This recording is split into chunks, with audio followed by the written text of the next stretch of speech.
Alright guys, BLM here, back another live stream. I just realized I didn't check the audio, so let's do that real quick. Alright, I think we're good. Yeah, Survivor's good. I'll be honest, I thought it was a bit slow in the first like half or so, but obviously the back half was really strong. I've seen people saying it's like one of the best merge episodes of all time. I don't personally agree with that, but it is still very good. I don't even think it's like the best of New Era. But still, I mean, it's still very good though. I will say it was a bit foreshown, is my thing. Like, I feel like almost right. Why is this taking so long? Okay, cool. I should have prepped this before. Okay, there we go. Cool. I was worried that was gonna like make me sign up for bullshit. By the way, playing Watch Dogs Legion, I guess we're fucking doing this. Yeah,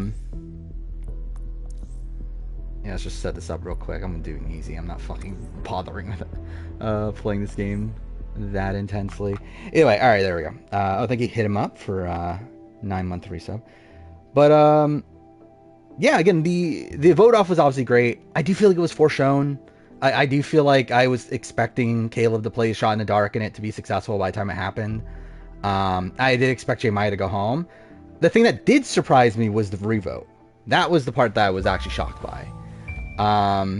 Because I 100% thought it was, like, the fact that they, like, focused on Sifu and everything, like, I definitely thought Sifu, put, like, a safe vote onto, onto J Maya. Which I'm surprised no one did. That's also, like, that's bad, right? Like, gameplay-wise, like, the fact that no one, like, put a vote, and, I mean, too, for, like, for the people that are, like, obviously safe, it doesn't really matter for them. But for the people that are, like Emily and, like, those sort of people, it's like, shouldn't you split the vote? But, either way, still, really fun vote off, at least. I did think the, like, first half of the episode was just kind of whatever. But obviously, like, the lead up to Tribal, where, like, Caleb starts to become the target, and, like, all that stuff was really, really fun. Bruce is a really bad player. I would mostly agree with that, right? Yeah, and also, the targeting of J Maya also makes no real sense for the rebuzz. And too for also, like, J Maya played it terribly too, right? Like, J Maya, like, being targeted by Sifu is even dumber, considering it's essentially her getting blamed for something that she didn't do when she actively put that blame onto herself. So that's really bad too. Dalton, no time to waste. Yes, ma'am. Yeah, a lot of people, I don't know what they were really doing here. And too for the same thing happened last week. Like, last week I also felt like it was, like, filled with bad gameplay too.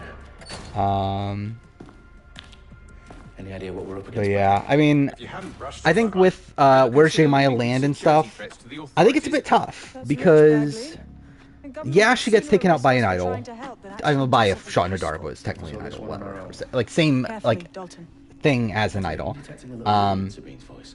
If anything, actually, like, even, like, I would actually, like, I think, like, someone using a shot in the dark is even more luck-based than an idol, considering it's literally having only a 1 in 6 chance of doing, of getting it. But, like, I think J Maya still played terribly around that, though. Like, so it's like J Maya, I have no clue I have no memory of this game, straight up. Like, I've played this, like, all the way through before. I have no memory of. I remember this opening section of it being, Do us a favor and being like a set quiet, piece and Dalton. stuff. If they don't shoot me, Actually, I never even played the shoot PS5 version before. How's But that? yeah, yeah, broke Wentworth's record, right? Which Wentworth had 9. Is that how many Wentworth had? Where Caleb went out with or nullified. Fucking I did. Nullified what, 11? So. I think where I have J Maya, I decided below Sean and Sabaya. Well, Sabaya's first and then Sean. After that, I'm like debating between her and Brando. And like, I think Brando plays better than J Maya. But it is the fact that like she gets like quote unquote idled out of the game. That's like maybe J Maya is a little bit higher, but I think J Maya played this season terribly. Which I think is a shame because, again, I do like J Maya, but it's like, yeah, she was not a great player. Yeah, that's what I'm saying. Like, at least Brando was in a good position on his original tribe. J. Maya was still on the bottom. Now, I think Sifu probably goes over J. Maya. But yeah, like, she never, like, was actually in a good spot in the game. Like, she was just kind of aloof to what was actually going on in the game. They changed the controls again for this game? Started tribal and should have been 2. But also, if Brando lost any of those initial immunities, he would have survived a tribal. Like, I don't think for me that's, like, that really holds much weight, really. Where, like, with J. Maya, if she was on her original tribe and they went to tribal twice, she was gone. Where, if Brando and his tribe went to tribal twice, I think he's good. And even then, if they went to a tribal, like last episode, I think more than likely J. Maya's just gone there. See, I do think I am having Brando above J. Maya. But I do think it is close, though. I came into this thinking Bruce was the most likely boot. I do feel like by the 10-minute mark in the episode, I thought it was very clear J. Maya was going home. Either J. Maya's going home or setting her up as like an Erica, and I think it became pretty clear like 15 minutes of the episode that yeah, it's J. Maya's going home. Because like she did get that confessional about like comparing the game to versus and like that sort of stuff. What am I doing right here? Which like that could have been a good confessional if like she survived, but she didn't. So Amazing Race was... How was Amazing? I don't even remember. I literally just finished watching it. I don't even remember. That's how much I care about fucking Amazing Race. It was alright. I think the ending of the episode was pretty dull. Or like by that point it was pretty obvious what was gonna happen. But U-turn vote happened. That was something. I don't know what's going on with Kendra. I actually feel like this was a like pretty good episode for Kendra. To where, again, I had her at 9 last week. I moved her back up to like 5, I think. Like, I still don't think she's winning, but I think this at least like puts her back into like somewhat contention. But like, yeah, she's realistically not winning though. Like, I still have the same contenders as last week. Like, nothing really changed. I think like placements within it, like I think you could debatably change, but I don't think I actually did change any. But someone wants to make it look like DedSec was here. Yeah, I still have D1, Emily 2, Katura 3, Jake 4, which technically that's a change since I did the mid-season power ranking, but I like would have changed it in the time in between anyway. So like essentially it was the same thoughts I had coming into the episode, though like the actual like straight up, I think this was just kind of a weird merge episode where I don't know what to really think of a lot of the content that some people got, because I feel like a lot of the top contenders didn't get that much content.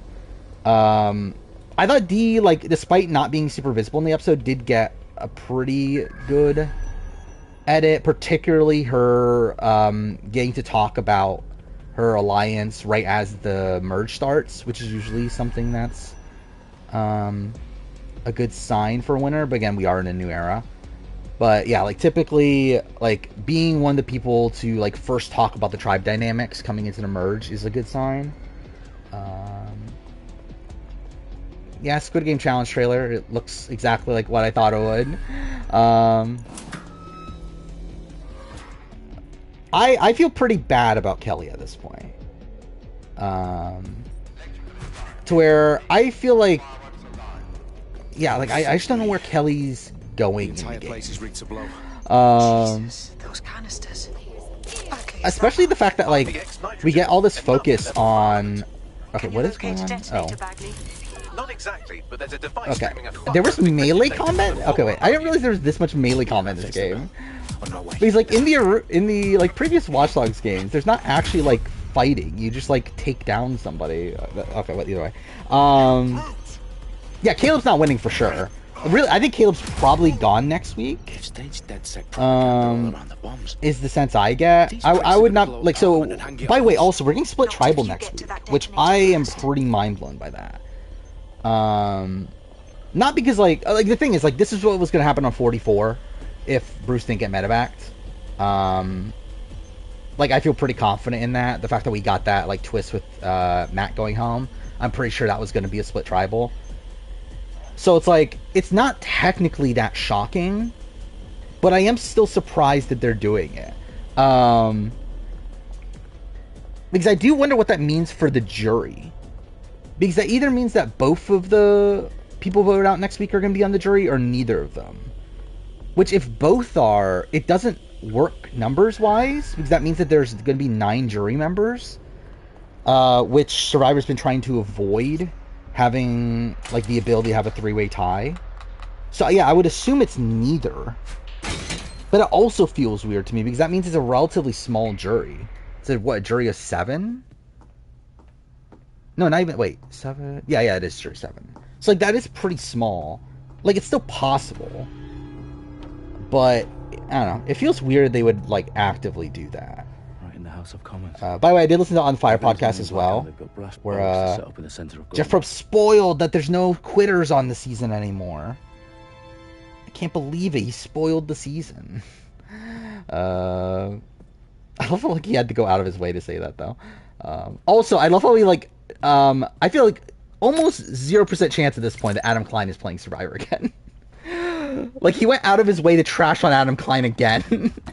To where it's like, yeah, that's probably not good for Adam's chances. Yes, you are, but sadly, So, yeah, that was funny. Where he just, like, out of the blue, like, just says that, this, like, shows that, that, like, Caleb's coaching, like, the good use or whatever, and he said, I'm being sarcastic. It's like, yeah, for the coaching All right, thing. Bagley, do your thing. Like, it's so funny. Like, he just, like, actively goes out of his way to trash on Adam. It was funny. I don't know where I rank J. Maya as a merge. I don't even remember my actual merge boot ranking. Of course I can. I guess, like, technically she should be high because she wasn't supposed to be the merge boot, but also it's like she played poorly. Like, I would say she's at least lower than, like, of the people that are, like, screwed over, like, I would say she's at least lower than, like, Sydney. Dalton, we've got some heat here at HQ. I don't know if I would argue, like, her being even lower than that. Depends how often you interrupt me with questions. All right, everyone. Actually, that would be ironic. His entire thing is about getting cast on the show, and he himself can't get cast on the show anymore. Yeah, he's only done it twice of the 6 episodes. So, like, he hasn't done it every episode. But yeah, it would be funny if he, like, just continues to do it. I'll try and hold them off. It's like whenever he talks about, like, how good of casting Caleb is, that's when he trashes on Adam. Could be anywhere right now. Thoughts on Big Brother? I would rather not think about it. I'm gonna have to change the stream title. Bagley, update. Okay, that was kind of. Yeah, I'm gonna have to change the stream title next stream. Still working. The entire Big Brother season, I've had the while Fields is on Big Brother, she's not gonna be on Big Brother anymore. I guess technically she's still technically on. She's just not on the, like, show itself, technically. But yeah, it's not looking good. Sifu wins the season. I thought this was actually kind of an okay episode for Sifu as well.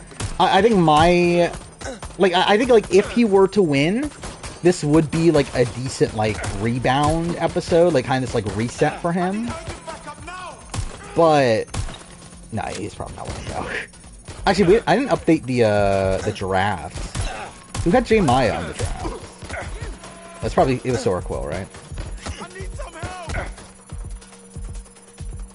Okay, this annoys me too because they changed the fucking control scheme for this, didn't they? Yeah, oh, it's so weird that we're in this spot now where, like, Jag could actually, like, run all the way to the end and still lose to a bitter jury. Quote-unquote bitter jury.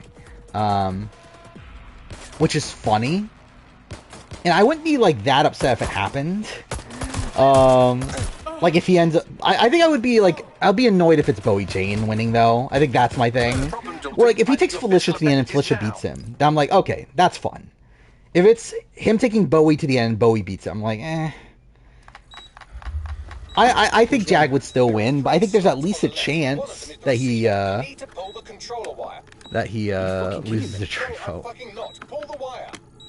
Because, yeah, Felicia is, like, super anti-Jag. It seems like Suri is leaving this anti-Jag.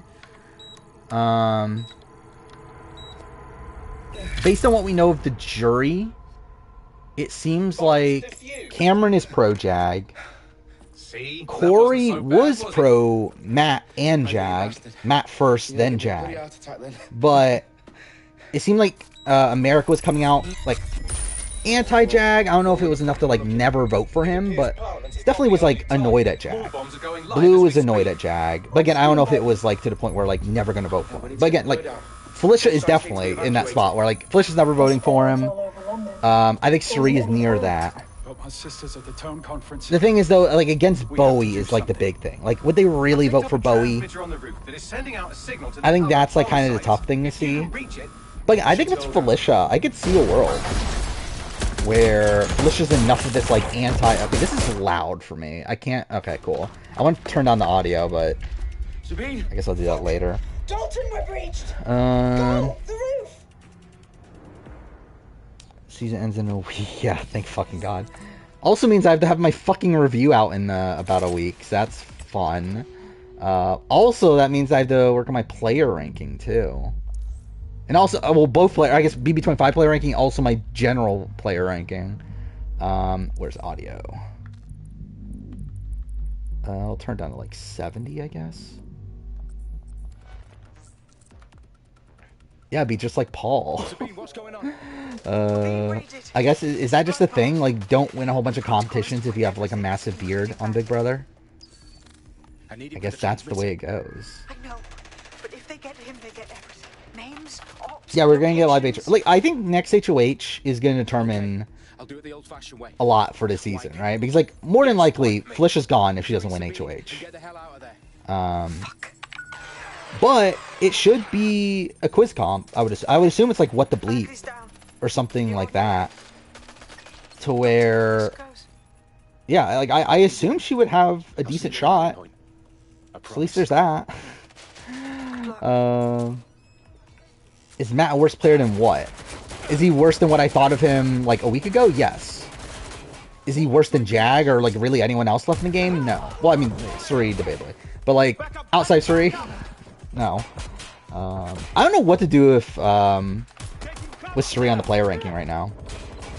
Because I think it's a bit tough. Because when I made my assessment putting her, like, around 16, my thought was that she was going to make Final 3 and get cut at the end. However, we're at the point now where she's just, like, legitimately getting voted out. And, like, not even, like, getting Matt on her side. It's like, I don't know, it's a little bit rougher than, I was kind of expecting. So I might have to drop her a bit. I not watch Challenge. Like, I literally wouldn't have had time. Like, I literally watched Survivor and then Amazing Race. I watch Challenge tomorrow. I don't even have a way to watch Challenge live unless I, like, bother to look for live stream, which I don't care enough to do so for a challenge. Oh, wait, Julian, thank you for 3-month reset. I missed that. Yeah, I had her at 16 of all time. If she made the Final 3 and, like, lost because she couldn't win Final HOH, I would have had her at 16. But that's not the case anymore. So I think she'd probably drop to... If I were to guess, I would say somewhere in the 30s or 40s. I would say, like, around where I have Karen would make sense for Suri. Probably a little bit higher than that, but still. Caleb has worse threat management than Christian Bicky. I mean, probably. I don't think people were looking at... Because, like, Caleb is someone that... But then, like, how much is that active? But still, it's like... Caleb is just someone that, like, anytime he goes on Survivor, you're going to know this guy's a fucking big threat. Like, there's no way you're going to see this guy and not think he's, like, a massive threat. Even in Ponderosa. Like, the way that he was acting in Ponderosa, he was already looked at as this, like, massive threat.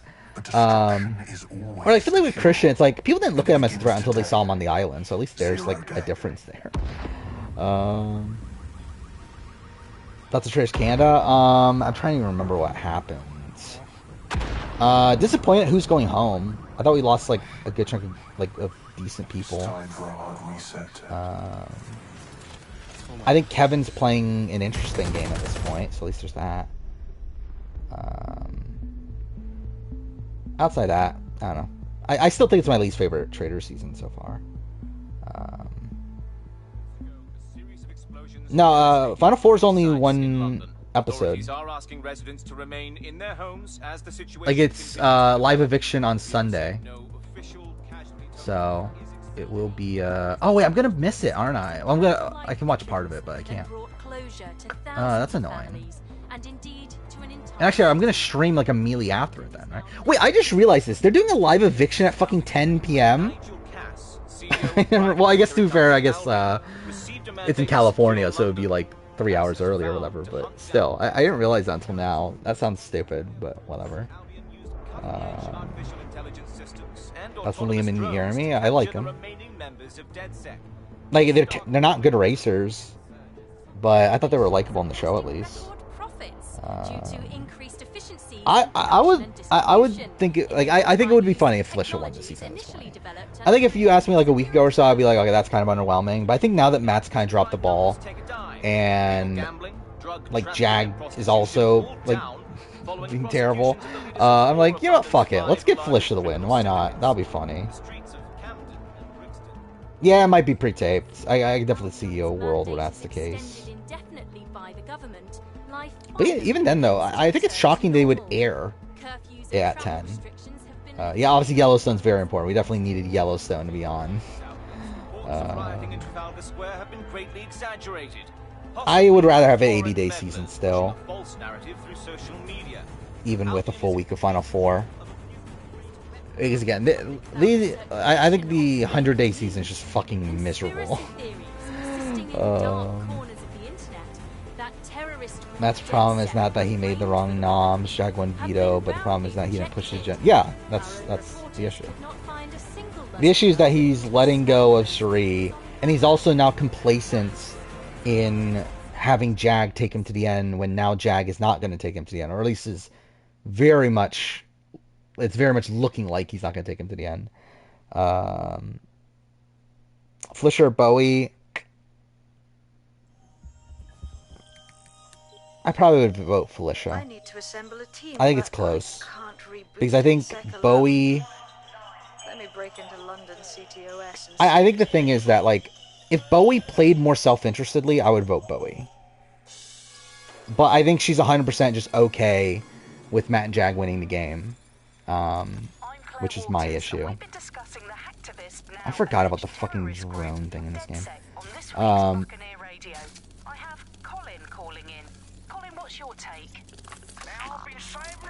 Cousin John and Core. They're fine TV. By the way, forgot that happened. I did watch that too. I've actually watched quite a bit since last stream. Now I'm thinking about it. I did finish my BB5 rewatch. And then I actually started my Mighty Morphin Power Ranger Season 2 rewatch. For what that's worth. By the way, Power Ranger Season ranking came out today. That is something. One more day of Cherie on Big Brother, yeah. I'll be honest, I've not paid attention to feeds really at all in the last week. Like, obviously, I know what's happening from watching the live feed updates and stuff, but I have not been bothering to keep up with what is happening, like, at the time. Higher on the season? What season are we talking about? I don't personally find Twist rankings interesting, which is why I haven't done it.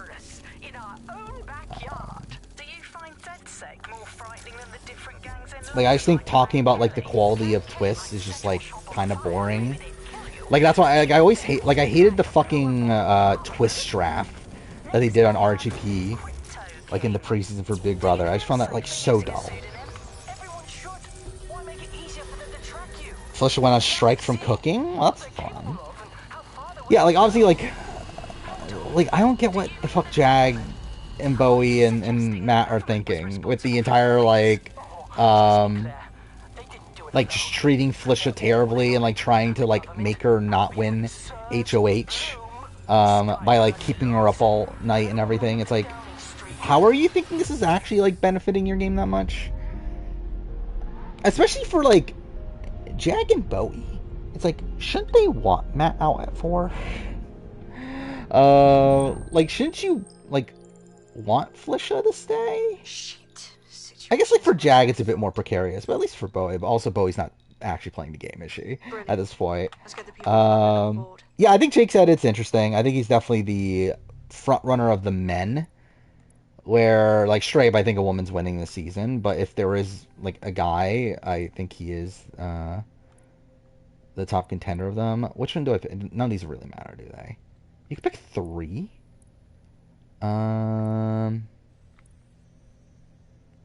Extra. Why does she have? Why does the beautician have extra melee damage?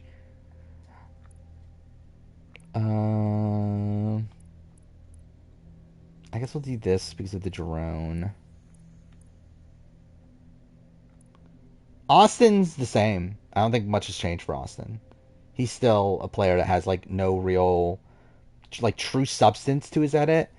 It's like, I think he's being portrayed as a good player. I think he's probably gonna have like a decent amount of longevity at this point, like probably mid game, but he's not winning. I guess we'll do that one. I don't remember, like, what skills are helpful in this game. A dart gun? Why the fuck does a doctor have a dart gun? Whatever.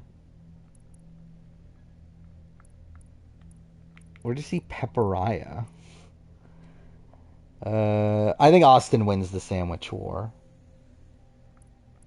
As in, like, by the way, that's also a thing that I would, like, demerit from Kelly's edit, is I do think they're very much showing, like, Austin as being right in that instance.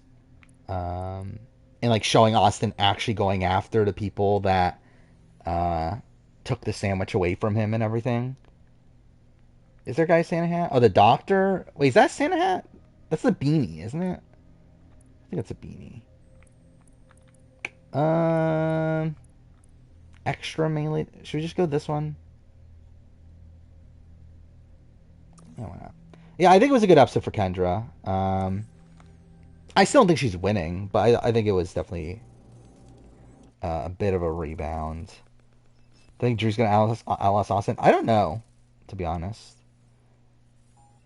I could see it going both ways. I don't really have that great of a sense of where Drew's edit is going anymore.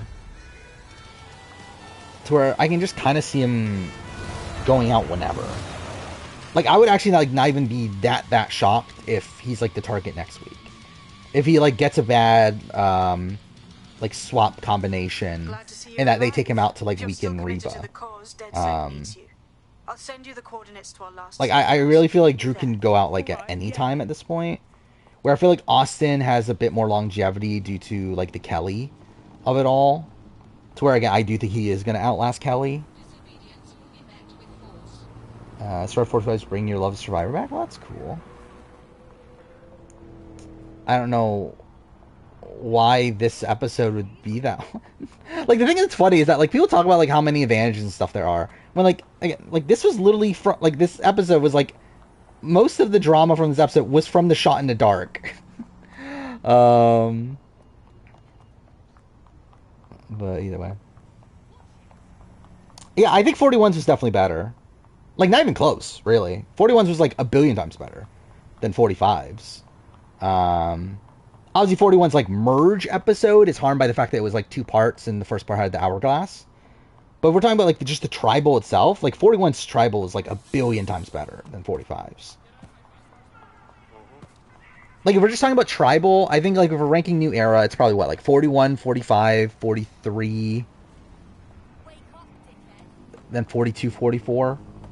I think we're talking about, like, merge episodes. Or at least, like, episodes with the vote out in it. I would say it's 41, probably even 43 above 45. And then, yeah, like 45, then 42, 44 maybe. 43's merge episode was great.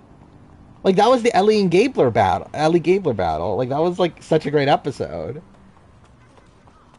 We got the iconic Gabler confessional. Him saying, I want Ellie out because I want Ellie out, or whatever that was. 42's was okay. It was fine. Still was Hourglass.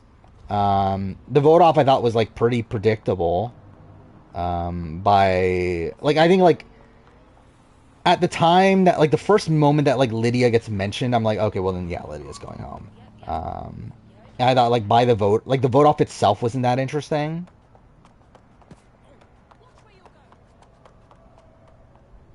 41 merch trial better than Kagiyan's? Again, I would not be, like, angry if someone said that. If someone said 45 is better than Kagiyan's, then I'll be like, okay, I think you're crazy.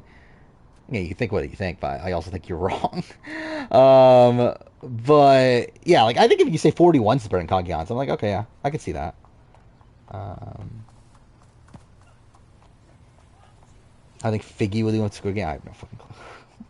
By the way, it seems like they're changing up some of the games, right? Like, some of the games aren't the same. So that's something. Most emergency episodes are pretty good despite the twist of them. I would disagree. I don't know. It's like, again, I thought like 44's was mostly bad. 42 was just like, it was alright. Like, really, I feel like 42's actually would have been terrible if it was not for the fact that it was 2 hours. Like, if that was just a 1 hour episode, I think 42's would actually be, like, actually bad. 43's was good. Again, 45, like, again, this episode for me didn't do much for me until, like, the last 30 minutes. Like, I feel like everything before Tribal was just alright. Like, probably, like, Bruce is the highlight of the stuff before Tribal. But I feel like it was just, like, kind of, like, fine. And then, yeah, like, the last 30 minutes or so was really good. What am I even doing right now? Like, I love how I'm just, like, running around, like, doing nothing. Okay. Head towards that. Worse story management than Paul. He doesn't have worse than Paul. Especially because, like, his jury management up to... actually, I guess, like, yeah, I guess, like... Yeah, actually, I know I'm thinking about it. Yeah, you could argue. You could argue he did have poor jury management before Blue. He's like, even Cameron, like, it worked, but, like, technically, like, the way he takes out Cameron's, like, not great. And then also Corey. So, yeah, I mean, you could argue it, but, like, I still, Paul was worse, though. Like, Paul's was definitely worse.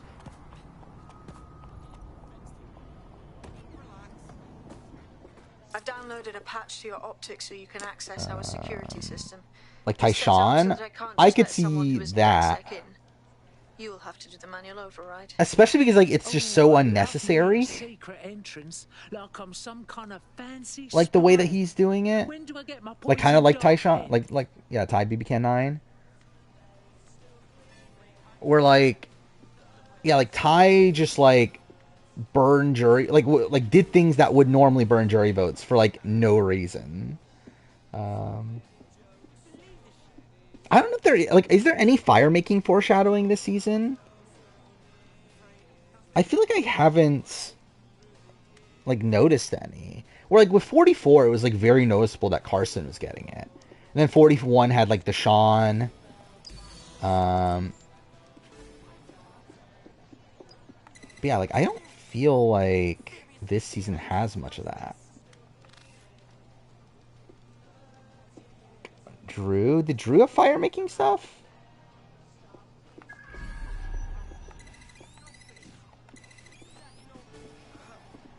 Enjoy the Power Rangers season rail? Thank you. Like, someone watched it. I'm too far. It is doing better than the other more recent non-reality TV videos.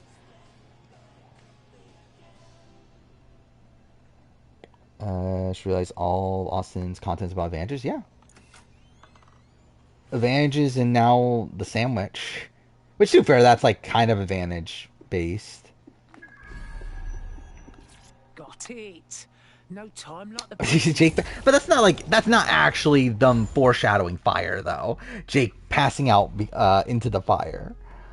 But it would be funny if Jake actually was the one to go and fire because of fire making. Spooky in here without the power on. Yeah, Austin has no personal storyline. Caleb doesn't have any personal storyline. Kelly doesn't have any personal storyline.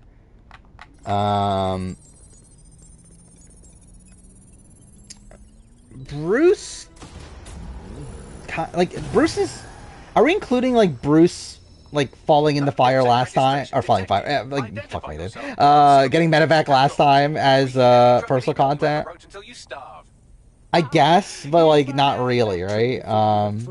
But relax. Because like we still know nothing about Bruce as a person is the thing. Well, like we know Bruce as Bruce from Survivor 44, but we know nothing about Bruce like actually. Anyway, why don't you go connect me to the Dead Set network so I can become more powerful than you could possibly imagine? I mean, catch up on what I missed. Jake is very Owen? Is he?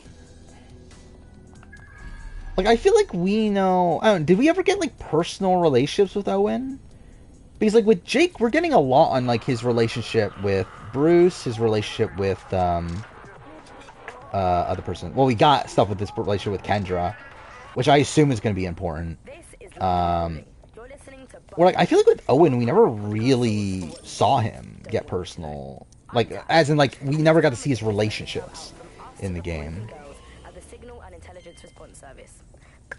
Bruce and Katura out with the double. I think they're gonna... I don't think they're both out with the double. I think what's gonna happen is they're gonna be on both on the same side, and Katura's gonna lead the charge against Bruce. Is what I think is gonna happen next week.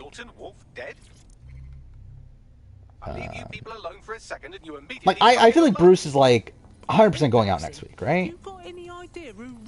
Like, I'd be pretty shocked if he doesn't. Because, like, I just feel like, how is this not all leading up to him getting taken out next week? Oh, he does have an idol. He does have an idol. I forgot about that. He probably needs to use the idol then. Imagine if he does idol at Katura. Actually, that would be fantastic. I would actually, like, that would be funny.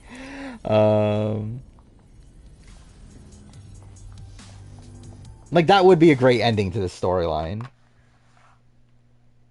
I would not be shocked if Katura wins the battle at all. Because I feel like every single time they keep on showing Katura is right about Bruce. There you are. I'm glad you made it. Like, I feel like for me, I don't even know what the argument would be edit-wise that Bruce is going to beat Katura. The last record I have is of our HQ being raided. My only lead is because I just feel like edit-wise, like everything is pointing toward Katura beating Bruce. The HQ was attacked by some men in black, the same that were at Parliament. Maybe working together. I think it was a good episode for Katura. Stand a chance. I feel like it was whatever. Well, like Bruce has like an actively bad episode here. How'd you get out? I managed to escape through the sewers to Are they one-sided? We literally saw Bruce today talking about how he doesn't get along with Katura. But even then, again, they're showing Katura being right about it, though. Like, we literally have, like, Caleb last episode confirming that, yeah, Bruce is an asshole. It's like they're confirming what she's saying. Same way your old mates did, you know? Listen, if anyone knows anything about risks, it's me. I lost everything and everyone. But it comes down to this. I mean, as of right now, it'd probably be Matt, I would think. Over Suri on 25 player ranking. No one can. The city needs a resistance. And it starts with you. Yeah, I don't know what to think of this merge episode from like an editing perspective, though. Because I do feel like some people, like, again, like I feel like the top contenders didn't get as much content as you would typically expect them to. Where, like, again, like Dee got very little content, but what she got was like good. Emily got like a pretty subdued edit for the most part, like outside of like telling Caleb to play Shot in the Dark and everything. It wasn't like the grandest edit in the world, but also it's like she is a bit overexposed. But I also feel like it leaves it open for her being like the typical like good early edit that like goes downhill post merge, which essentially is a losing finalist edit.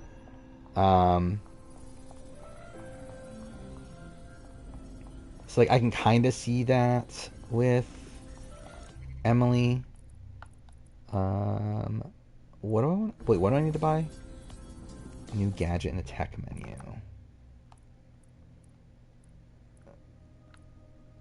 Like, am I actually going to use any of these? Oh, I can't even afford most of these.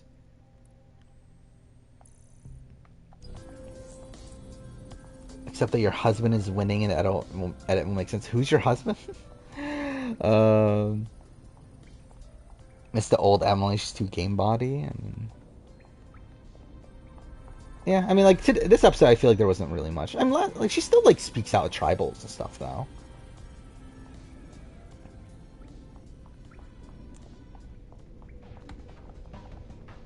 Probably not a draft today. We'll probably do one on Sunday though.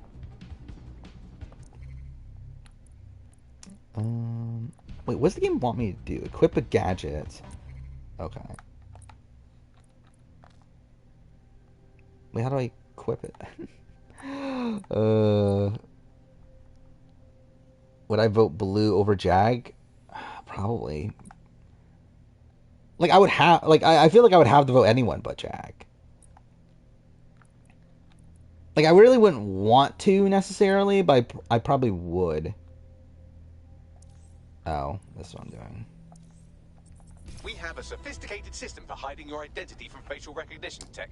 Better old BBU, new BBU, old BBU. We can talk about updating your wardrobe. From what I I've mean, look watched. at you. Come on. Wait, why'd you post this? I mean, yeah, that's a great confessional. It was fun. Great episode title, too, because that was the episode title. Yeah, I did see it. I really don't care, though, about USA. I mean, should I just say it? USA 2. I got minor spoiler, not really a result spoiler or anything, but just like a minor twist. Whatever. Yeah, Kate is on. Joins like midway through season. Why? I personally didn't need it. I mean, like, I like Kate on the first season. I didn't need to see her again, though.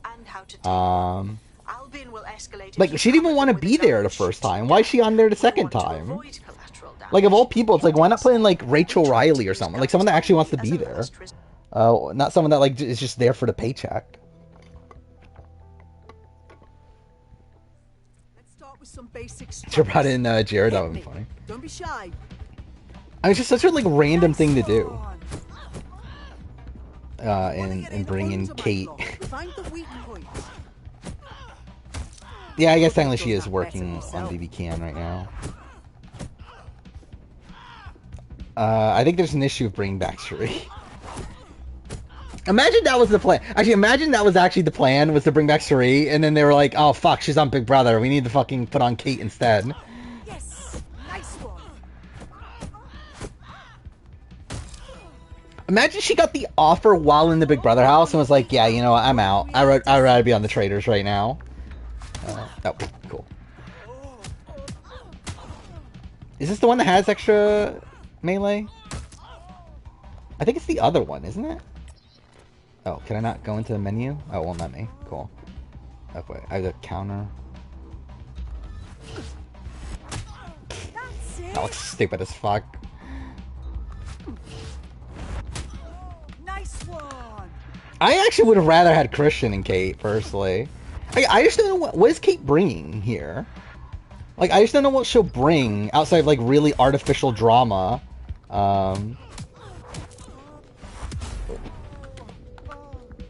Where again, it's like she didn't want to be there the first time around. Like, why are we giving this person another season? Again, she was fun the first season, but it's like I don't need to see her again now. And yeah, like mid-season entrants are just so weird on the Traitors. As like, wouldn't you just assume that person's not a traitor then? Like, I'm sure they're gonna tell you that, oh yeah, it could be either one or whatever, but like, more than likely they're not a traitor, right? Your team has arrived. Why not go and have a chat? Actually got Sam from AU. Is that what you're saying? Man's ready to tear it up. Yeah, Annabelle. I would love to see Annabelle play Traitors again. I mean, obviously it won't be on AU, but yeah, it would be cool to see her play again. Oh yeah? I still can't really believe we are. Imagine Bam. Seems like we should Forgot who Bam even was.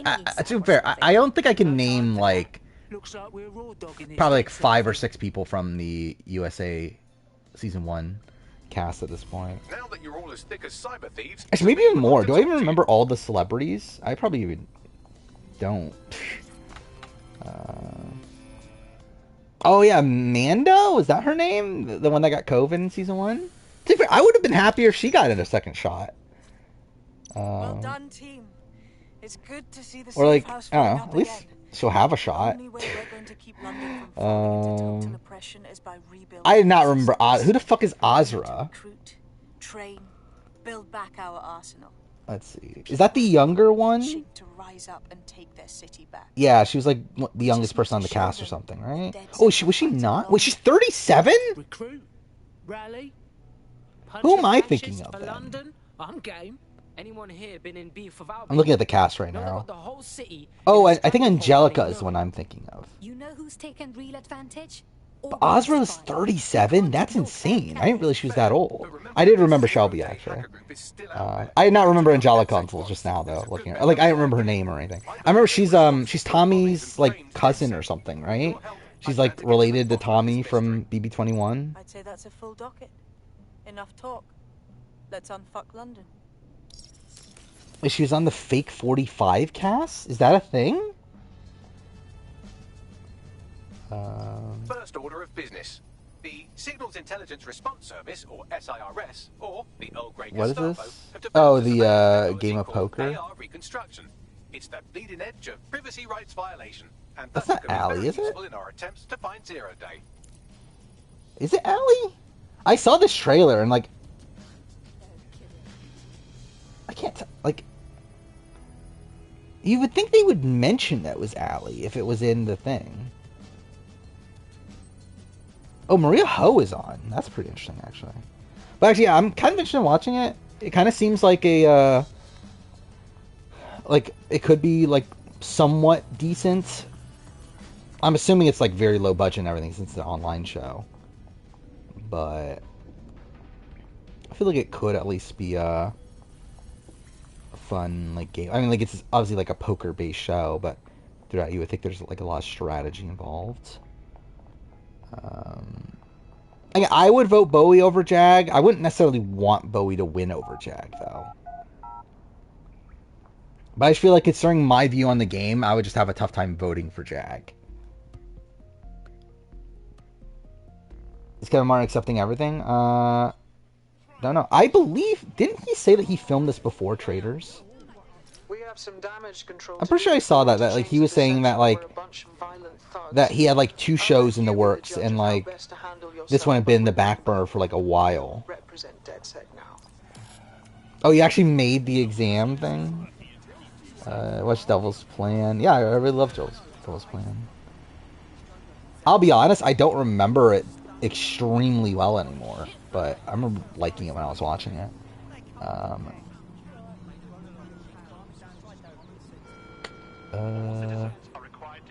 Time limit is 3 hours? Wait, how many questions is this?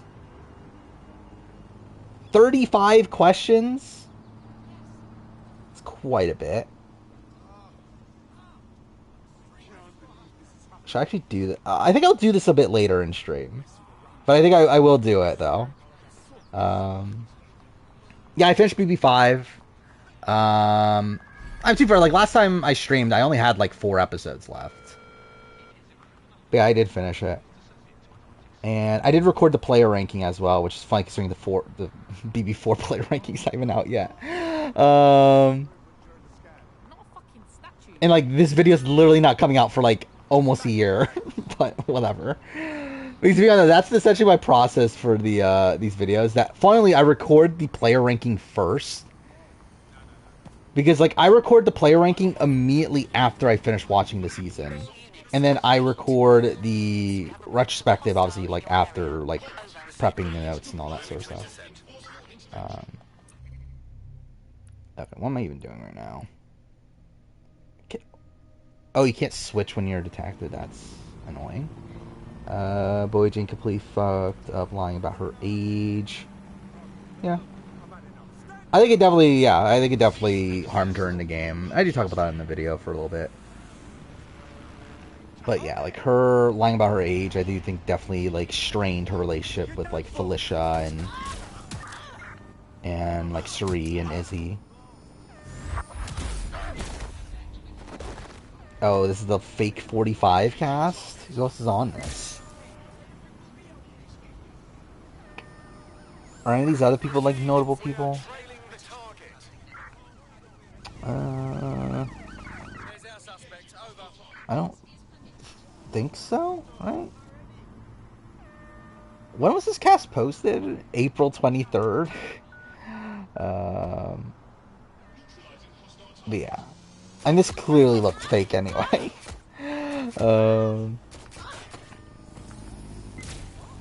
This game is so stupid, by the way.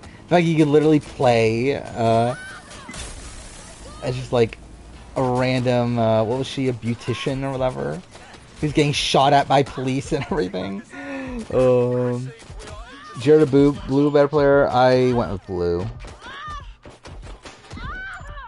I did make some changes to the player ranking, by the way. The BB25 player ranking. Not to the general player ranking, but BB25 wise, I did move Izzy up. Just because I'm like, these people just entirely suck. It's like, of the boots so far, like, none of these people are that good. So I did move Izzy up. I think I moved Riley up too. I decided to put Riley above Heisem and Red.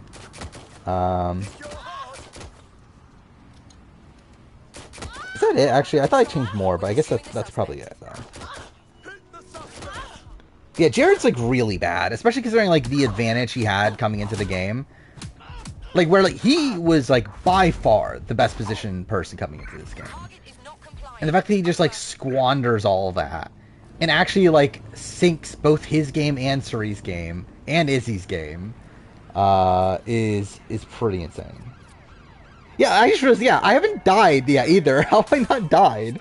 Like, is easy mode really that easy? Which, I mean, to be fair, maybe that means I'll finish this game quicker then. Maybe I won't be here for fucking 21 hours or whatever it took me to finish Watch Dogs 2. Even though that's like a 10-hour game. What is the run button in this game? Is it R? Wait, is there a controls thing? There isn't. Actually, wait. Menu narrate. Okay, that's not what I want. If there's like a one-hit kill button, I'm definitely turning it on because I just do not give a shit about this game. Okay, there isn't. That's kind of annoying. Because I know Ubisoft has been doing that, like adding those sort of things. I guess they didn't for this one. Wait. Well, so with like, with PlayStation it'd be X, right? Wait, like that's how you run this game? That's strange. I just find it so funny how like every Watch Dogs game is like completely different control scheme wise. Like they couldn't keep like any consistency. Especially because like it's on the same engine. Like they never changed engines. Like this engine was literally made just for Watch Dogs. Well, technically it was made for a driver game that never came out, but like after that it was like specifically made just for Watch Dogs. It's like it's funny that like they never like kept it the same despite using the exact same engine the entire time. If Bruce leaves next episode, is he the worst player of the season? Probably not, but I think he's not good. What is this? Allie exercising. Yeah, Allie is like a personal trainer, right? That's her thing. Radical transformation coach is her bio thing. Okay. I love how like all the fucking posts are like super long in chat. There's another version with 50 questions. The first 50. Okay, so this is a shorter version. Riley did a terrible job of the campaign to stay. She's had everyone else do it for her. I think the thing, though, for me of Riley, is I feel like she gets, like, very unfortunate in her even being the target to begin with. Oh, I forgot about that. You have to actually switch people. I forgot about that in this game. That, like, when you die... What happens if everyone dies, then? Like, how does that work? I don't remember if that... Okay, well, either way. We'll switch to him, I guess. Now we're talking. You were 500 hours in this game? How? I don't have 500 hours in any modern game. Right. Your teammate won't be completing their operation so much as they'll be needing But still, it's like, I don't know how you put 500 hours in this game. Seems your mate took quite a bashing and has wound up in hospital. They won't be available for some time. If you're feeling clever, you might consider recruiting a paramedic to the team. Is that really a thing? And I thought that was only if you did, like, permadeath. That, your save gets deleted if everyone dies. BB25, if I were to guess right now, I would say it's, like, around 10. Probably... I don't know, like 10 right now for me is BB17, which again I don't like as much as most people. I'll say this endgame is a bit rough. It's where it might be below by the end of it.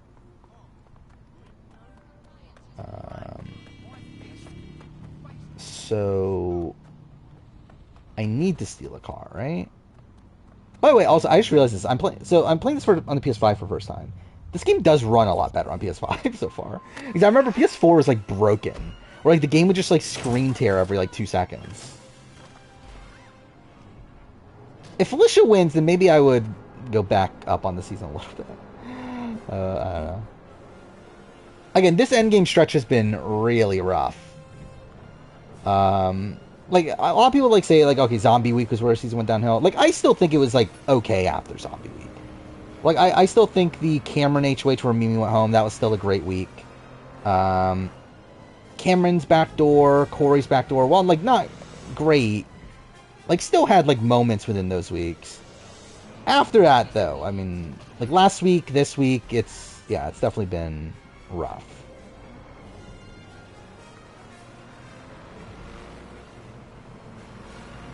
Like I'll be like, I think I was definitely more positive on the season at this point with BB24 than I was with 25.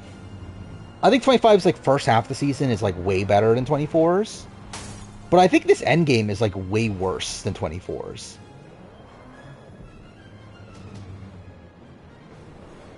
So it's like I feel like what Final 6 on in BB24 was actually like pretty good.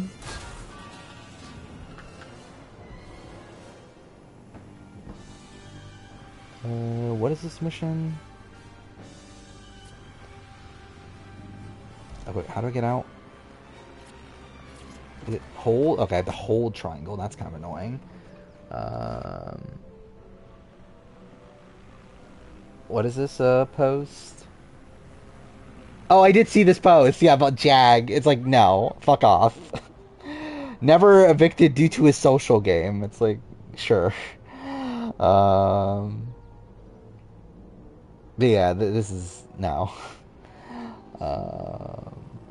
Yeah, Brittany saved. I think Brittany saved the end game of 24. If it wasn't for Brittany, like 24's end game would have been rough.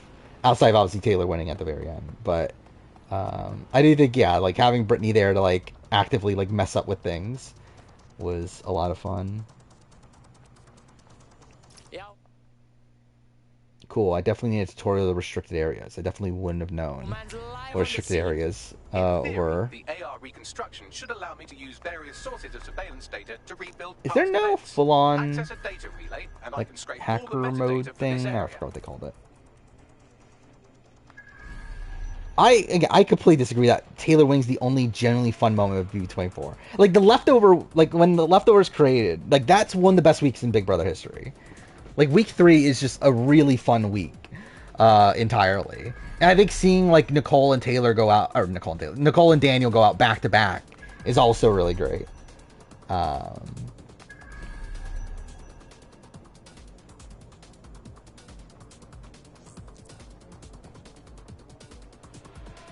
think outside of week 6 of this week, I think week 3 is the best week of modern Big Brother since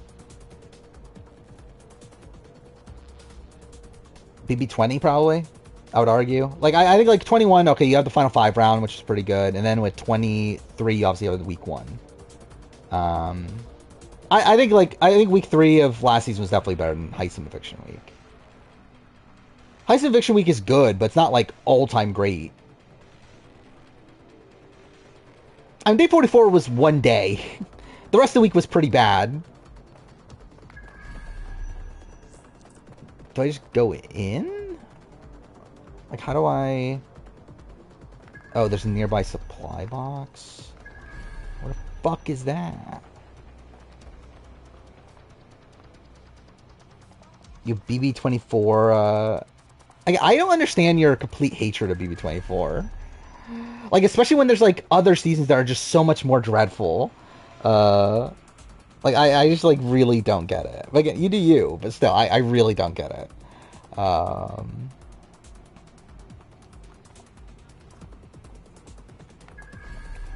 Are there even cameras around here? Oh yeah, I guess there's one there. Oh my god, they even changed the like button to even like interact with the camera.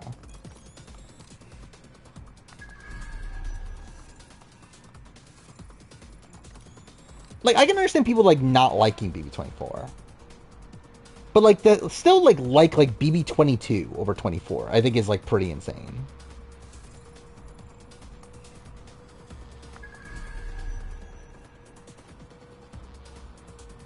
Like, I think like just almost everything in week, like I think like the first day of week 3 was frustrating, right? Because like at that point, like Turner was still planning on going after Taylor, and like that was bad. But like once like Kyle and Monty and like Michael like all like agree on flipping the game and stuff, like the rest of the week is just really great. Especially when like you have the veto ceremony and like the fallout from that, where you have like just everyone going all over the place. You have like what was it? Nicole was like upset at Alyssa for like some like really arbitrary thing, and then you because of that you had Daniel being upset at Nicole because Nicole stopped talking to him. Oh yeah, I forgot Joseph too. Joseph was there too.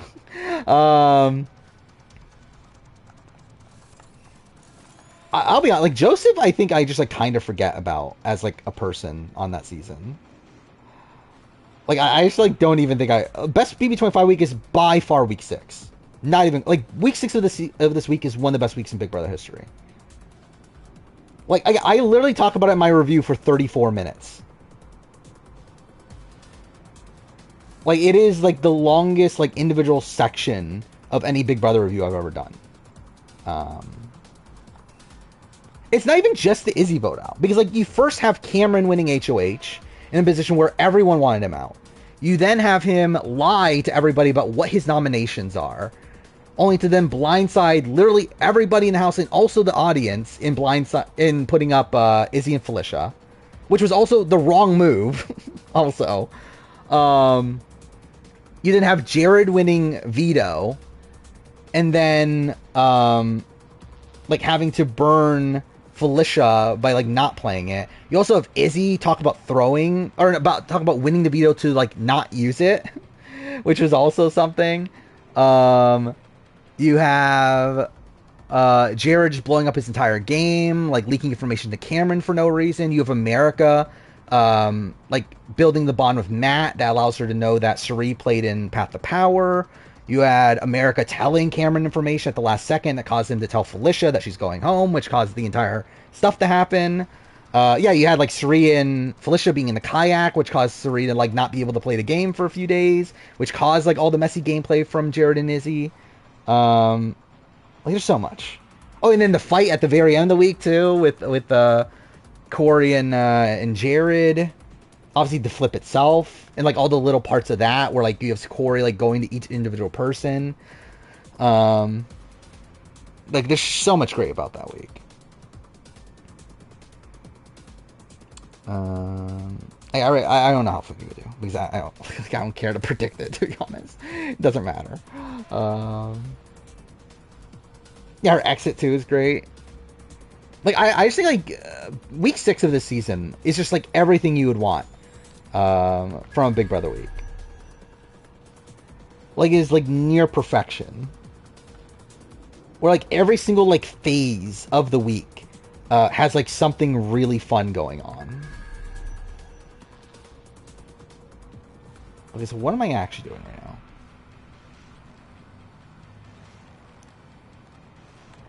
See, that's the problem playing Watch Dogs on stream, is I'm just like not paying attention to most of it. So it's like I actually like need to actually pay attention at points to know what the fuck I'm doing. Joseph was just allergic to good diary rooms. Yeah, Joseph was pretty under-edited, right? Same thing at Izzy. Izzy was like really under-edited this season, which was a shame. Which again is weird because like it seems like they like her, so it's like why'd they under-edit her so much? Oh,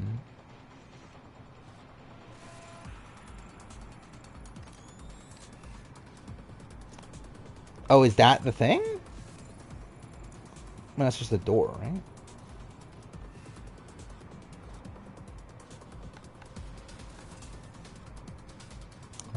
What else is there? Did Izzy flip ruin the season? No. I think it saved the season. It's just they also had the zombie week, and then obviously like comps and stuff. But like I think if it wasn't for that, then it just would have been even more of a steamroll for just Suri. Which I guess if you like Suri, which yeah, I would rather have Suri steamroll than like Matt and Jag. But it still would have been a steamroll. Like it opened up the path for there to not be a steamroll. But then it just led to a different type of steamroll. Yeah, I believe there was a point where, like, yeah, she was essentially just tied for Mimi, right? Which is just kind of ridiculous.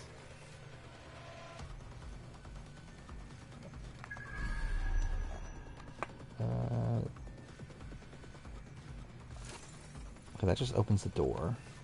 Is this something? Like, I need something to actually interact with it. I've caught up on BBUK, but I still don't care about it, to be honest. I know there's a double... Like, I didn't watch this last episode.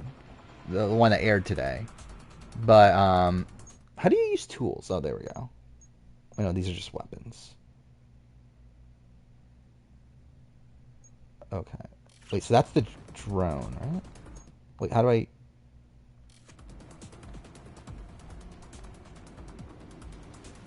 oh, it's right there. Cool. There we go. Yeah, Felicia is great casting. I do love that at least Julie is on board with having older casts. Like, she did mention that in her, like, one of her interviews this week. So hopefully that means production's on the same page.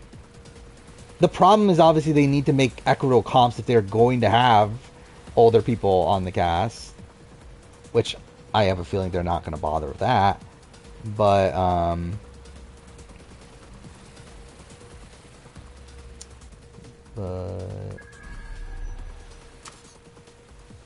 it's like, what am I supposed to be doing here? There's something I'm supposed to be doing here? Or is it, do I just go to the objective?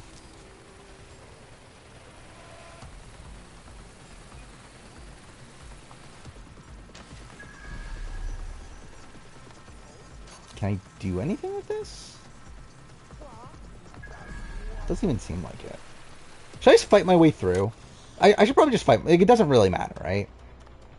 Let's see how playing on easy goes with this. Oh yeah, that is actually kind of... Yeah, she's gonna have a... Yeah, this is her first time getting 5th.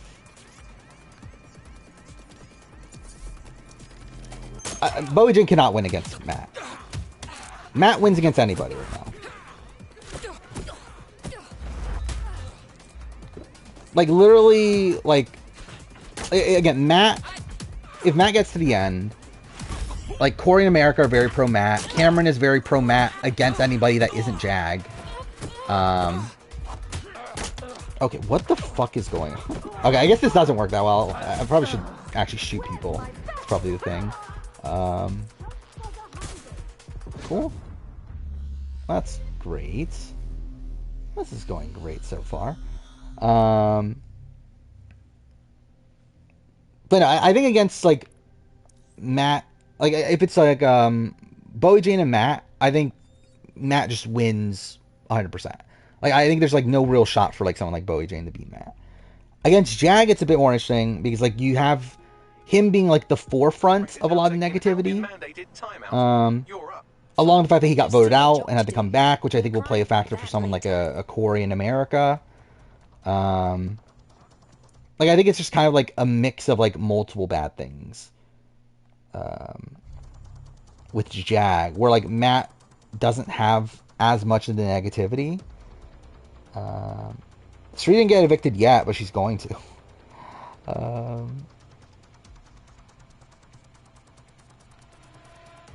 Yeah, so I'm just gonna run in here. Let's see how this goes. That's it. Now, let's take this autocratic wet dream for a test drive. Okay, that actually worked. Cool. Is that all I had to do? Oh, no, I actually had to do something else. Crap. That looks pretty stupid. Actually got a trophy for that too. First juror ranking, Cody would be worse than Cameron. But yeah, both would be at the bottom, I would think, right? Unless there's another one that got voted out before, but yeah, Cody's definitely worse than Cameron. Yes, I can see how this could be handy as an investigation tool. You're right. We definitely need this extremely cool thing I want for investigating Zero Day. Shit, for some reason I can't close I don't agree servers. with Jag making Access all the network decisions here, within let's the see if we can't three. find out where to nick one. He is now. But I wouldn't say that was the case for the rest of the game. That's the CTOS hub there. Yeah, I have Lucas bottom 10 player. Aha!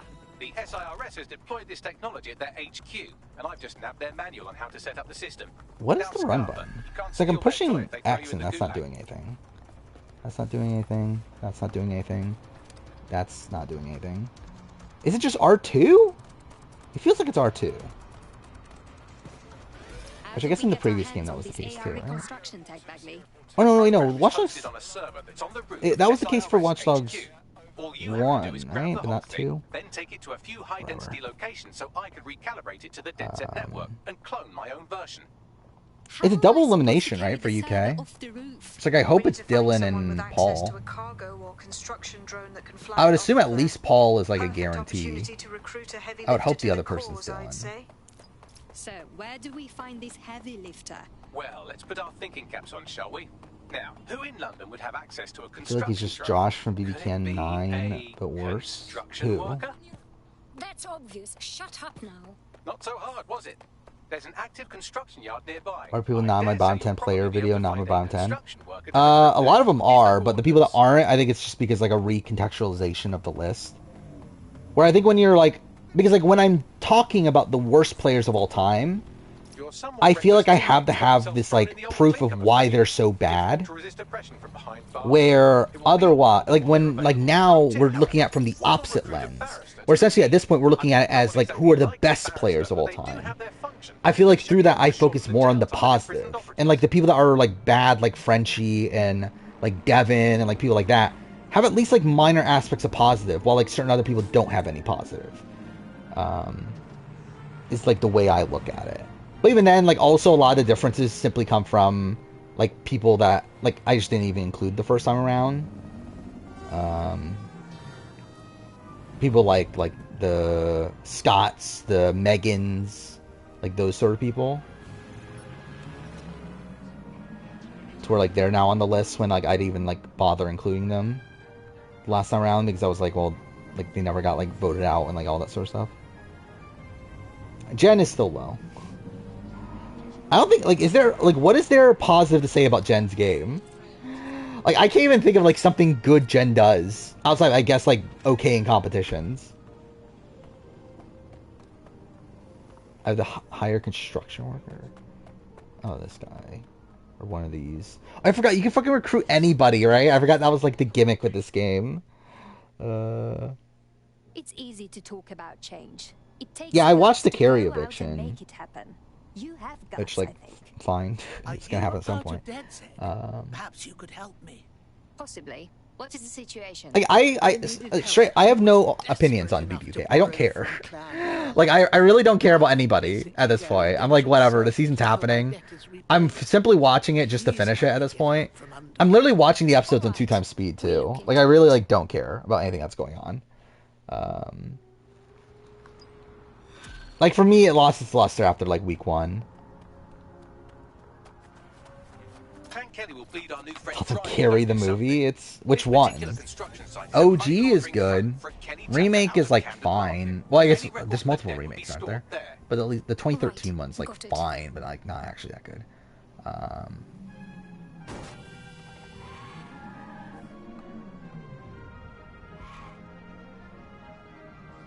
You mean Circle? Like the movie Circle? Where like everyone's standing in a circle and they vote each other out and stuff? Yeah, I watched that. I want to do a video on it at some point. Don't know when I would ever do it, but that is on my list of video ideas. You think the 2013 is the superior one? Well, That's something. Is that a thing? You can get a magician mind control? That's fucking stupid. But whatever. It is funny that this is the tone that Watch Dogs went for. That you have this, like, first game that's this, like, super dark, gritty, like, again, trying to be somewhat realistic story. And you get, like, wackiness in 2. But it's still not, like, it's still somewhat grounded in reality. And then you get this game, which is just, like, it just completely doesn't give a shit anymore. I don't root for people on Survivor or anything. I don't care, personally, who wins and that sort of thing. Yeah, actually, I don't really, like, have a rooting interest at all on this. I don't really care. I just have, like, opinions on how the season will go and, like, what... And, like, who I think is, like, fun TV and stuff. But I don't really care if they win or anything. No, I get trick-or-treaters on Halloween. Rank the Players Circled movie. That'll be something. I never watched Carrie 2. I still don't find Yinrun annoying, but I also don't really care about her anymore.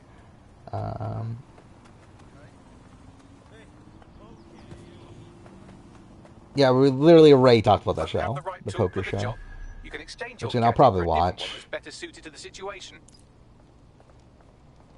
Oh, I have to change people, right?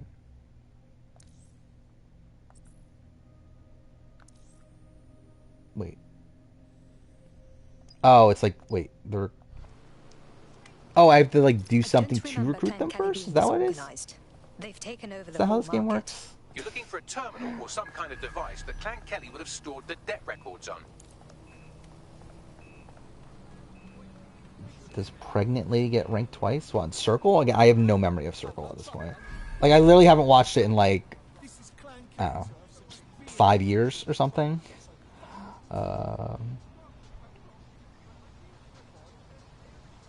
While the drones observing your every move might make you feel like you're living in a city-shaped prison, I know, fuck it. Let's do the... Is good news for DedSec. Let's do the exam now. Buggers and use them to scout ahead. I can keep chat open. Anyway. So yeah, let's see.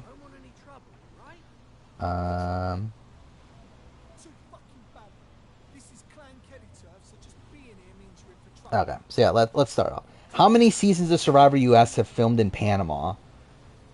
Oh, wait. What is the... So...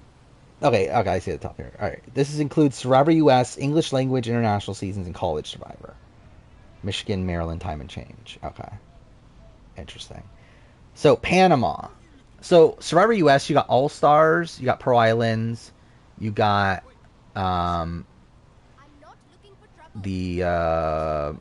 Oh, actual Panama, duh. I knew there was 3. I was like trying to think of the other one.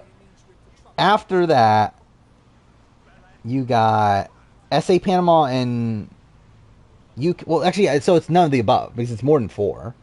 Oh no, wait. Oh, how many of US have filmed in Panama? Okay, wait. How many of US has filmed in Panama? It's 3. So I could have just answered that question right away. I'm a fucking idiot. Yeah, US. It's 3, right? List of seasons of televised global Survivor that include a rock draw in chronological order. Include who got eliminated, which round it occurred, and how the tribe went to rocks. Wait, what does that mean? Like, why did you make it that, like, in detail? Like, that's, like, so specific. Like, that would just take forever to fucking answer.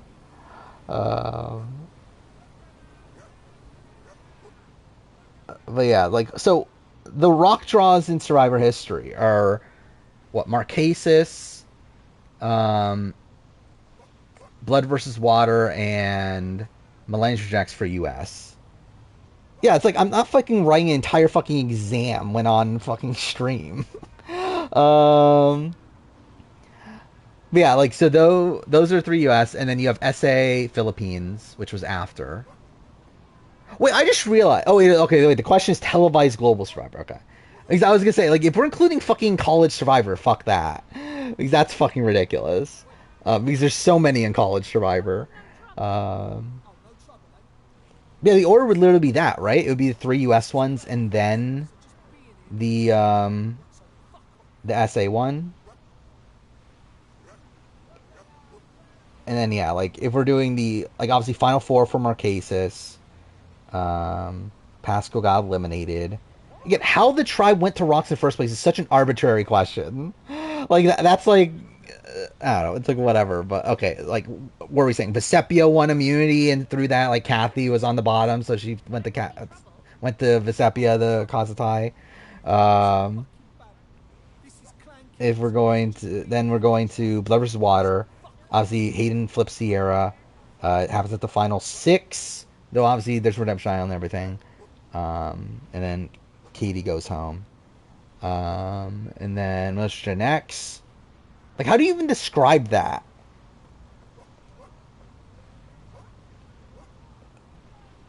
Who is in the tie? What, for Marquesas was Nalia and Kathy. For Blood vs. Water, it's Hayden and Monica, right? Yeah, Monica. Then Millennial Gen X, it's Hannah and Zeke. And yeah, Jessica goes home. Like, how do you even describe how that happened? Because, like, that's, like, way too long to explain how the Millennial Gen X, like, how they went to rocks. Because at least with the other ones, you could say, okay, Kathy flipped Vesepia. You could say, like Hayden flipped Sierra. Like, this one's, like, a lot. Like, that's just, like, ridiculous to begin. Oh, is that what you mean when you're saying how the tribe went to rocks in the first place? Is, like, who the people... I feel like you could have worded that better. But anyway, and then was SA Philippines is Neil goes home. It's at the final 17, because it was the second round of the game. The tie was between... Ooh, actually, that one I might not know who the tie was between. It was between Annalise and who was the one on the other side? Annalise and Josie? Is that who the other one was? I don't think it was Palessa, right? And it wasn't Vusi. Oh yeah, I've seen this too about Underdog, which I don't get what that game is. Like, it just seems weird. That, like, so I get it's like, okay, there's essentially like a mole essentially, and that person's like controlled by other reality stars, but the concept seems strange. Yeah, then it wasn't Ace, because Ace was a swing, so yeah, it would have to be Josie, right? So yeah, that's every part of that, right? Round, he got eliminated. Yeah, okay, so that's that question. When was Medallion Power Nicaragua? Second boot of AU 2017. That was Adam Perkins. Was that his last name? It was something like that, right? Yeah, we talked about Kate Chastain already. When was Desi booted from Heroes vs. Hustlers? Well, I know it was Final 11. It was the second round after the merge. So that would be... Let's see. Alan Ball was 4th, and then it was Rourke and Allie. And then it was Jessica and then Desi. So it'd be 8th voted out.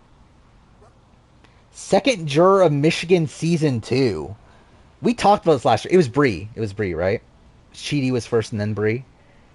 Was every Survivor auction in chronological order? Fuck off. Like, fuck that question. Like, what is that? Like, it's worth 25 points. Are there literally 25 answers? Like, I think that's ridiculous, especially naming them in chronological order. Like, sure, I'm not even gonna bother. Like, that's just, like, really ridiculous. And, like, to be fair, I don't even think I know, like, SA, AU, and NZ of, like, which seasons have Survivor auctions. Because I really don't give a shit. Like, US I know, but, like, I think beyond that, I don't even fucking know.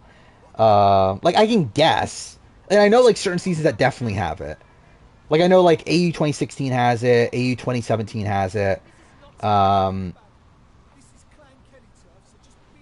beyond that, I don't fucking know if AU. Yeah, even SA, don't know. I know recent seasons had it, but I couldn't tell you which one. NZ, like, did Thailand have it? I don't fucking know. But again, US I can name. But again, like, that's just a ridiculous question. Especially naming them in chronological order. That's even more ridiculous. But yeah, like, what? US is what? It's Australia, Africa, Thailand, Amazon, no Pro Islands, no All-Stars, no Vanuatu, right? So then Palau, Guatemala,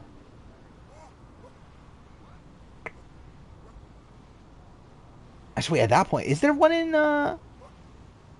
there's not one in Panama, I know, but, like, no, none in Cook Islands, none in Fiji, right?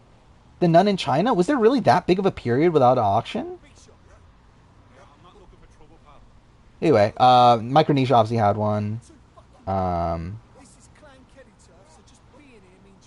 Oh, wait, Cook Islands does have one. You're right, Cook Islands does have one.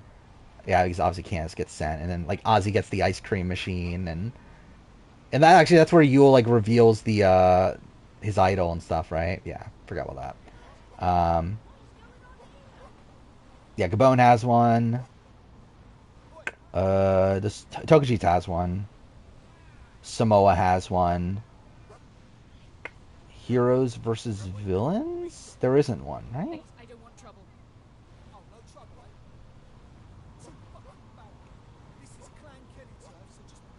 Actually, I'm trying to remember. Is there one in One World? There is, yeah, because the Shock's on. Yeah, because Tarzan won Shock's first car, and then Troyzan, yeah. Philippines has one. Karamoan has one, yeah. Then Cagayan has one, and then Worlds Apart, right? Anyway, why did Ko Wrong air after Cambodia, despite being filmed before? Like, how do you word that? I mean, like, it's because they needed the returnees, or because, like, they had the returnees be voted by the public to where they were like, well, we might as well make this next season. Like, how do you actually, like, word that? Who is the 7th boot of SA Malaysia? What a question.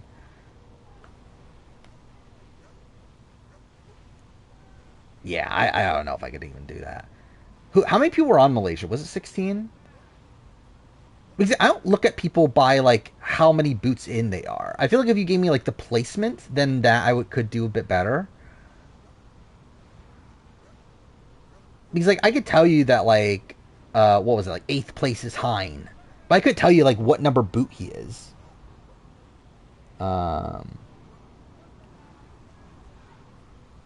He's what, 7th boot. Like, it would be, like, towards the end of pre-merge, right? If not the merge itself. Like, it would be, like, around the time that, like, Rajesh was taken out. But again, don't know the actual person. Name everyone who got voted out but returned to the game. And again, stop with the chronological order stuff. Like, that's just ridiculous. With International Survivor in particular. Like, if you want to, like, add every single person that got voted out throughout the all these different series that have no real continuity to them, and you having to know the exact order of all these series, and also know, like, who got voted on, came back, and when they did and stuff, it's like, that's, just, again, a ridiculous question.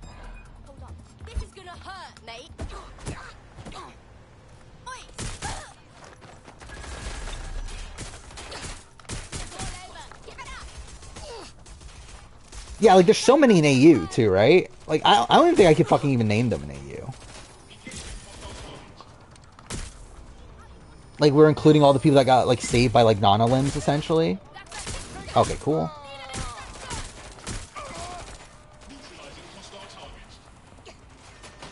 Brandon couldn't even fucking name the second Boots. There's no fucking way Brandon would be able to do this. Right, you're going to raise all record of that debt, putting our new friend back into the black, and more importantly, out of Clan Kelly's reach. Excellent.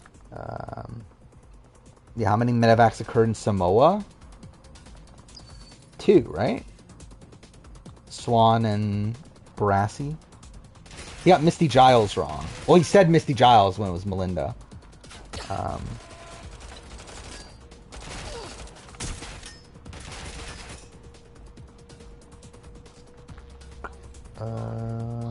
many people quit Edge of Extinction? Like, in general? 3, right? Because it's Sandra, Keith, and Wendy.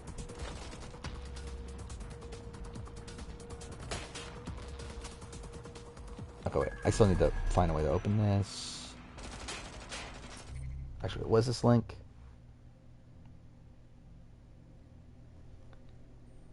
Oh, I did see this with Mike Bloom. Which, yeah. No. I mean, I would not. Like, I wouldn't even have, like, the Gretchen one in here either. But again, the fact 41's tribal is a billion times better than 45. I mean, it's too fair. He's saying merge episode, but even I think that makes like the Borneo inclusion even more ridiculous. We're talking about the entirety of the episode. I mean, he is press, so I mean, like technically, yeah. I mean, he doesn't get paid directly by CBS themselves, but he does get paid to talk about CBS stuff.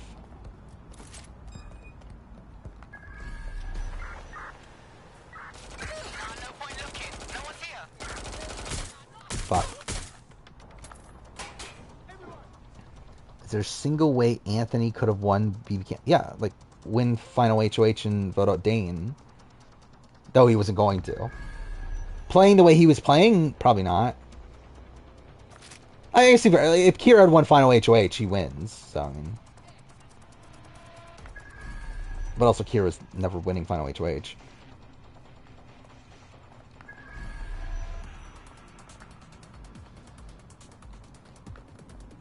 Then what do you want the answer to be? If you're saying like that is the realistic way. Like if we're saying like what do you mean? Like that means like nothing is realistic then. If you're saying that's not realistic. So like essentially you're just answering the question for yourself and saying no.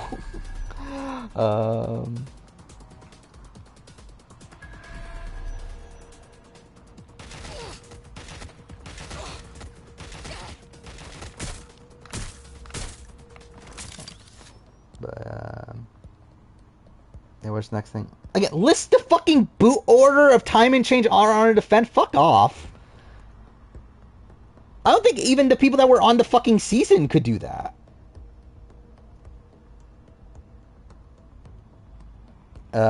Who won first Outpost Challenge in NZ Thailand? I could not tell you. I have not watched NZ Thailand in fucking years. Name 3 locations that Survivor US planned to film in but didn't. So what, you got Jordan. Oh,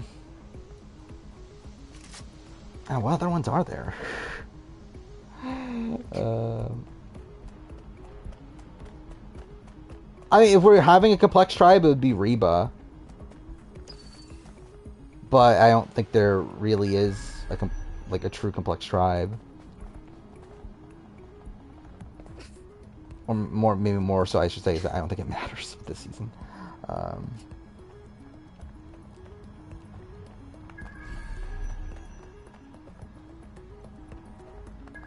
Well, because this exam is like really it's just really ridiculous.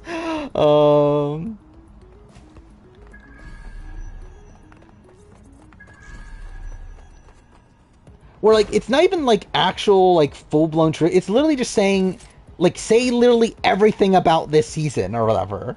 And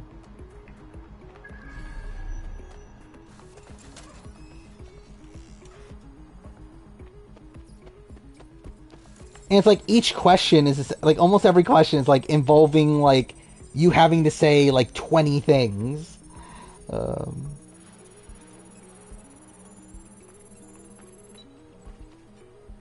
Oh, I have to actually fucking stay here? Transfer complete. By the way, we're an hour and a half in the stream. I still haven't even recruited anybody. That's kind of funny.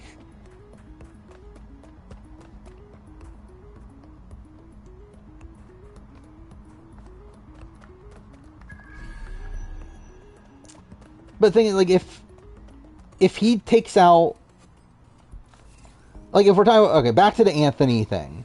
If he takes out Dane at 5, then more than likely, then Adam just wins out. Then, like, and Adam doesn't take Anthony to the end. So if we're talking about, like, with the comp results and everything, it's like he was screwed either way. You can forget about your troubles with Clan Kelly. We have wiped all trace of your debt. Is that what we're talking about? Like, yeah, Hawaii and Georgia were, like, places they considered during COVID. But, like, they weren't actually going to. Because if they were going to, then they would have. Like, is that what we're saying? That they planned to film? Because they didn't plan to film. They just considered filming. You should join that sec. Like, is that, like, what the answers are?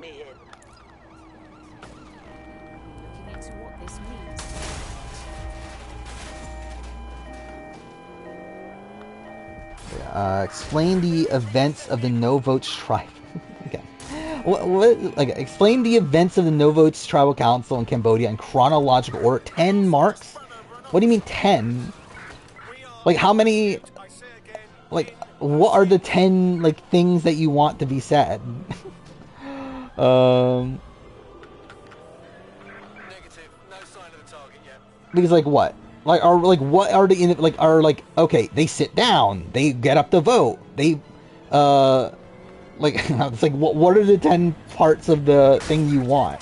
Like, obviously, I assume, okay, Jeremy plays his idol, or Wentworth plays her idol first, then Jeremy, then 0 votes, then they revote, then, tie between, what was it, between Kimmy and Tasha.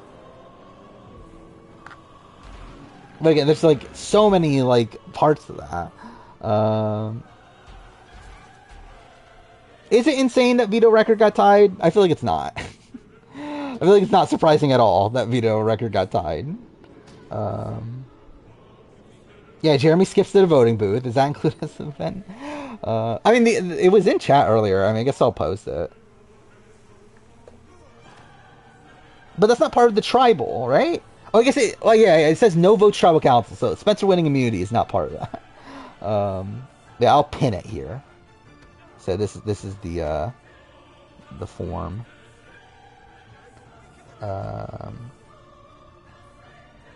Wait. Explain the events leading up to Micah's vote off in Maryland All Stars. What? I don't fucking remember it that well anymore. I haven't watched fucking Maryland All Stars in like 5 years. I haven't even fucking thought about it in that long. Like, I remember it was like a situation where he essentially voted himself out, right? Where like it was like a 3-2-2 vote or something dumb like that. But then he also like got an idol like right before it, and then like gets voted out with the idol in his pocket.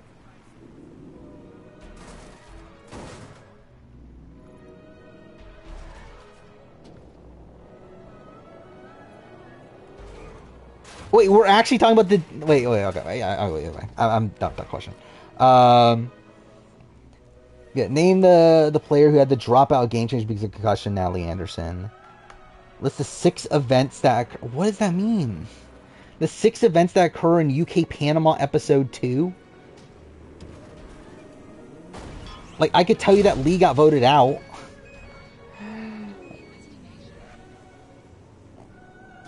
Like, wasn't that the challenge where, fucking John, like, showed off and, like, they lost because of that? What's that? It's like, what does that mean? The 6 events that occurred in UK Panama Episode 2. Explain the Jason blindside. 8 marks. What are the 8?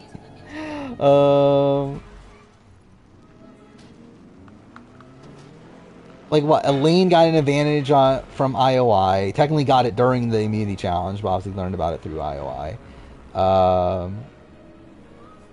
It was going to be a near unanimous Elaine vote, right? Until she got that advantage. But then because... Actually, no, it was going to be an Aaron vote, actually. It was going to be an Aaron vote, but they were pretending like it was a Lane vote.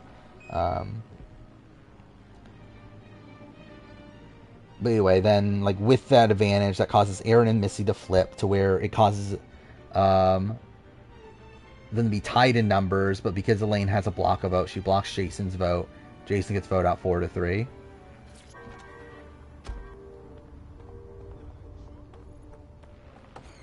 Yeah, like, I feel like if you do that, of like, who won immunity, who got voted out and stuff, that's easier.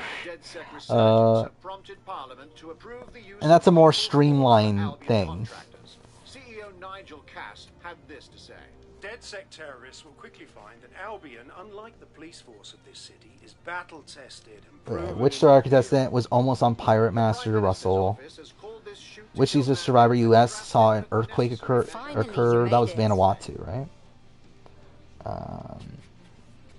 Explain the Australian Spiders villains. Episode 7 Tribal. See, I just feel like these questions are just kind of dumb. The questions where you have to explain what happened at a tribal and explain like 10 things that happened. It's like way too complicated. Tell me what's normal. Is it normal for the government Also, to kill explain its own people? events leading up to Tyson's second blindside in Winners at War. Can I just leave everything behind? Does Kevin Martin's game work in US or Canada? I think it currently still works in Canada. I don't think it works in US. But Canada has not changed their comp structure. It's still the exact same. Right. Like, it's still like physical / comps that involve a lot of like really detailed trivia that Kevin knows very well. With Big Brother US, the problem is that it's very easy trivia in the US. So it's like a completely different like skill set. Which, I mean, I guess to be fair, it would maybe make it so that Kevin can win more. I guess it depends on who he's up against. It would be like the thing that makes Kevin like such a big lock to win in Canada if he reaches endgame through comps is the fact that he is the perfect mix of both. That he is physical and also he knows this like really in-depth like trivia. Where in US, again, it's more about physicality and knowing basic trivia. So if there's someone that is more physical than him that also isn't an idiot, then he probably loses that person. Where like you don't have to know like the really minute details that you need to know for like Canada.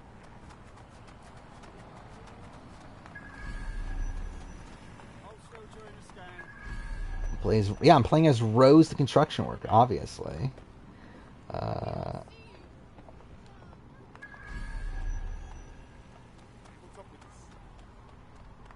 Yeah, obviously 27 minutes. That would have been too tough for Kevin. He definitely wouldn't have gotten that.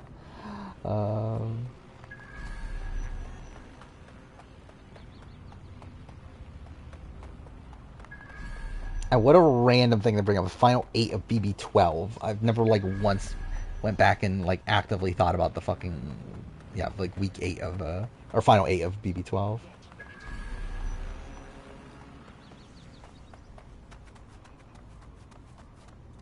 But still, I feel like there's no fucking way you have an exam that actually makes you memorize like all these things for this many questions. Like I've never once had an exam that's structured like this. That has like this many like in detail questions about like all these like minute things. How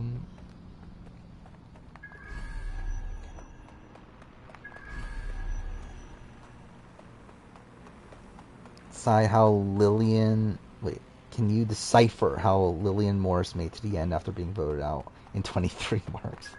That would be a lengthy explanation. But let's see the other questions. Who was the 9th boot on Return of the Outcasts? 9th boot. So it would be Palessa, right? The options are Palessa, Meryl, Tevin. I know it wasn't Tevin. Meryl made final 8, so I think it was a 20-person cast, so like Palessa makes sense.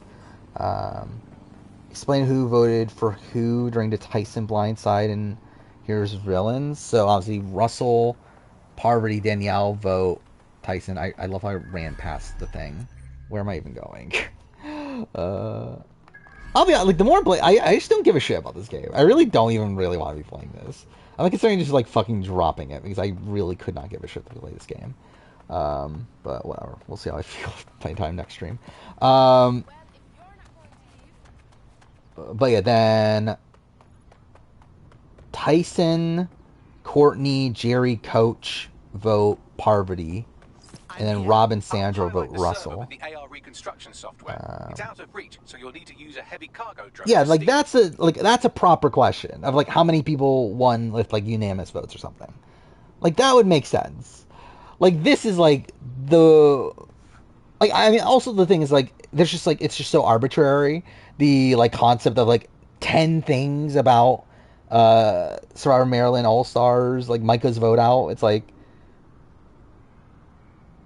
I think it needs to have like definitive answers more so than like this like arbitrary concept of just like name 10 things.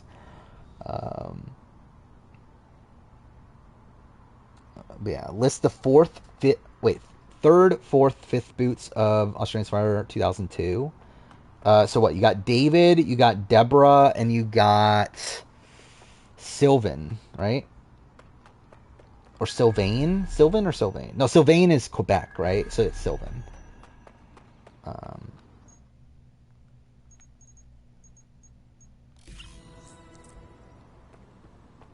Oh, I forgot this was a thing in this game.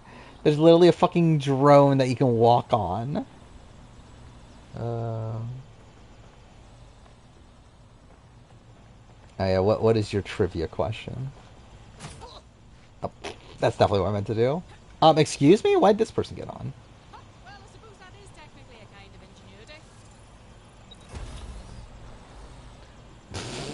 ingenuity. Yeah, I don't know. Is there a single way? Would that even be a trivia question? But yeah, sure, why not? Yeah, name every Survivor US AE player who were on the challenge in alphabetical order by first name. I don't know, even Survivor, because we're including USA, right? Which that's fucking ridiculous. Actually, didn't we already do this? I'm pretty sure we did this on stream like a month ago or so.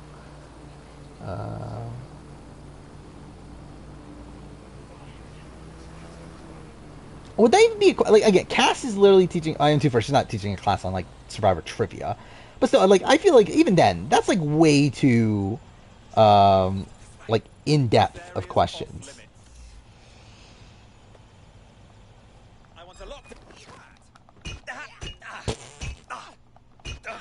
This looks so stupid. What? Okay, I thought I'd just be able to. How's he not dead? Okay, there we go. Cool. I mean, that'd be easier if you made it with multiple choice. I'll say just like don't make it, or like if you're having like the 10 things, like make it so like you have the 10 things right now, but you just have to order them or something. Like I feel like that would be like a better overall question. I guess to be fair though, that would like be just too easy. What am I doing now? Oh, I have to steal it. Oh.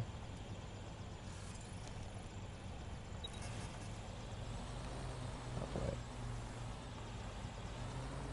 How do I... Okay, cool. I guess that doesn't do anything. How do I pick this up then? Oh, wait, can I pick it up from the bottom? Wait, so if I... Oh, wait, I pushed the wrong thing. God damn it. Oh, well, I have to wait now. Cool. Knowing Edgic made Survivor worse for you? I can understand that. Because I think, like, the thing with me, and, like, even watching this episode, like, I knew J-Maya was going home. Like, based on, like, the editing of the episode.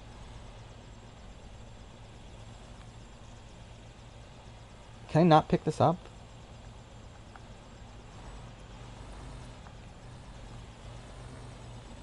How am I supposed to pick this up, then?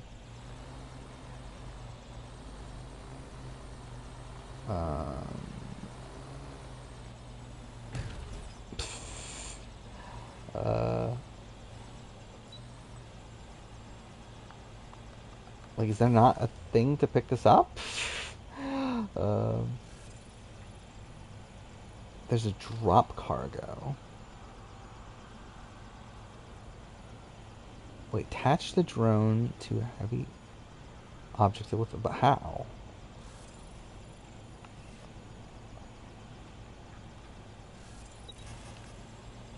Like, how do I attach it? Oh, wait, is it this thing that I'm supposed to pick up? Wait, no, it says that, right? Yeah, it is this. How many winners have received every single jury vote, counting Global Survivor? So, like, one by unanimous vote you're talking about? Like, it would be, what, JT... Well, Earl, JT, Jeremy, Adam. And then international... let's see, AU... Do we have any...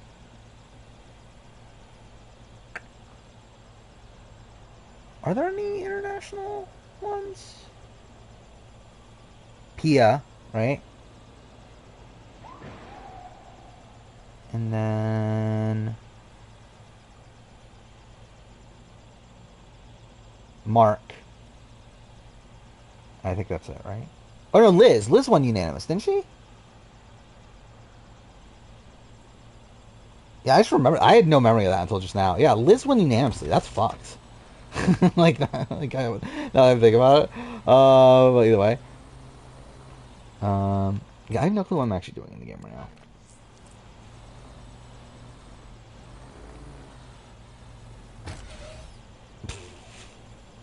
Like, I legitimately don't even want to be playing this. Like, straight up, I actually don't give a shit about fucking Watch Dogs Legion. I don't have to be playing this game. But yeah, was there any SA ones?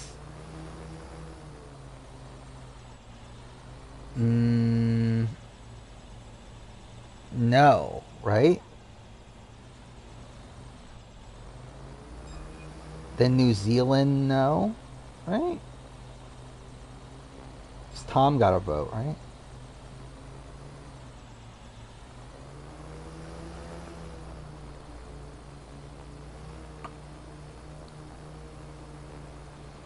Oh, I forgot about. Yeah, I did forget about. I legitimately did forget about Cochrane's. That is something. Like, obviously, if I had all the lists, like, if I had all the winners, like, in front of me, then I would have been able to say it right away. But yeah, I did actually forget about Cochrane. I'm going through them. Yeah, I'm thinking, like, should I just, like, not play Legion? Because, like, one, I don't care enough. We've also, like, literally just played 2 fucking Watch Dogs games in a row, and it's like, the third one's, like, kind of overkill. And yeah, I don't even fucking like this game.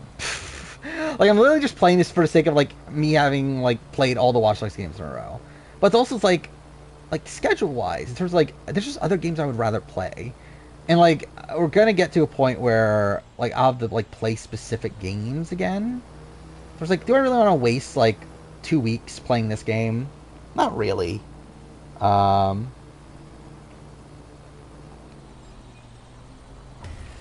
think I probably will drop this.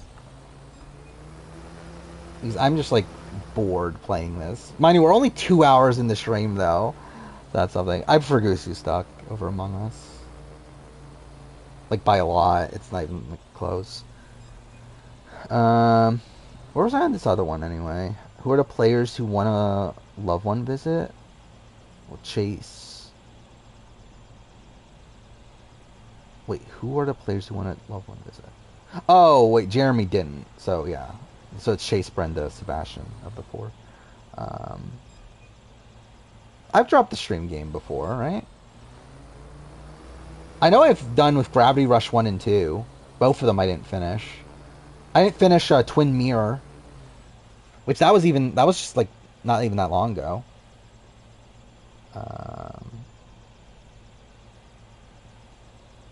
Yeah, let's see. What else have I not finished? Shadow Mordor. That was another one. Where, like, I played it for, like, 2 hours and never finished it. Yeah, there's actually a good chunk, I feel like. Inside, I technically never finished. I, like, just skipped through it by the end, but I never actually, like, properly finished the game.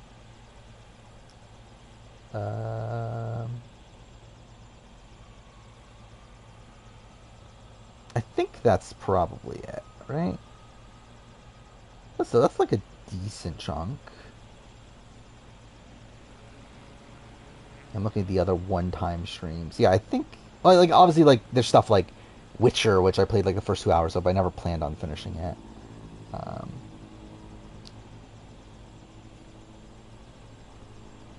yeah. Oh wait, did I close the wrong thing? I think I accidentally closed chat.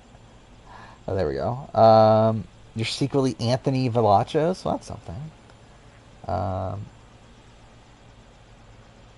Imagine he actually went by Anthony. Like, how fucking weird would that be?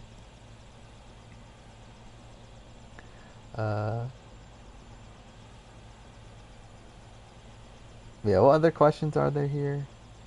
Explain the events leading up to the John Hennigan blindside. I mean, again, like that's kind of a lot, right? If we're talking about like the entire events, like the 10 marks. Explain why Dave turned on Matt. 6 marks. Are there 6 marks they even have for that? What are there 6 marks that are there?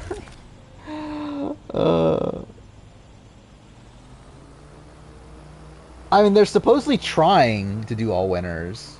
Will it happen? I don't know. I would lean towards no, but they're at least trying. So that's something.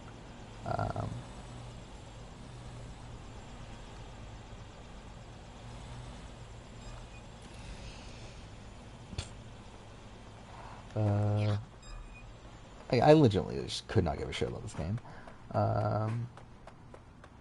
Name every mark on Survivor. I mean, so we're actually talking about marks. I mean, we got Papa Bear, Mark Caruso or whatever his name is. Are we talking about? Are we including international? Because obviously Mark Wales. How many marks are there in Survivor US actually?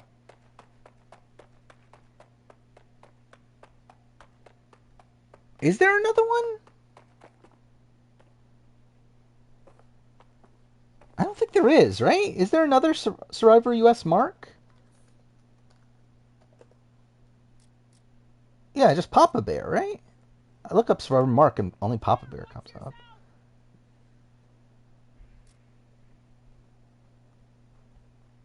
Is Mark the chicken? I guess that's the thing. Yeah, let's just try to get everyone killed. I'm out on this game. Fuck it. I don't care enough to play it. Are we including the host? I forgot about all the hosts too. It's like all of them named fucking marks.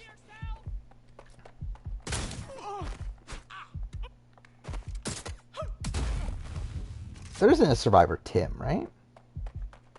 Unless we're including Maryland. There was a guy named Tim on Survivor Maryland who sucked.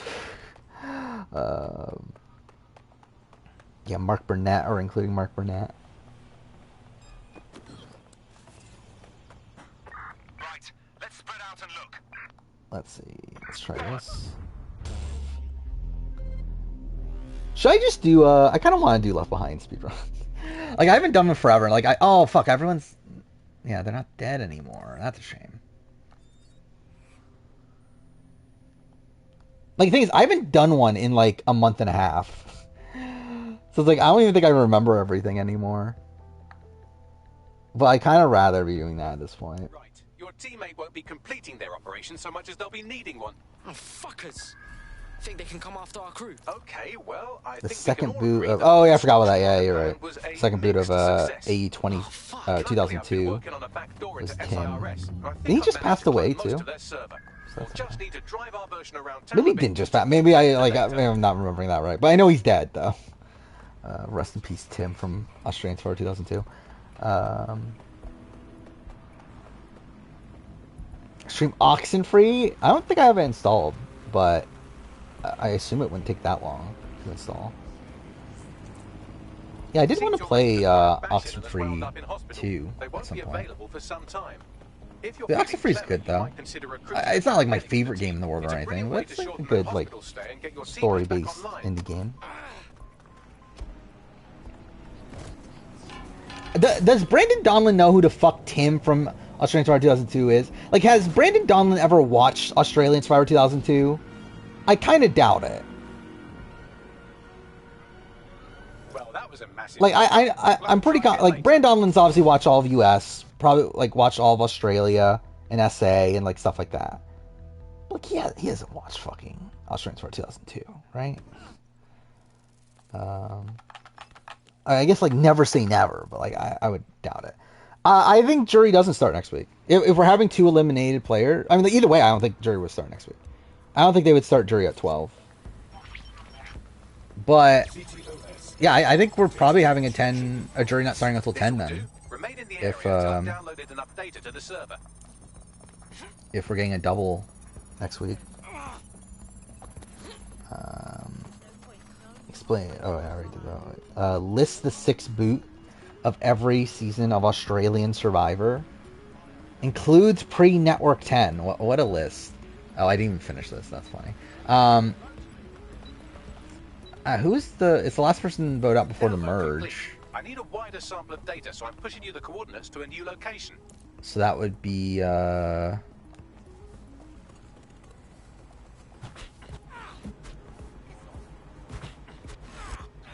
Oh, you know, I think I was wrong before, wasn't I? I was wrong about the AU one because I forgot about one guy from AU 2002. Because I said Sylvan. Sylvan was the 6 boot.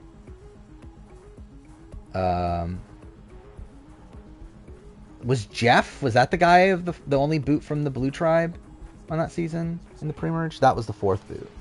Deborah was the 5th boot. Either way. You were surprised by the outcome? Really? I wasn't. For Devil's Plan. But yeah, I liked it. I thought it was really good. It's not as good as The Genius for me. But I think it's still good though. Like, I think it's definitely a... Okay, cool. It's definitely better than most other reality television shows going on right now. This is brilliant. Look at this. It's definitely better than Time Hotel.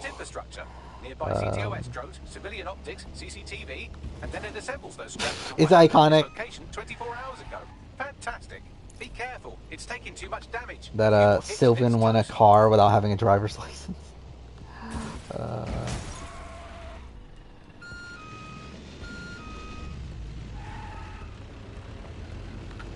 Yeah. Who are the other 6 boot? Who the fuck was the 6 boot from Celebrity Australian Survivor? How many boots into that is that? Would it be Guy Leach? Or would it be Wayne? Is he 6 boot? I don't even remember. How many people were on that cast? I generally don't remember. Was it 13? I think 6 boot would have been Guy Leach then, right? Because he was the merge boot. Towards the end, the edit made you think Orbit was going to win. See, I thought Seokjin had the win coming into the final. I did think for a lot of the season, though, that, yeah, Orbit could win. But I did feel like coming into the final, I felt pretty good about Seokjin. Especially once we get, like, part of the way through the first game and we see him, like, sucking. I was like, oh, okay, yeah, it's definitely Seokjin's to lose.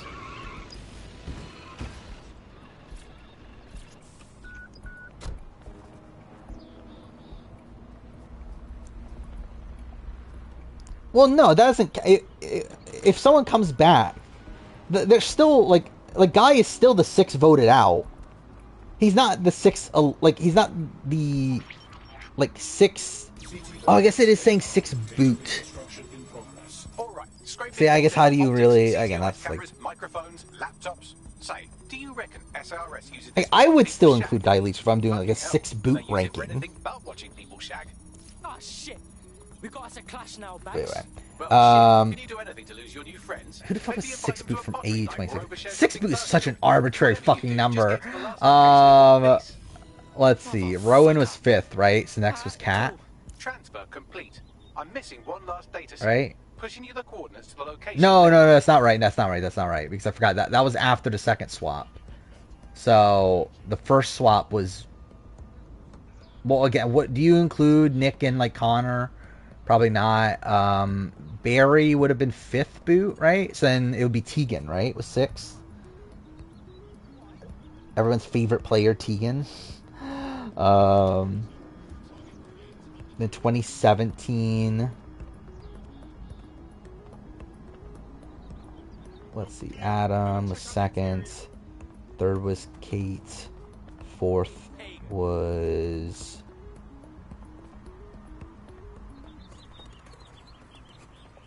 Tarzan. I'm trying to remember. Amy was 5th, and then would it be Sam? I get. We're fucking going through the fucking. Okay, Peter was a quit and stuff. Like, okay, fuck off.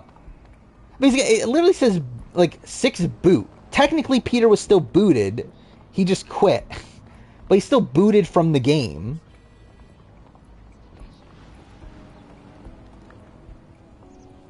But yeah, what, 2018? I have not thought about the fucking boot list of fucking 2018 in forever.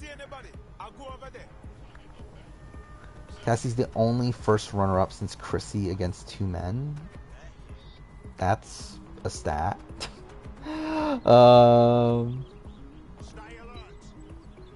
Oh yeah, Domin would have dominated. I think Domin was just straight up dominate Devil's Plan in general.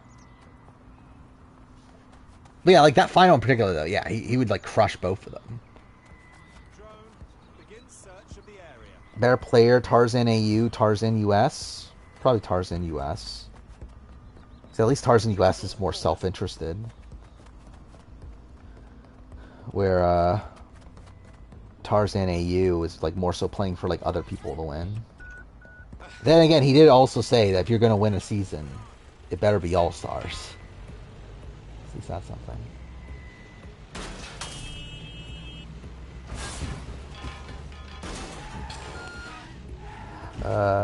That's on a girl boiling her clothes in the rice pond day 2. Major Tarzan vibes. If that's what we're like considering Tarzan to be, then sure. But he's only remembered for him boiling his clothes.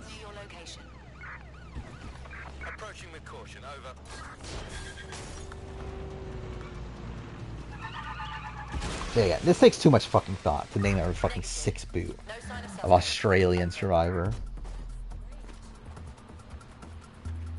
Name every US AU player that was on Amazing Race in alphabetical order by last name. What?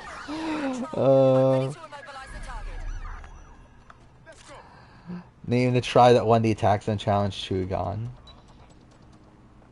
List the final 8 of SA champions.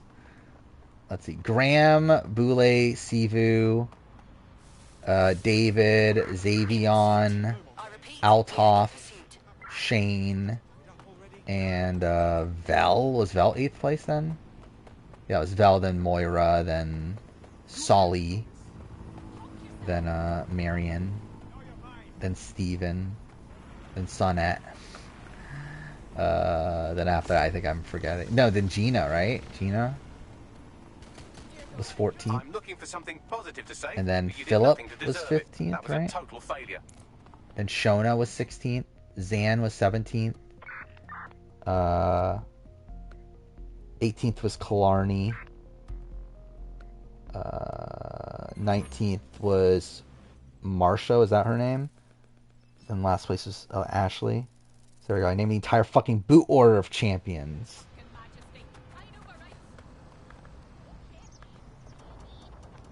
If I were to rank new era merge boots, I don't know, would Ellie be that high? I don't know, again, like I think that just the ranking of J Maya is tough because like she technically gets screwed over by the Shot in the Dark, but also she played terribly around that. But yeah, Josh would be last though. Because I think if it wasn't for the fact that she had the Shot in the Dark, she would be like alongside Josh, pretty much. Like above Josh, because at least like she didn't get like directly saved. Okay. This is stupid.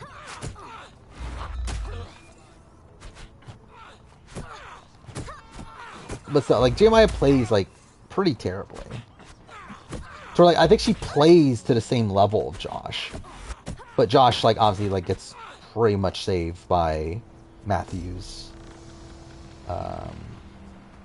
Medevac / quit. Well, that was a massive cock-up. We'll have to try again later. I think it's going home next. It's a little tough, right? Like I think like again, I think Bruce is very likely. I think Caleb is very likely. But obviously, like, we have the, like, double tribal thing, so, like, really, it's like we're gonna have to see, like, the combinations, I think, before, like, getting a solidified answer. But as of right now, I would say, like, Bruce and Caleb seem like a likely duo. I still think a chance of Sifu. Who else? Kelly, definitely a chance of Kelly too. Katura could, but again, I still think Katura is going to beat Bruce. For whenever that happens, which I guess, considering like the fact that Bruce has an idol, I think more like, I guess that means probably Bruce isn't going home this next round, unless he somehow doesn't play it in a split tribal where he knows he's a big target, which would be funny. But again, I personally think Katura is safe until Bruce goes. I think Katura is going to win the battle with Bruce.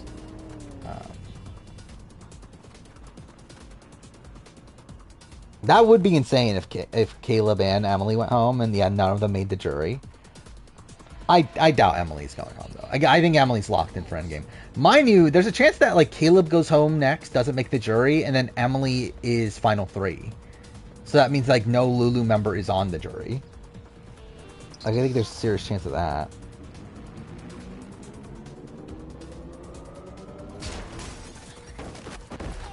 Sifu's Dan Giesling 2.0 for convincing try to vote out Jeremiah. I guess. Is that what it takes to be Dan Giesling 2.0?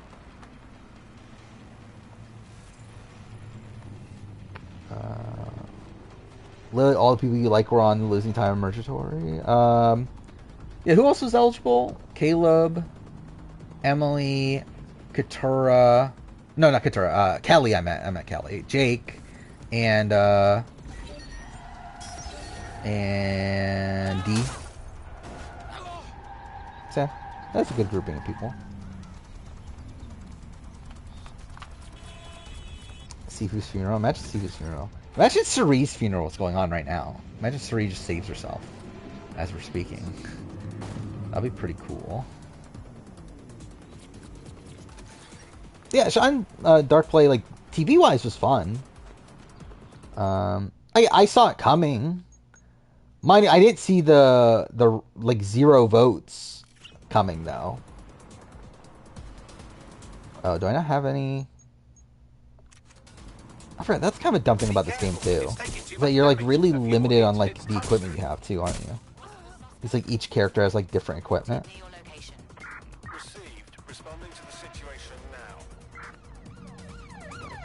I could see Drake making the end. I just don't know like what his actual like path is necessarily.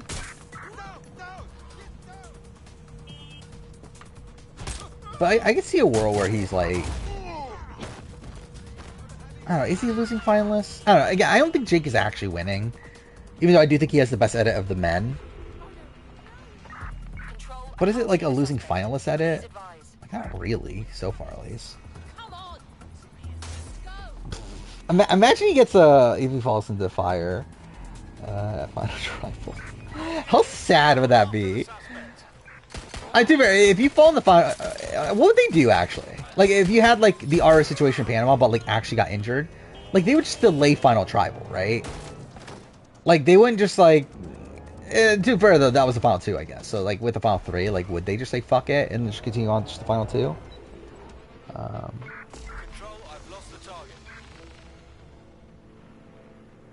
Well, that was a massive cock-up. Was Mary Ann dressed as Cerie tonight? Oh, that's fun. Yeah, Jam's there too. Yeah, I forgot that was tonight, the RGP event.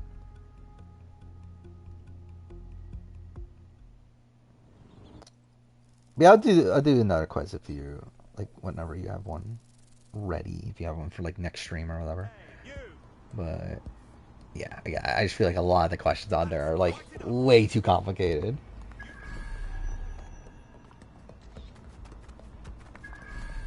Chances of Sora 45 being top, there's at least a chance. I think it's on pace to be in contention. Do I have faith in it sticking? Probably not, to be honest, but we'll see. Jeff did make a big claim in the On Fire podcast about how there's no more quitters. So maybe that's something. He did also say that the season gets better and better every episode, but to be fair, he would say that though, wouldn't he? But he did say like next episode's better than this episode, so it's like, okay, well that's something.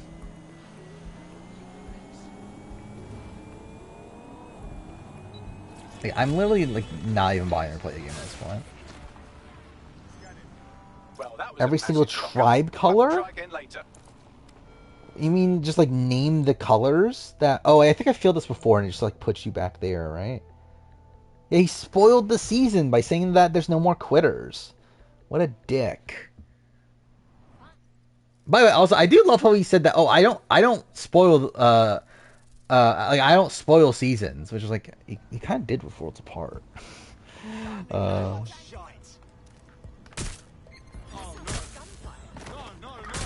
Can I quit a mission, by the way? Like, I would... I actually wouldn't be opposed to, like, just, like, spending the rest of this episode still, or the rest of the stream still playing this game if I can, like, not do the mission. There we go. Control, we are pursuing the target. So we'll just free roam. Why not? And of course I missed. And I missed again. Whatever. If next episode is burn this one, you'll eat Jag's ass. Okay. Well, I hope you're ready to eat Jag's ass then. I think next episode could be fun. Again, we're getting split tribal. There should be interesting dynamics involved. Again, like we are getting groups of 6 as well, so it's going to be like better in groups of 5. And again, we have 90-minute episodes too. So it's like they're gonna have enough time to explain things. So yeah, I feel like next episode could be really good. You did nothing to deserve it. That was a total failure. Oh, is it still? Oh, is it actually gonna force me? I can't even do free roam. That's pretty stupid.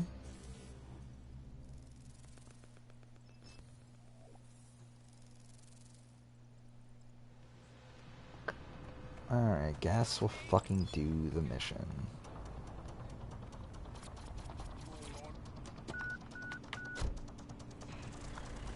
Love Emily and Caleb, and yeah, they're fun. Like, Caleb's definitely like a lock for a returning spot at this point, right? Or you can just tell how much Jeff loves Caleb. So much to the point where, he keeps on mentioning how much he didn't need a casting coach. I still find it so funny. He just like went out of his way to trash on Adam again. I wonder where, like, actually, I want to see if I can find it. Because like it's right. If I remember right, I think it's like right at the beginning.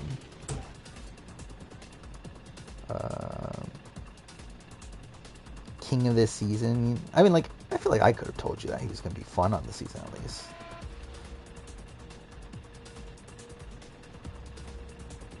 Think he does want the return? I don't know, to be honest. Alright, let's see if I can find it. Was curious about Devon's with you is I mentioned it a moment ago. There's no way I'm gonna be able to find this. Okay. I think so. I think it's a very humbling experience. Yeah, I don't think I will be able he got injured and had to be evacuated. Nobody ever cast a vote against him, right? So yeah, I mean, when he comes back as a returning player, I think. Oh, he's talking about Bruce there. Again, another shout out to those great casting coaches for. Oh, this is it. I found it. Times I was texting Jay, going, "Oh my gosh, what now?" I gotta go with Caleb. I love that you two, even though we're all three doing this show together, I love that you two will text as you're watching. Oh, I went back 30 seconds. God damn it. We're sitting on couches a couple thousand miles away and shouting at the TV. And I just need to say again, another shout out to those great casting coaches for getting Caleb ready for us. I really feel like we need to send him a case of champagne just to say thank you. And if you are listening to this and you think I'm being genuine, I'm not. All right, let's get into the season 45 episodes. It's like, it's just so random. Like, it has nothing to do with anything they were talking about. He just like goes out of his way to trash on Adam again. So yeah. Again, I just find, yeah, this like feud between Probst and Adam Klein at this point is humorous. Again, it looks like we will be having a 7-person jury, which I'm surprised Survivor would allow that, because you would think that they wouldn't like want that, because like under the worry that what if like someone gets medevaced or like someone like can't be on the jury for whatever reason. Because then at that point, are they really going to want to have a final 3 with a 6-person jury? Like, you would think they would want to have at least 8 to make it so, like, that situation doesn't occur. Yeah, redo the least favorite. What is least favorite still? Like, I guess Melissa Next is a cast he likes. So maybe now the answer would be Adam. Oh yeah, it's gonna ruin the 7-1 streak.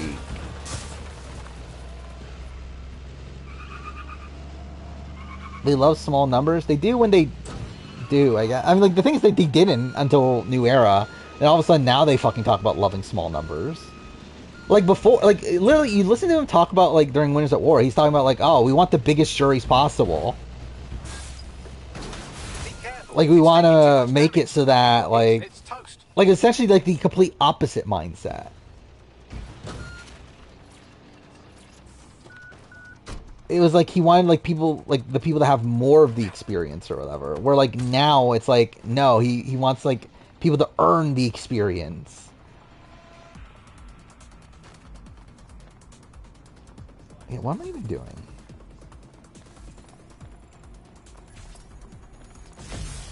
I should have blew myself up. I feel like Big Brother would probably be easier. I mean, like, if you're, would it be Big Brother US and Can, I guess? If you're doing AU, then it's like, fuck that. Either way, it doesn't really matter, though.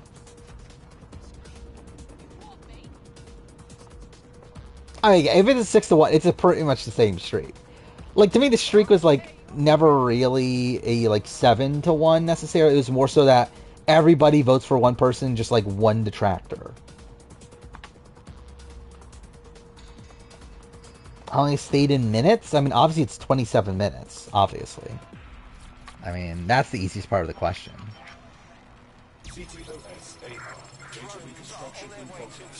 Don't even know what I'm doing right now. How'd I do that?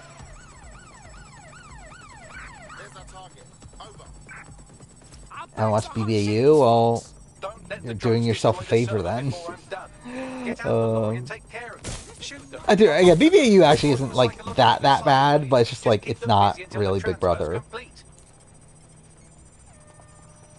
And like, I guess too fair. Like BBAU 2020 is really bad.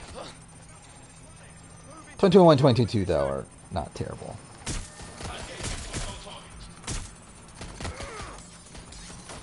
Why should I hate Adam Klein? Because he is doing the cast. He's the casting coach, essentially.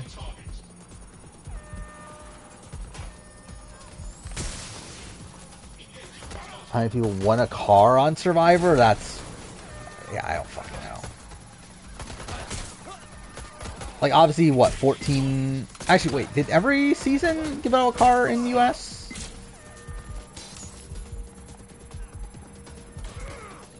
Why am I watching BBAU? Why do I watch most of the shows that I fucking watch? Oh, I never even talked about this. I did finish Surviving Paradise since last stream. I forgot about that too.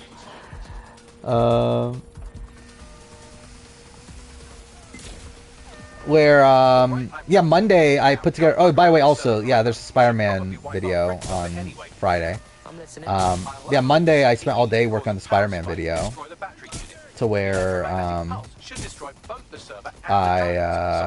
couldn't really watch, like, BB5 or anything else that I was, like, doing a video on in the background. So I was like, fuck it, let's just put Surviving Paradise on.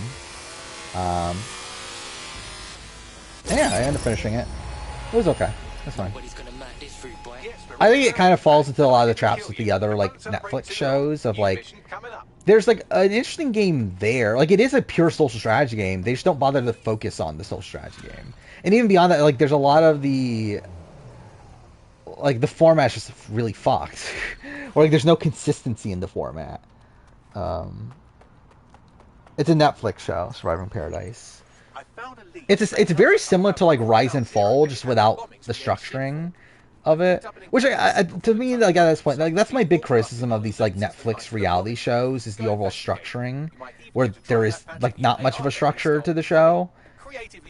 Where, like, even with, like, Devil's Plan, that was, like, my issue with that, is that, like, each episode, like, obviously, because it's a bingeable show, like they don't feel the need to like have like solid end and like start and end points to episodes. Instead, like episodes usually end on cliffhangers, which I think it kind of like ruins like the overall like structuring / like format of the show. In a way that like bothers me at least. So I feel like I would have personally enjoyed Devil's Plan a lot more if it was like 8 episodes, or how many? I guess it would take 9 episodes, right? But like each episode specifically focused on the one like task that they were doing. But yeah, like with like Surviving Paradise, same thing. It's like the overall like structuring of the season is just like all over the place. I watched the premiere of Rush. I didn't like it, and I didn't come back to it. I am thinking right now, though, that I kind of feel like I want to go out of my way to watch one more other season of reality televisions just so I can have 40 on my year in reality TV video. Because if I watch the shows that I plan on watching as of right now, I'll end up having 39 shows on my year in reality TV video. Which is like, should I just watch one more just to make it 40? Yeah, do I include the poker show? The reason I wasn't going to is because it's an online show. Like that was my thing. Is that like, well, like I haven't included like Sequester, and like I'm not including College Survivor in the final list. So it's like, isn't this essentially the same thing? But I guess to be fair, I did include like Genius Netherlands, which was technically an online show. So I don't know. Maybe I will, maybe I won't. I am already including Buddy Games. I have watched all the Buddy Games, and I will watch the finale. I've considered Siren. That's on my list of shows to watch, or like to potentially watch. I'm not like dying to watch it though. I'm not gonna watch Hell's Kitchen. See, the issue with Tough as Nails is that there's 2 seasons this year. So if I get caught up on Tough as Nails, then I'll have to watch Tough as Nails 4 and 5, and then it'll be 41 seasons.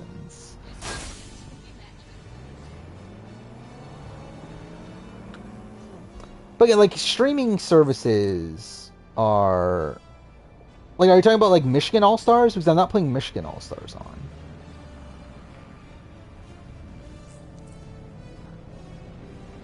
Oh, Challenge All Stars. Yeah, again, like it's a streaming service though. Like that's like an actual like proper like legitimate like thing.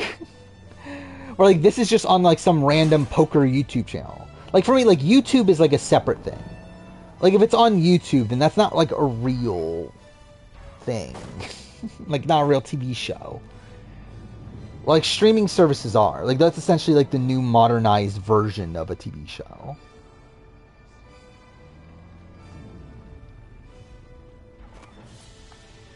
Getting to 50 would be cool. It's possible, but I'm not going to. I'm not going out of my way to fucking... do I have not watched Outlast. That's on my list of shows to potentially watch. And I hear good things about it. So I don't know. Maybe I will watch it. Shit, I didn't think of that. By the way, I did see that Across the Spider-Verse is on Netflix. So I'll probably watch that at some point too. Right now, I think I'm just gonna go all out and watching Mighty Morphin Season 2, and then just get that done with. Because after that, I'm free essentially.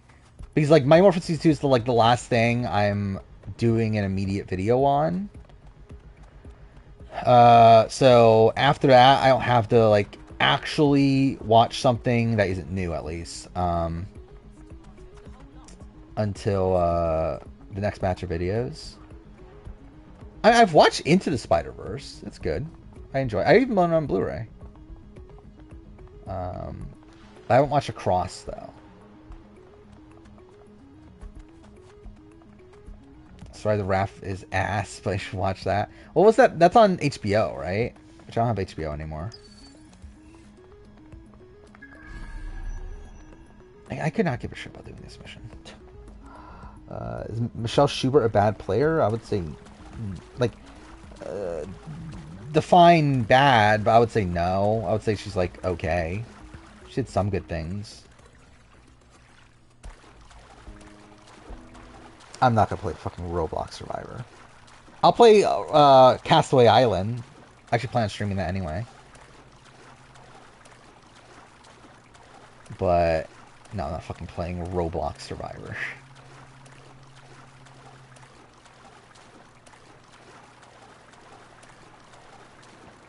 I think Spot will be the villain. Really? I think it's Green Goblin, right? Like, I think it's clearly Green Goblin is the villain in Spider-Man 3. I think Green Goblin and maybe Carnage, but I think Carnage could also be DLC for 2.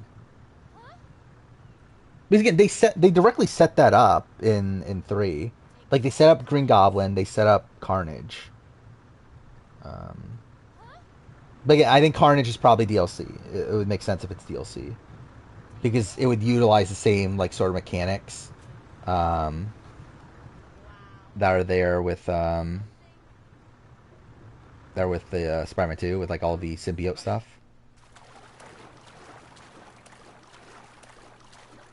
Outlast is Alone plus social strategy. Yeah, I never even watched Alone either, but yeah, I'm interested in it. I might go out of the way.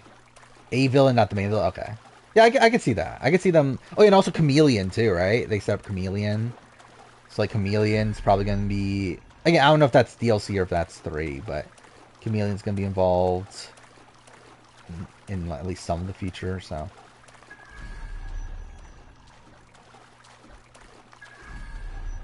Yeah, I mean, like, most of the villains are out of the picture, so, like, yeah, I would assume they're gonna go to some, like, relatively niche ones, obviously outside Green Goblin.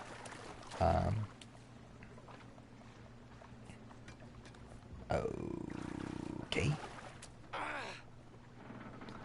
Spy's the only eliminated survivor tribal council at enemy sort of quit.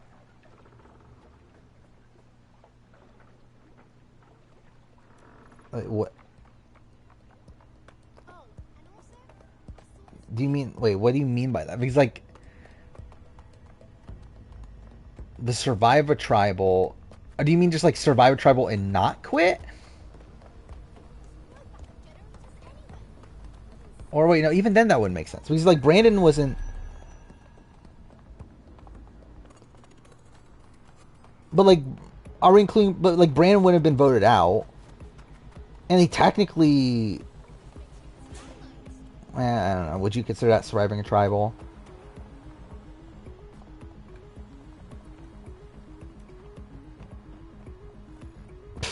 Basically, because like putting down Yeller. I mean, I guess. Yeah, I would assume it's Miles' focus for sure.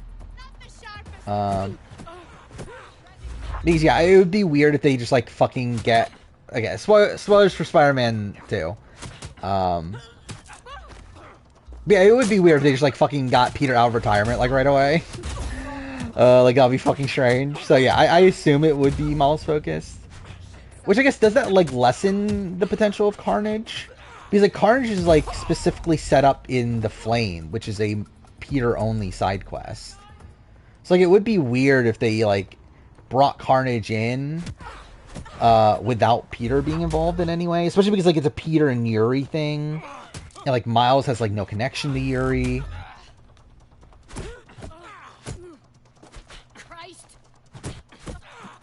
Excuse me, Miles Morales was not DLC. That was a full-blown entry. Again, the DLC for Spider-Man was, what, the Turf, what were the other ones called? Silver Linings and another one. But those were Peter-centric.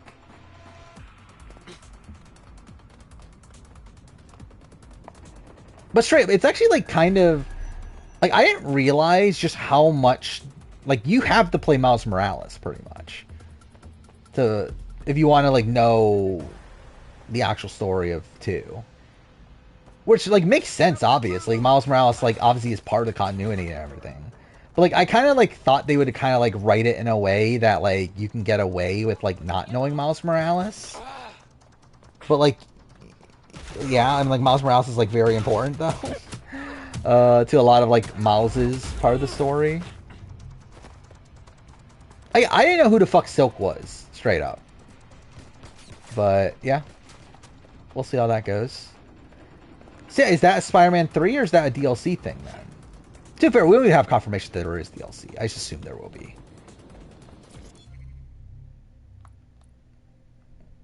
Wait, what is this? Okay. Don't know what I just did there, but cool. What the hell? This is it. Is that video of Mr. Beast with Jesse and his kid going? No. Was that this year? That feels like so long ago. But I guess it would have been this year because Jesse like just finished playing Survivor at the end of last year. That's insane. That was only a year ago too. That 43 feels like so long ago. Like it was literally less than a year ago that Gabler won Survivor. That's insane. I love how I can't even leave because I don't even have the access key.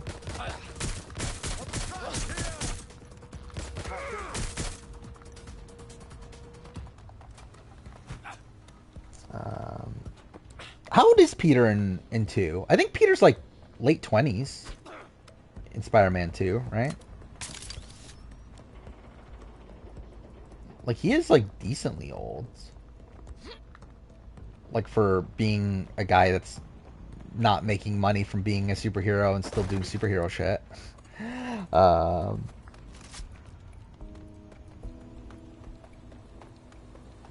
So I think he was like around 25 in Spider-Man 1, and this is like 2 years later, right? So he's definitely like late 20s. 41 feels like a different era. Does it? I don't know if it does for me. Are all the shows you plan to watch on the reality year in reality? Wait, what does that mean? Oh, where do I have Jesse as best non-winner? Well, he was second best non-winning one time, right? I guess non-winner is even top 10. I guess he's like maybe barely. Yeah, obviously it's just because the alligator. That's why 43 feels like so long ago.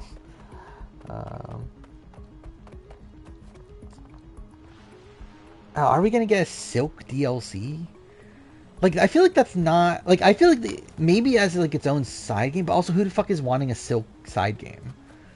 I feel like no one was talking about fucking Silk coming into this. But again, like, looking at how, like, Spider-Man 1's DLC was, like, it was just kind of lazy. And I feel like that's probably what they're going to do again. Is, like, essentially just reuse the same assets and, like, use the same character and do something, like... relatively easy. Want a Rose DLC? I didn't mind a Rose DLC. I think it was I liked the Rose DLC. It's probably like the Yuffie DLC also.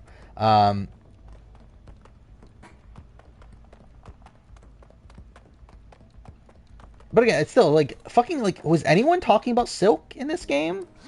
Like no one's like I never heard a single person talk about Silk being in Spider-Man 3. Or like anyone being like super excited to get Silk in there. Obviously now that the prospect is there, yeah, people are talking about it. But like before that, I don't feel like anyone was talking about like Silk being in the Spider-Man games.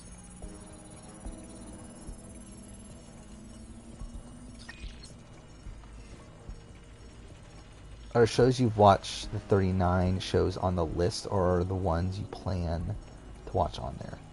No, the ones I plan to watch are not on there. The 39 are shows that I have already watched, plus the shows that are currently airing that I am watching. And also plus like a couple shows that haven't started. So okay, these are 39. Do I actually want to run through? Again, 26 shows are already done. Got Australian Survivor, Devil's Plan, Traders NZ, Traders US, Traders AU, Claim to Fame, Challenge USA, Survivor 44, Big Brother, BB Can 11, Rise and Fall, Fight to Survive, Pressure Cooker, Challenge World Championship, Surviving Paradise, Circle Season 5, Physical 100, Time Hotel, Moondog Island, Perfect Match, Survivor Quebec, Challenge UK, Challenge Rider Dies, American Ninja Warrior 15, Challenge Argentina, Amazing Race Canada 9, Stars on Mars. Those are shows that are done. That's 26. Shows that are currently airing that I intend on finishing. BB25, Buddy Games, Survivor 45, Amazing Race 35, Traders Canada, Amazing Race Australia, BB UK, House of Villains. I forgot about House of Villains. Challenge Bound. Wait, why do I have this on here? That's not going to finish this year. Does that mess with the numbers? Was I counting that? Anyway, Survivor UK. So that is 9 shows. So that would make it 35. And then the shows that haven't started yet. Oh, I think I was including it. So that actually does fuck up the numbers a bit. Because shows that haven't started yet got BBAU, Traders UK, Squid Game Challenge. I believe Traders Quebec is supposed to be this year, which if it is and gets subtitled, which I think it will, I'll watch it. But we'll see. But yeah, I guess at that point that means that I would technically need one more. Because more than likely, Challenge Battle for New Champion's not going to end this year. But yeah, there's also shows that I like. Again, Survivor, Michigan All Stars, Time and Change, Jury Duty. I'm going to talk about. I'm not going to put on the actual list. MILF Manor. I didn't finish. Like the ones that I started but did not finish are MILF Manor, Rush, and Zombieverse. You have to watch Inside Out for a class is one of your least favorite movies. How is it one of your least favorite movies? I feel like that's like kind of a strange take. So I don't know. Maybe I do watch Tough as Nails. Dude, I'm gonna have probably time to at this point to just binge all of Tough as Nails. Zombieverse wasn't like necessarily bad. I just didn't care.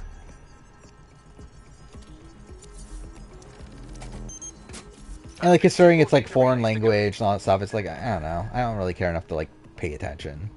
Because I do feel the dub was terrible, and I'm like, okay, if I'm gonna properly watch this, I need to watch the sub. Like, but that would like require me having to pay attention more. I'm like, I don't care enough to do that with this show.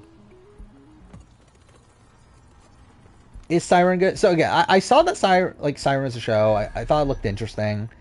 I didn't get around to watching it, but I do have it on the list. Oh, should I mention all the shows that are on the list of potential shows to watch? Yeah, so shows potentially to watch. Okay, Challenge All Stars 4 is not happening this year. The Climb, Bachelors in Paradise Canada 2. How'd that even go? I never even heard anyone talk about that. Anyway, The Goat, I think, is now next year, right? But an Outlast, Tough as Nails 4 and 5, Crime Scene Kitchen, Trader Spain, All-Star Shore 2, Survive the Raft, Love Island Games, 007 Road to a Million, Siren, Survive the Island, and then Game of Gold. Those are shows that I have on the list to potentially watch. I'm not watching Golden Bachelor. But yeah, maybe I will binge Tough as Nails by the end of the year. Because yeah, I finished Mighty Morphin relatively soon. So like I literally spent all day today watching Mighty Morphin up until Survivor. And I like spent the last few hours yesterday to where I'm already at episode like 23, I think.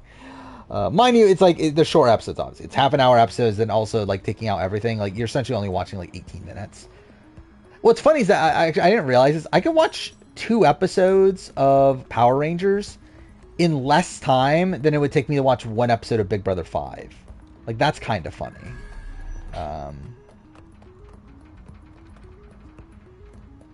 But yeah, I'm on like episode 23 out of 52. So like I'm probably gonna try to have it done by like Monday or so of next week, and just like get that all out of the way. I'm currently still working on my Total Drama action video, which I'm up to episode 20 on that. Which initially I was thinking it might be like really long. I actually think at this point it'll probably be just like around the same length as Island, maybe a little bit longer. But like, because like I think the way it's lining up right now is that my notes, because like for Island I made a full script. This one I'm only doing like bullet points and stuff. But my bullet points are essentially going to be the same length page wise. Which means that it's probably going to be like a little bit longer, but I don't think by like a ridiculous amount. Drop this super important ranking. Again, MILF Manor's in the shows that I started but didn't watch. Every type of crime ranked from worst to best. What does this mean? Oh, just like the individual missions, stolen vehicle.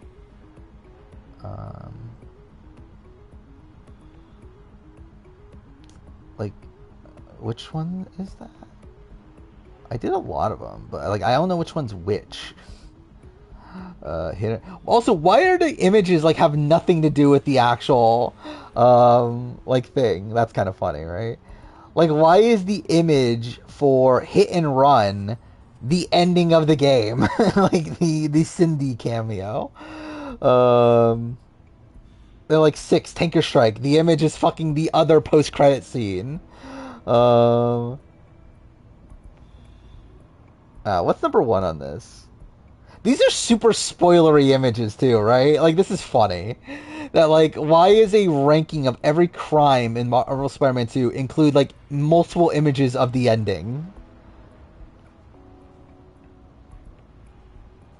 Number 1 is Assault. I definitely remember which one that is. I only watched the first episode of MILF Manor. I watched episode 1 and then I skimmed through the finale because I wanted to listen to the RGB podcast. So I was like, okay, I'll look at least what happens. That should do it. Now I'll just take the audio from this stream and the video. I did not watch Is It Cake? I don't know if I'd bother, but that seemed like kind of a funny show. Yeah, got it. I think it'll be interesting to see what I think of World Tour. To a degree, I guess. I mean, like, at the end of the day, it's still total drama, so, like, I'm not going to care that much, but, like, really, I feel like I'm coming down not as negative on action through doing the script, but we'll see. Oh, yeah, I didn't watch Raid the Cage. I forgot that was a show. Did that start? I assume it did, right? But yeah, I completely forgot that was a thing. I'm not gonna add fucking total drama to the list. You bought the payload? If maybe 26 or 27 choose to do Stowaway Twist again. Don't trust the Kelly dog. Like, so you mean just like 4 like essentially captains, but like not really. It's like just essentially like 4 second chance people. DX is definitely one of them, right? That's if he wants to do it, though, I guess is the bigger question. Like, really, would he really want to subject himself to 100 Days of Survivor or Big Brother when he could go in Survivor? They were making a delivery. Yeah, I can't wait to hate fucking World Tour. Don't just stand there, keep looking. There's an Amazing Race 36 team on the next episode of Raid the Cage. That's something. But yeah, DX I think is definitely on there if he wants it. Tiffany I think is interesting. Like, I think Tiffany would be on if they want to have someone that like is actually that good. Like, I think that's the the issue with Tiffany is that she's like kind of too good for that spot. But if they don't care then and are just like going for returnees, then yeah, like Tiffany's there. The reconstruction continues behind that rubble. Would anyone from 24 make it? Michael? I guess Michael, right? But also, is Michael too big? I guess Michael's pretty much on like the DX level, right? I feel like. But also, do they want Michael? I think is a question. Because I don't know if they like I'm pretty sure they weren't happy with Michael by the end of it, with the Kyle situation. At least you could tell how annoyed they were they had to like show that on the show. I did outright the "Welcome to the Sanctuary" thing, and that's like he's been doing that for like seasons now. Yeah, Turner's definitely a possibility. Same thing with Jasmine, because they seem to like Jasmine a lot too. Oh yeah, time changes on Sunday. That is something. It's for the better, right? Like we gain an hour? Or like we... Actually, I don't even know. Is it set forward or back? Either way, like, we get an extra hour, right? That day? So that's good, right? Which also means streams are, like, technically earlier for those that don't do daylight savings time. If they bring Turner back, you're boycotting. I don't know if Turner would make the cut for a 4-person returning season. Like, if they did, like, Second Chance 2 or something, or Second Chance in general, I guess. He might make the cut for that. I don't know if there's, like, 4 returning people. I don't know if Turner makes the cut for that. He could, but, like, I feel like it would be a very strange choice. America? Potentially? I don't know. Who would they get from 25? Would they just do... Actually, would they, like, not even bother doing later boots and just go early boots? Because I could see them bring back, like, Heisem. Right? They're not bringing back Corey. I think America's more likely than Corey. Yeah, like Heisem, maybe Riley, Amira, I think they liked. Frenchie. Who else was in an early boot? I don't think they like Corey at all. I get the sense that they were upset at Corey. Where again, like, most of Corey's edit is them making fun of Corey. Like, they, like, constantly pick on Corey. Like, I feel like... I get the sense that they did not love Corey. And they were, like, disappointed that Corey ended up being the way he was on the show. Where, like, my sense is that they were disappointed that he wasn't this, like, super nerdy guy in the house that they wanted him to be. Instead, he was, like, the type of guy that got into a showmance. To where, again, like, every single time America and Corey are shown, it's shown as, like, a joke. Like, the Matt and Riley relationship is shown as more real than the America and Corey relationship. Which is, like, pretty insane. And the same thing with the Jared and Blue relationship. Like, the Jared and Blue relationship is shown as, like, a more real relationship than the America and Corey relationship. I don't think Rachel Stoner's coming back. I think Caitlyn's more likely than Rachel, but also Caitlyn's probably not coming back at this point. Yeah, what did he want me to do? Fuck, I actually wanted to do Left Behind stuff, but, like, we're 3 hours in at this point, so, like, do I bother? Remember, like, a modern Candace from Raro? I mean, I think there's more to it than that, but... Or, like, at least there's a reason for Matt. Like, it's not like Billy Garcia, who's, like, literally just hears an offhand comment, and just assumes that she's in love with him. I'm not doing a fucking giraffe at this point. Who would I want to see?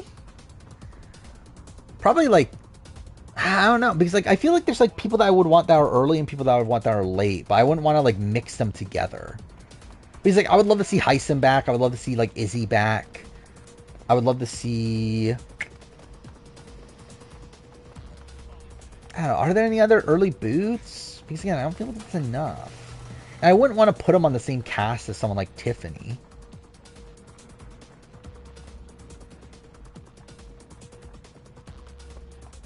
Maybe like maybe you could do like Ovi. Like Ovi, Heisem, Izzy, and then one other. I don't know, who would the other woman be? That was like an early boot. Sweeping the area. Oh, it would be like Caitlin Herman. I don't know, is there a better, like, early boot? Like, TV-wise, I should say. We don't need to see Paloma again. I wouldn't mind seeing Paloma for, like, other reasons. Not on Big Brother. Thickney, obviously we need to see Thickney again. I don't know if Dominique really had that much potential. And then get Kemi, They're gone. Let's head back and regroup. I don't think Ovi wants to play again. Does he not? I assumed he would. I didn't really... Like, I never cared enough to actually research into it. But I assumed he would be the type of person that would. If he had the time, at least. I wouldn't be opposed to Cursive. I'm not, like, dying for a Cursive return. Imagine Devon back again. That would be funny. I would have said Amira, but also I'm like, I don't really like Amira though.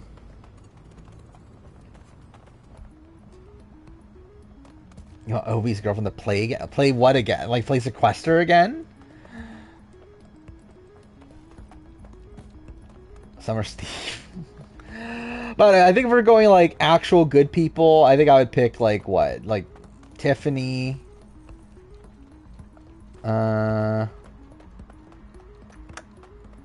Would I want DX? Like I like DX. I don't know if he would actually be on my like list of like 4 people. I think having Tiffany and Hannah is too much though. I would like to see Hannah again, but like I feel like I'd rather see Tiffany more though. I would like Tiffany, maybe Michael.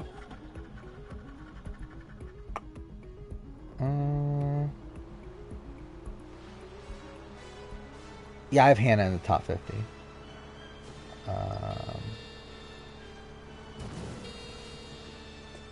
Alright, who else would be there? So Tiffany, Michael. Actually, could you just go 6 placers? Yeah, like go America, I guess. Even though America's like not on that tier like gameplay wise, but I guess it would be like 6 placer. And then who's in our 6th placer? Like Ozzy, yeah, Brett, but is there another one that's I guess it would need to be a guy, so it couldn't be Christy Murphy.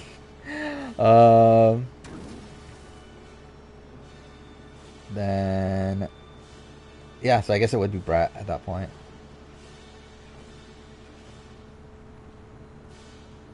I mean, yeah, I like America. Like, I would like to see her get another shot. I just don't think she would do much differently, to be honest. He's like, I doubt she would learn, to be honest. I think she'd just do the same thing. Considering the fact that, again, she was constantly told over and over again that Blue is leaking your information, and she still, for some reason, told Blue information, I think she'd just do the same shit again. Tyler's like a cop-out. Again, he already played twice.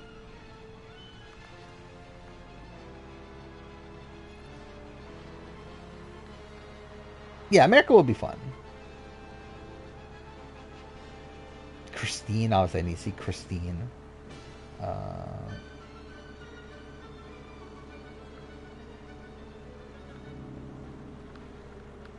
Timestamp for the exam.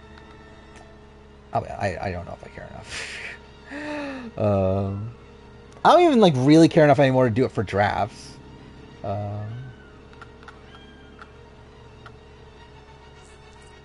Sixth place, yeah, 6th place would be fun, I think. Let's see, what would 7th placers be? Because that's what was like kind of close for 18, right? Like, who would be 7th placers? It would be Blue.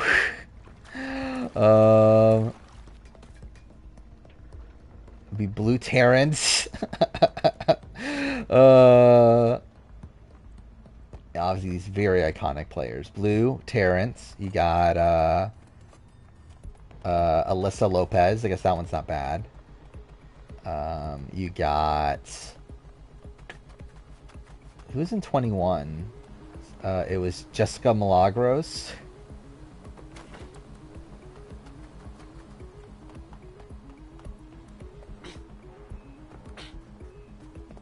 Yeah, I have no clue what that is. That's back at Taco Bell.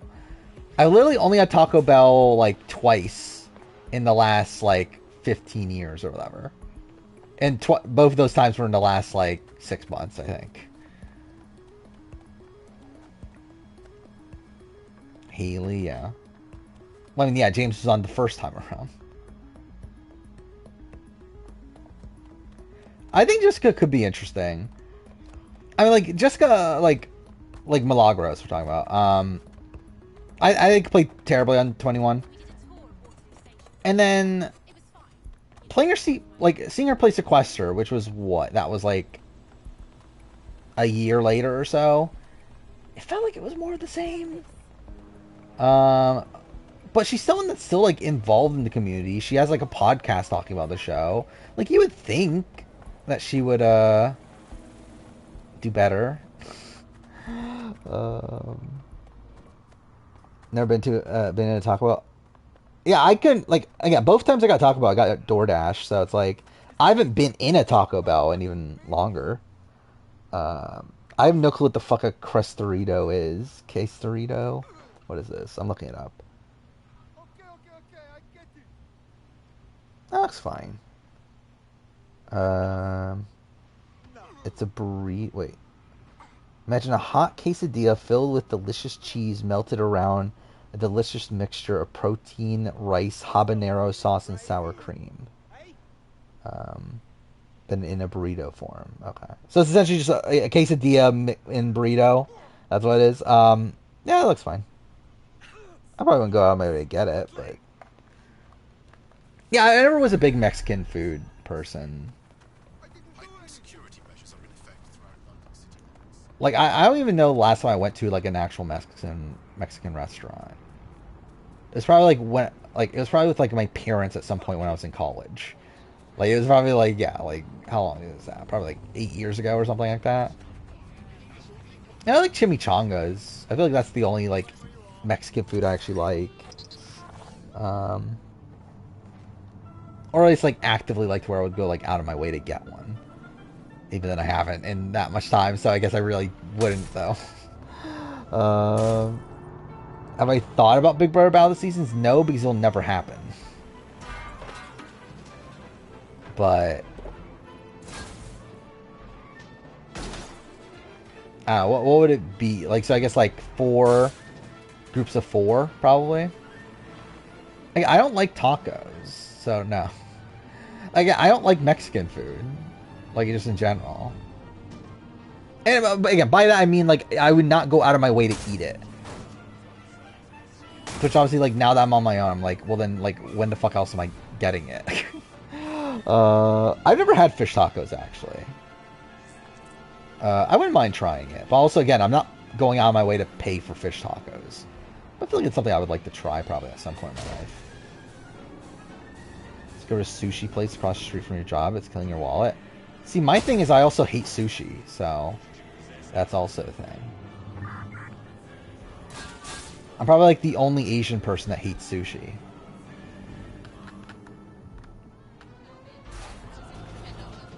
Now, again, to be fair, I've not had that much sushi.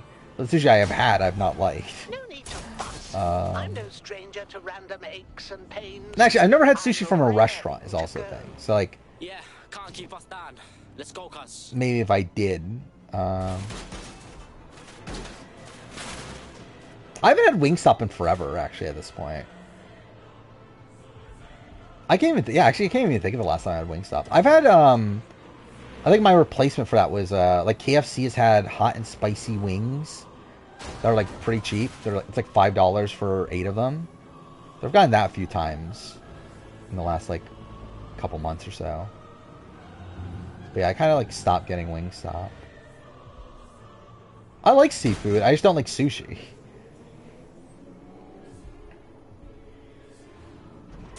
Like, there's a local, like, seafood place that's really good. It's probably like getting, like, clam strips or scallops and stuff like that. But, yeah, in terms of, like, raw seafood, yeah, that's not really my thing.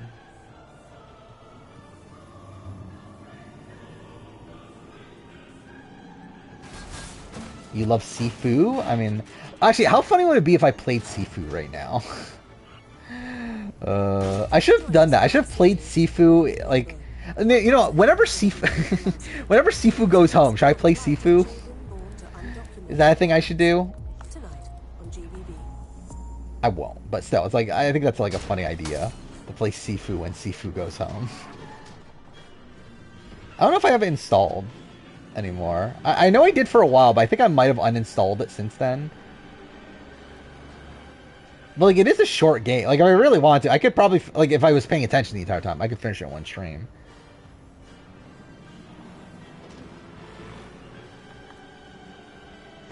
Should we do that? Like, again, if I'm canceling this playthrough, like, technically I can, like, afford, like, going out of my way for a stream and playing Sifu. So maybe we'll do that. I think that would be funny.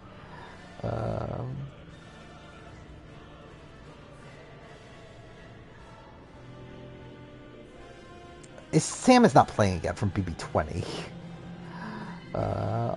Also, I doubt Swaggy is going to play again at this point. And also, I don't think Angela would play Big Brother again. And also, didn't Brett say he didn't want to either? But either way. Only seafood you have are fish sticks and tuna. I don't like tuna. And then fish sticks, I haven't had in a while. Actually, when was the last time I had seafood? So, like, the seafood place that I mentioned, like, usually, like, that's a place that my family does to, like, or, like, goes to, like, do family get-togethers and stuff. So, like, I've gone there a few times because of that. I haven't, like, gone there, like, by myself in forever. And beyond that, it's like, I actually don't eat, I don't eat seafood outside that, do I? So I guess I don't eat seafood that much. But I don't, like, dislike seafood.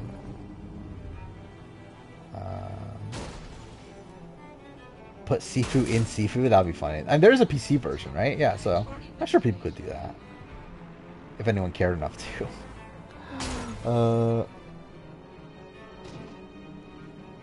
But I don't know, I think I talked myself. We're doing that. Whenever seafood goes home. Fucking. What if he makes finale though? Am I really gonna play seafood during the finale? I guess it doesn't really matter, does it? Yeah, why not? Yeah, okay, let's play seafood. You'll pay money to watch Sifu play Sifu. I wonder if he finds like Sifu insulting. Like, it's like, how dare they take my name?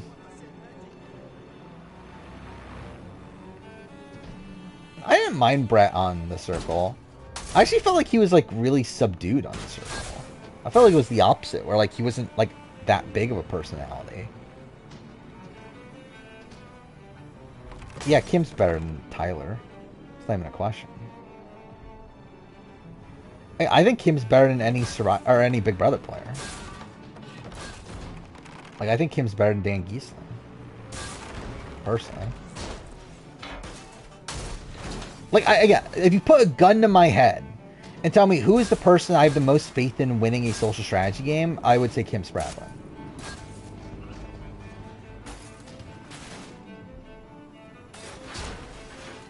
Is there also a movie called Sifu?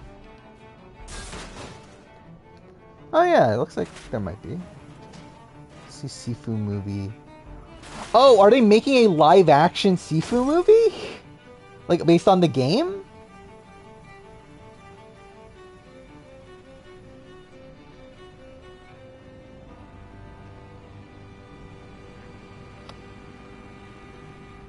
Huh. GBB drones. Yeah, I guess the like people that made John Wick are making a Sifu movie. Because when you want the news, the drones were able to That's follow strange. the gunman. our drones have the news. Viewers may find some of these images disturbing. GBB drones in the air. If Sifu wins, can I stream Sifu for every stream from now on? Obviously. Know the news. Oh, wait, I never did update the draft. Yeah, let's go back to the draft.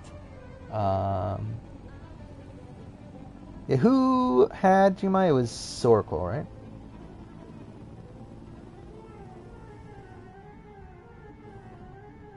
So yeah, let's look at this. Yeah, Sorquil.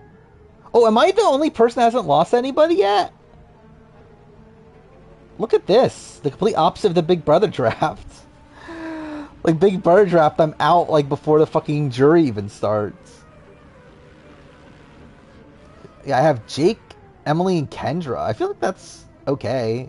Doesn't have my, like, top pick. You lost Sean. Yeah, so Lion Melon only has Sifu. Sorquil has Kelly and Julie. By the way, also, Lion Melon had Hannah and Brandon, the first two boots. Yeah, Sorquil lost J Maya, but has Kelly and Julie. Kegger lost Brando, but has Caleb and Dee. Viver has Austin and Drew, but lost Sean. I have Jake, Emily, and Kendra. And then chat still has Katura and Bruce.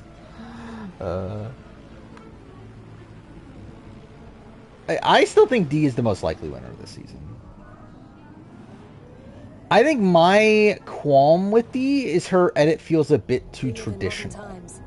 Drones, robots, computer control. Where it feels a bit too much like a older winner edit. You need the human touch, not robots. With I guess a little bit of a twist because of the 90-minute episodes.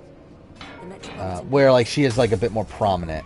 Because this is the thing with women winners, that typically the first half of their edits are pretty subdued.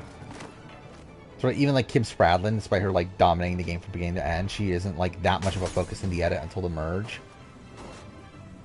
Where it feels like D, even though obviously she isn't a main character, she still was pretty prominent on the show. Which again is pretty rare for a woman that goes on to win. Though to be fair, I mean that's even more ridiculous when you look at someone like an Emily. They did not hire a new editing team. That's Australia did. Australian Survivor hired SA editors for Heroes and Villains. But no, US is the same people. Oh wait, or you mean they hired new people is what if that's what you mean. They hired a couple new people to help with the 90 minutes. But it's not a new editing team though. It's the same editing team, it's just they hired a couple new people. It's not like Australia where it's a completely new editing team.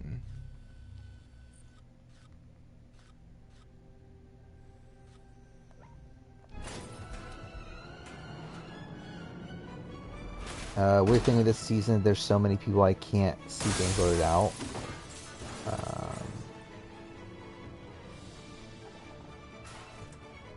I mean, I always saw Caleb going out around this spot.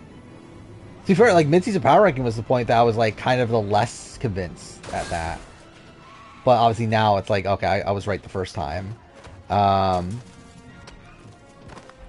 I think the people that I see a tough time on where they're going at this point is Jake.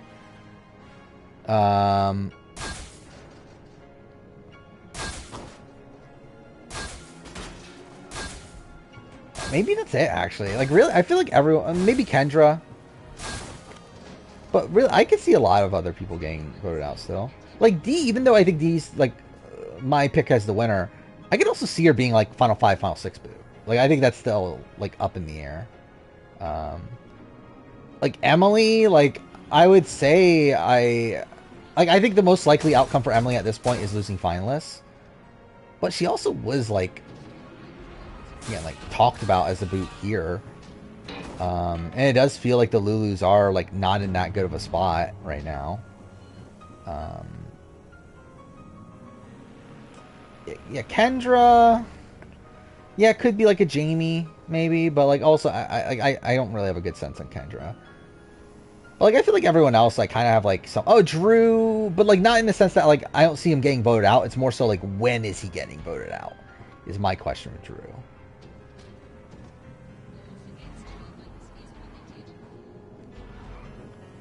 But yeah, Bruce is obviously getting voted out. Katura, I'm up in the air on. Katura, I think for me is I'm not writing her off simply because I'm waiting for Bruce to go home first. And I think once Bruce goes home and if her edit is still shit after, or is shit after that, then I would write off Katura. But I think at this point, I'm waiting for Bruce to go and then see if her edit has this revitalization after that.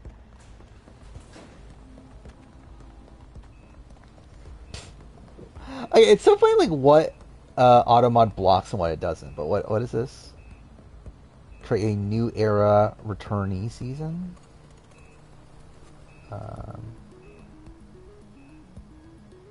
Can you only choose one person? Yeah, I think it only lets you pick one person. I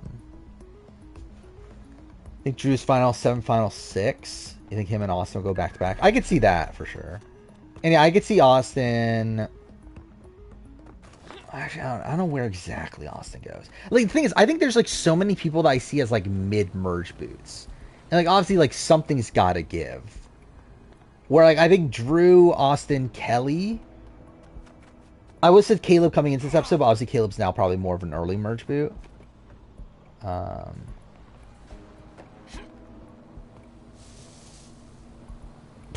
looked weird. Austin and Drea. I could see that, yeah. He's like, yeah, both have these like edits that are so focused around advantages. But also how much of that is because like it had to be that in terms of like they actually were the ones finding advantages more so than like game position wise. Oh, I'm still doing this. I never did this. You brought the payload? What, think we'd go back for you? Oh yeah, this works Don't out, trust I the think. dog.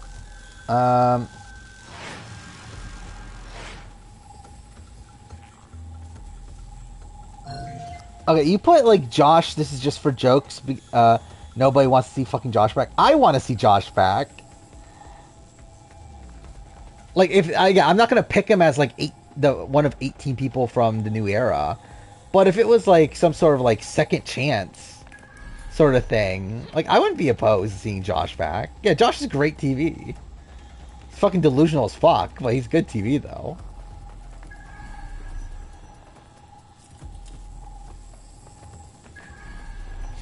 And it's funny too because like he was like invisible for like the first 2 episodes.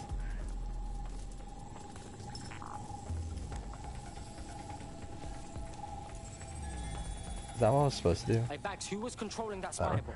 But yeah, who would I pick here? I've now fully decrypted the signal the spy is broadcasting. And while I cannot identify a specific user, let's see, 41. Who would I want back? Probably like Ricard, Shan. So the bloody police were watching this whole time? I think I'll just go to locks first. I think like Ricard and Shan. 42. I'll pick Omer. I'll pick Marianne. You know what? Fuck, I'll pick Zach. Why not? Let's see. 43. I'll pick Ellie.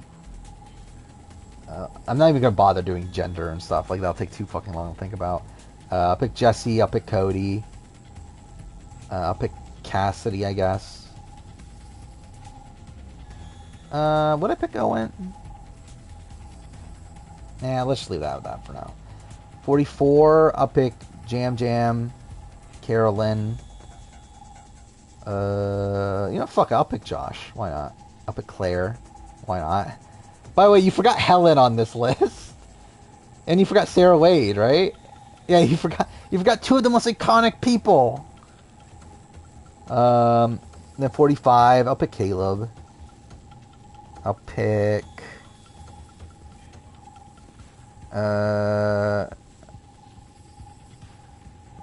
is anyone else I'm like dying to see back? Not really, right? I guess like Sabaya would be fun. I don't like need Sabaya. Sifu would be fun. But also like I don't need Sifu. How many people so far? 1, 2, 3, 4, 5, 6, 7, 8, 9, 10, 11, 12, 13, 14, 15. Wow, I already have that many. I didn't think I had that many already. So I have 241 people. 1, 2, 3, 42. 1, 2, 3, 4, 5. No, 4, 43. 1, 2, 3, 4, 5, 44 people. That's too many 44 people. You know what? Fuck it. I'll pick J Maya for 45. I'll pick. And I'll pick Sifu. I'll pick one more 41 person because that's the other one that isn't that well represented. I'll pick Brad. By the way, you put JC instead of JD. Anyway, there we go. That's my response. I'm definitely gonna see that, like the results of that at some point, right? Can see Caleb being a Vetus on a return. Yeah, again, that's what I was saying earlier. That I wouldn't necessarily say that he would do well on a return, I think he's essentially Vetus this season. So we're like, yeah, I can definitely see him being looked at as like a Vetus style figure on the return, or at least like Malcolm and Game Changers, like stuff like that. Where like, yeah, maybe some people would work with him, but like still there would be like a whole bunch of other people that would be after him. I think the non-Rebas will form a contingent around Final 10, Final 9. Get Rebas out. I think Austin will be the first they go for, then Drew, then maybe Dee and Julie. Realize the relationships with Emily and Caleb. You think Caleb's gonna be around at that point? I think Caleb's gone by that point. So yeah, I think if there is this like big move made, I think Caleb and Bruce are gonna be gone by that point. And then I think maybe even Kelly. Well, also, it did seem like Kelly was a potential target this episode. We do hear somebody say Kelly's name. I forgot who already. But it did seem like she was at least like someone mentioned. So I do think Kelly is already being looked at as like a big threat. But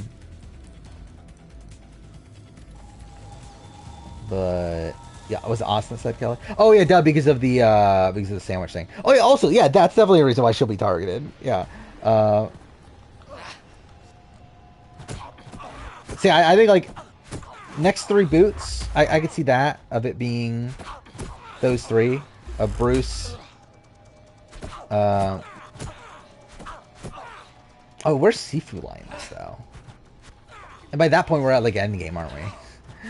I guess that's the thing. Like, there's just like, I guess I'm at the point now where I'm actually the opposite. I feel like there's just like too many people that need to go. That it feels like some people are gonna make it further than what I was thinking of them. Because like people that I think are making endgame are like what? Dee, Julie, Emily, probably Jake. I think those are people that I'm like looking at as like, I don't see them going out soon. But after that, I think like a lot of the other people are like, they can just go out like any time around then.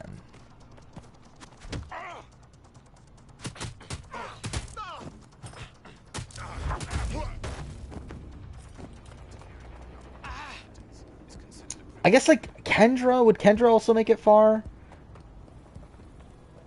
Because like Kendra's another one that like I just don't see them going for Kendra, right? And then also we have her like set relation with Jake, where I assume that's gonna be important. It's like I assume they become like a duo at some point. And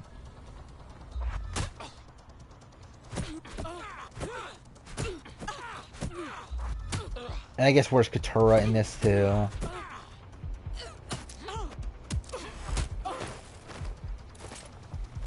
Yeah, like I think Austin and Drew, yeah, like around like 6, 7, 8 sort of spot.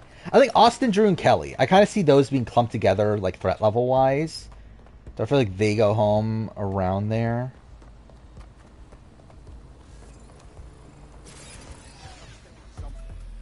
And yeah, I just think like Bruce, Caleb, and like maybe Sifu are probably like the 3 most likely to go.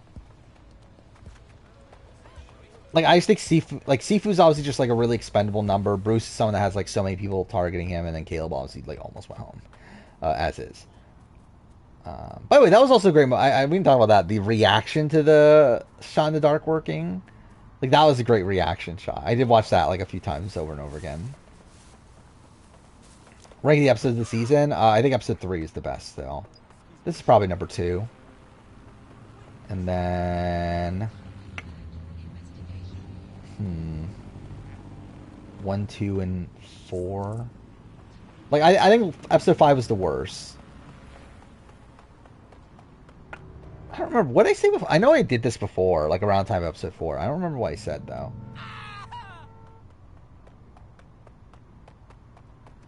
I have not watched my 43 finale stream. I know it's a bit of a mess, right? Because like my internet was like really bad. That's why stream was like, we even like cut it short because the internet was so bad. 142. I was thinking 1 would be the worst, to be honest, of those 3. I don't know. And like episode 1 was good, but yeah, I still think episodes 2 and 3 were both, or 2 and 4 were also very good too. like, to me, it's like, I feel like the Sean quit, like, at least makes the episode, like, really notable. I think my my internet was like really bad at that point. Like that was when my internet was the worst. Was like the end of 43. I think my internet was bad during that stream, if I remember right. And I'm gonna look it up real quick. But I remember like we were playing the Quarry. I remember that was like where the internet was like the worst. Where I even had to like skip a stream after a episode because like I could just my internet was so bad. Yeah, that literally was the Cody boot. Yeah, that is what happened. Literally stream after the Cody boot.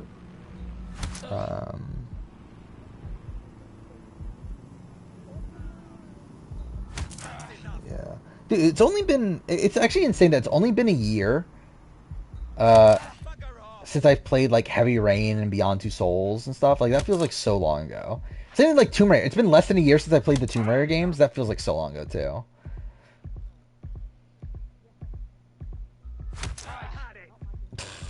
Is he not gonna kill me? Oh, it's the fact that I remember when I did an almost 6-hour stream on Christmas. I forgot about that until now. You liked episode 1 Tribal? I mean, I liked episode 4's Tribal too. I feel like in general, Tribals have been pretty good this season, right?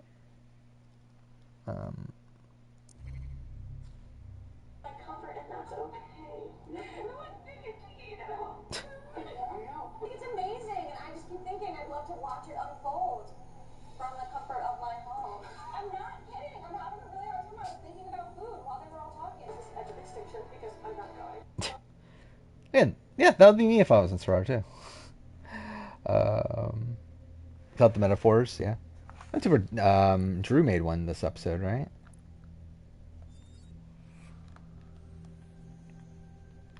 Will 45 be nominated to Emmys? I'm not sure. Like obviously 44 was, right? That was actually it was 43 technically, right? He's like, wasn't it telenovela was the episode that got nominated? Seems your mate took quite a bashing and Which was the Cody boot They episode. won't be available for some time. If you're feeling clever, you might consider recruiting a paramedic to the team. It's a brilliant way to shorten that hospital stay. Imagine there actually was Edge of Extinction this season. Would Sean have quit Edge of Extinction? Wouldn't that have been funny if he quit the game, but like not Edge of Extinction? That like he quits the like actual game, but then once on Edge of Extinction, he's like, oh fuck, I shouldn't have quit. I guess I'm gonna stay on Edge of Extinction.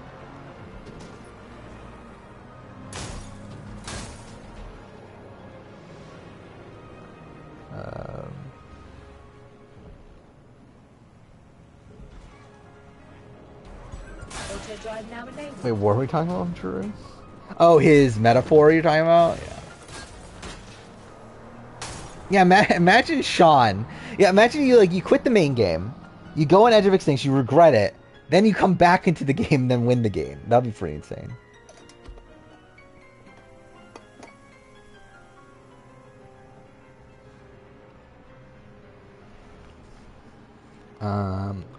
Are there videos of RHP 45 live watch? What do you mean?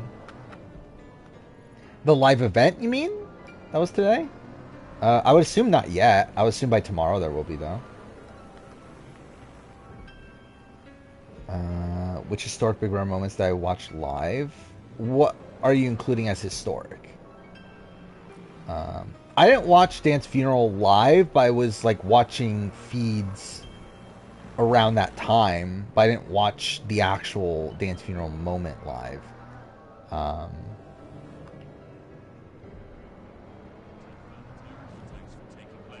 Actually, to be honest, I don't know if I've watched any like iconic moments.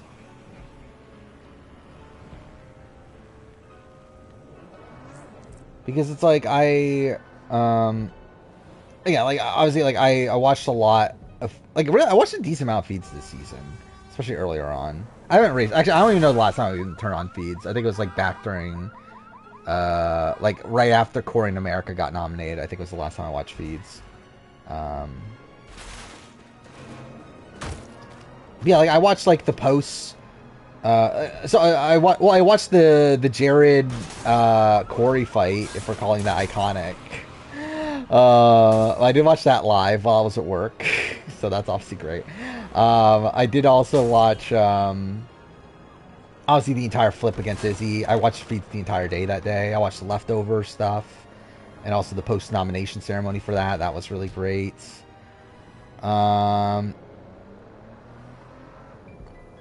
I don't know if I even bothered watching much of 23. The same thing at 22.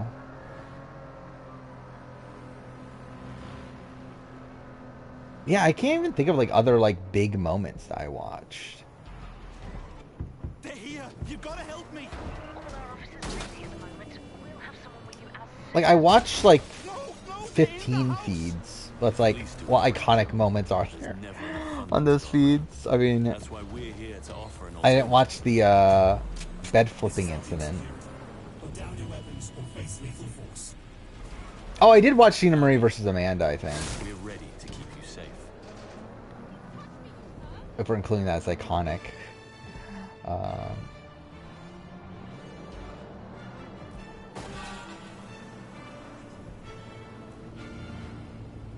Yeah, I think the most fun I've personally had, like, actually watching the feeds is still probably... it's probably like I would still probably say it's the leftover, like the post-nomination, or post-veto ceremony of after the leftovers formed. It's just like all that craziness with like the Amira side of the house just like crumbling on each other, and like getting in like all the fights that like happen like within each other immediately after that. Like that was all really fun. But still, like again, the Jared Corey fight was also still really great.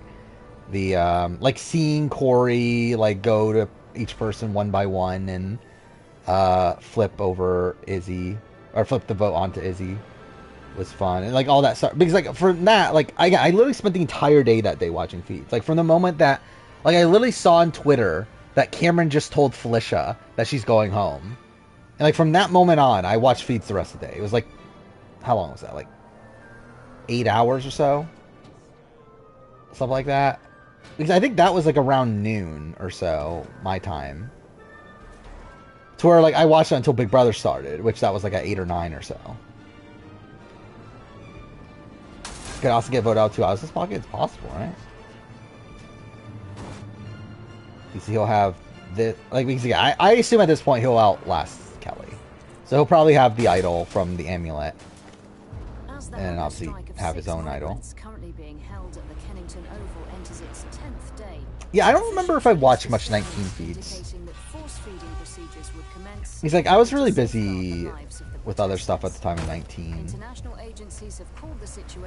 I'm too fair. Was I did do a full rewatch of Big Brother at the time of 19, so maybe I'm not. But either way, like I was living in Atlanta at that point. I was in, I was like in a bit of a different place and everything. Where I remember I was like really following with like live feed stuff, but like live feed updates, I mean. But I don't feel like I ever actually watched feeds throughout all that season.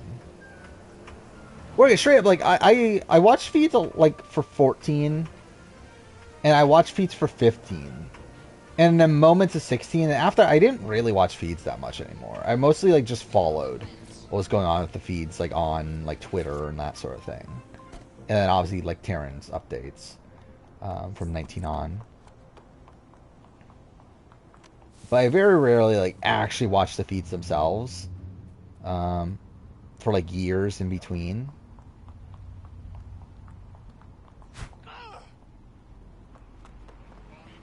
Okay. Is he gonna be Blood vs. Watch 3? She should be. Yeah, fuck Jared. We don't need to see Jared again. We need to see Suri. By the way, Jared did like some sort of like what did he do? Like a Twitter Spaces thing the other day. And yeah, it seems like he's like actually changed, or like he's at least tempting to change. So that's good. At least he's like trying to not be a complete asshole.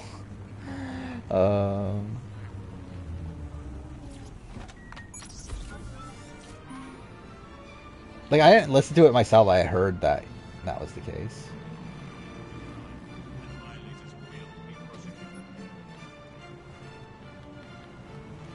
But yeah, 19, like, 19 was just a weird time, right?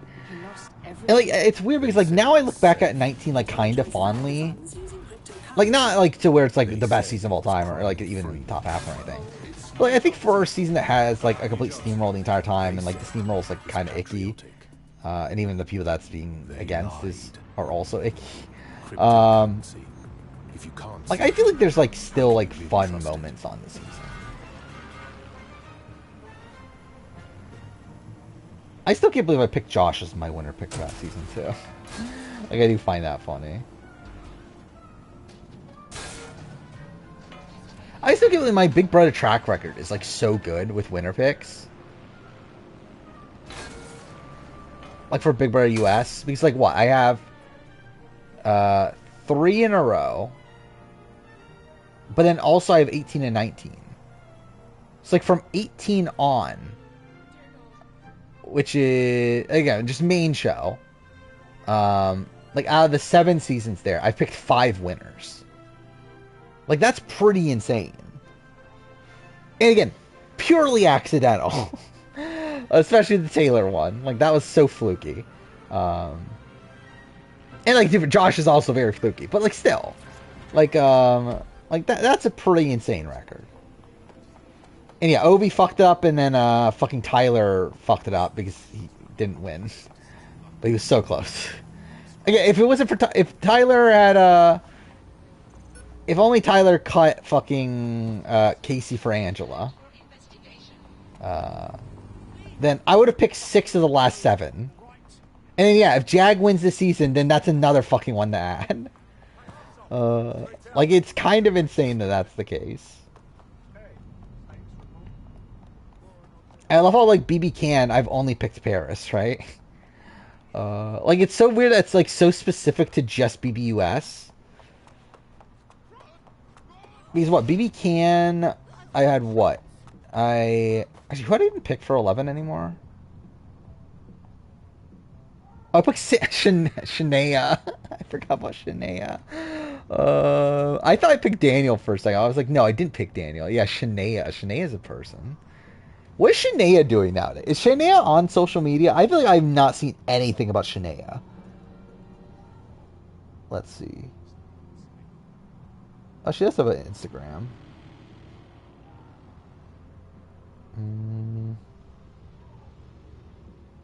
Oh, she does post stuff.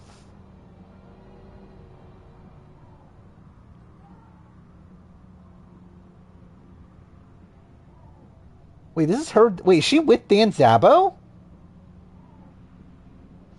I didn't know that. Like, her and Dan Zabo are dating? Which, like, good for them. But, like, when did that happen? I didn't hear about that. But super, like, just no one talks about BBK 11. But yeah, I didn't know she was dating Dan Zabo. Good for Dan Zabo. I guess good for her too. Yeah, I didn't know that was a thing. Yeah, Dan Zabo's not gay. Yeah, then what? 10 was Josh, which that was runner-up. 9 was... Who did I pick for... Oh, I picked Jed, and I was so close to picking Ty, right? Yeah, you definitely made that up.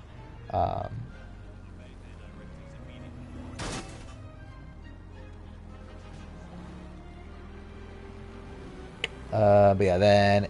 Well, 8 doesn't count. 7, I picked... Who did I pick for 7?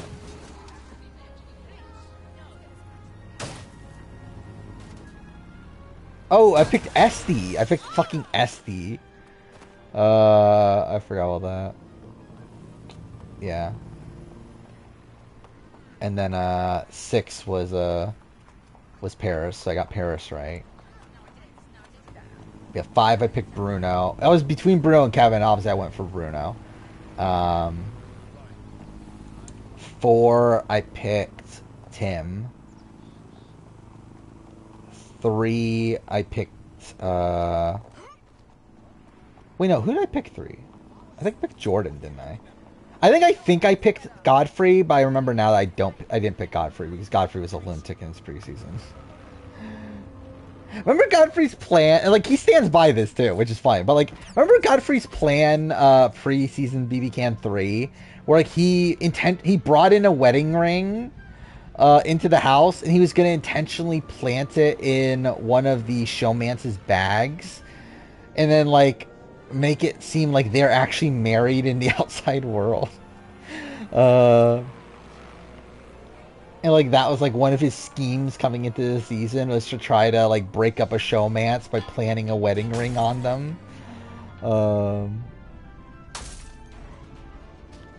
But yeah, he was just like a mess pre-season.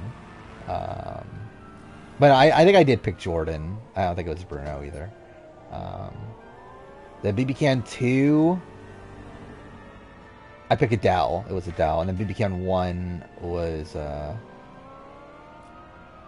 Wait, who was BB Can 1? It was Peter. It was Peter. So yeah, I've literally only had Paris. Oh my god, you just remind me. I fucking picked Sharni, didn't I, for fucking Heroes of Villains over Liz. Oh, that's so stupid. Who have I picked AU-wise? I picked Pia? Is that it? Have I only picked Pia?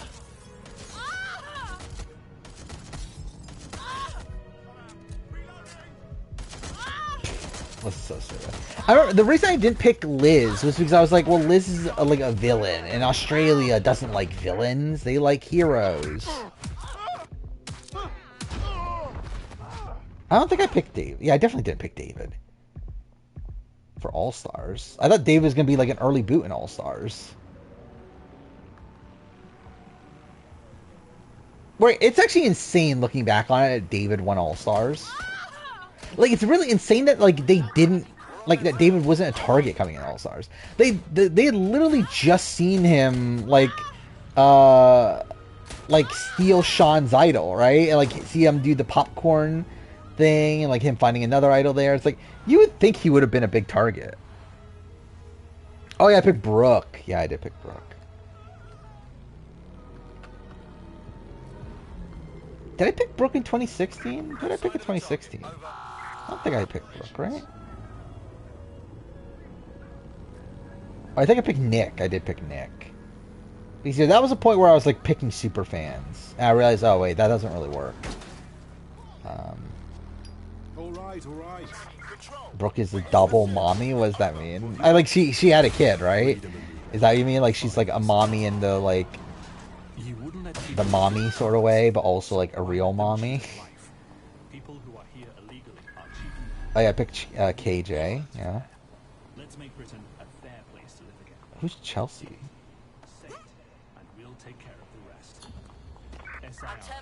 Oh, you mean Brains was Braun? I didn't pick Chelsea, right?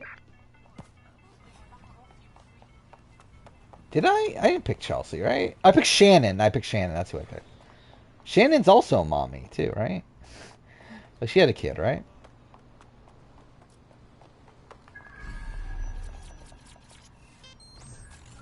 I did not pick Mark, I don't think, right? Who did I pick? Blood versus Water.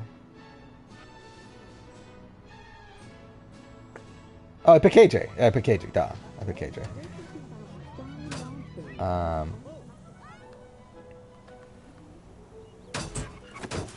Yeah, I think like Heroes vs. Villains. I think I... Oh, not Heroes vs. Villains. Chance for Contenders, I'm at. Did I pick Matt Rogers? Or did I pick... Yeah, I don't remember who I picked anymore. Was it Matt Rogers? No, I picked Monica. I remember now. I picked Monica.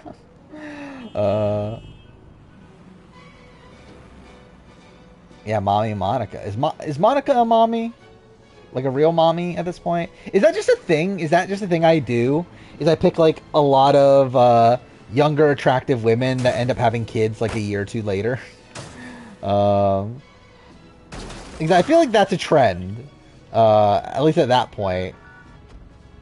Or you got Monica, you got Brooke, you got Shannon. Who are all that? Survivor Mommy draft? I mean, could try that. Yeah, Deb Eaton first pick, obviously. Obviously, you gotta have Deb Eaton on a mommy draft. Anyway, 2017, I picked Sarah, right? Oh, no, I picked Henry. I picked Henry for 2017. So that wasn't a mommy. And also, Sarah isn't a mommy, right? So she wouldn't even fit anyway. Like a real mommy, I'm talking about. Not the fake mommy.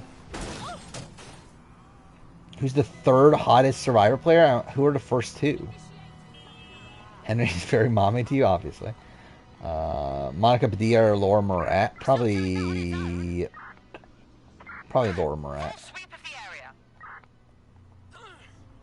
Both are very flawed. Poverty and Amanda? I don't know. Both attractive. I don't know if that would be like my top two.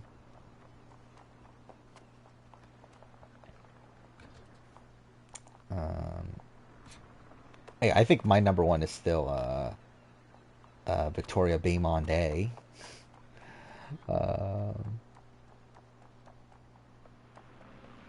But yeah, Poverty could be arguably number two.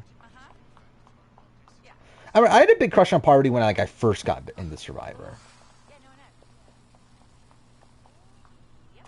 But I'm sexually attracted to Elaine, obviously. Elaine's my favorite Survivor player ever. So except for Traders, yeah. Yeah, it'll be fun. I wish I knew more people on it, but it'll still be fun, though. So how many people do I know at this point? It's literally just Sandra, Parvati, Dan, Janelle, right? And there's like other people I know of, but I have a ginger bias, yeah. I've always liked redheads, even though I've never dated a redhead or anything, but still. I don't really have a winner pick for Traders. I don't think, like, I don't know. It's like, it's just kind of dumb to have a winner pick when you can just have multiple winners.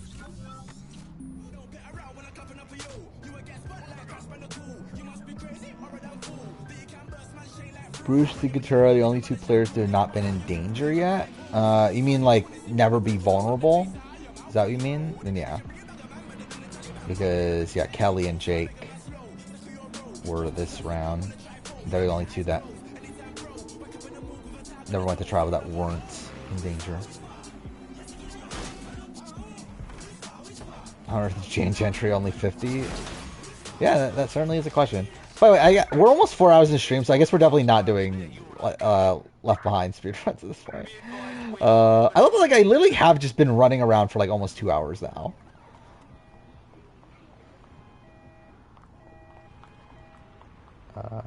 Yeah, Kevin, it is a lot of Kevin on Traders Canada at this point. Yeah, annoyed every time Emily says Brando's name. Why? Like, why is that a thing? Like, why are you annoyed at that? Control. Let's put out an APW. We're getting nowhere here. Okay, that definitely looked realistic. Does she say Brendo? I have no memory of that. I doubt Kevin's winning. I think it's a tough road for Kevin to win the Traders, but it would be interesting if he did, though.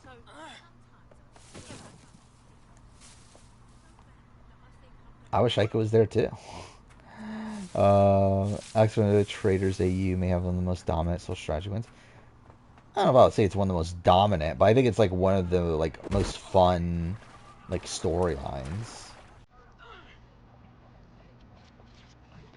Yeah, I think Cerise is more dominant than Alex.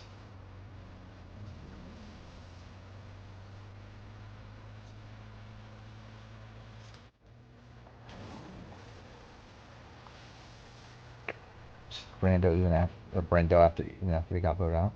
I've never even paid attention to how she pronounces Brando. Who has the greatest winning story? It's Taylor, probably.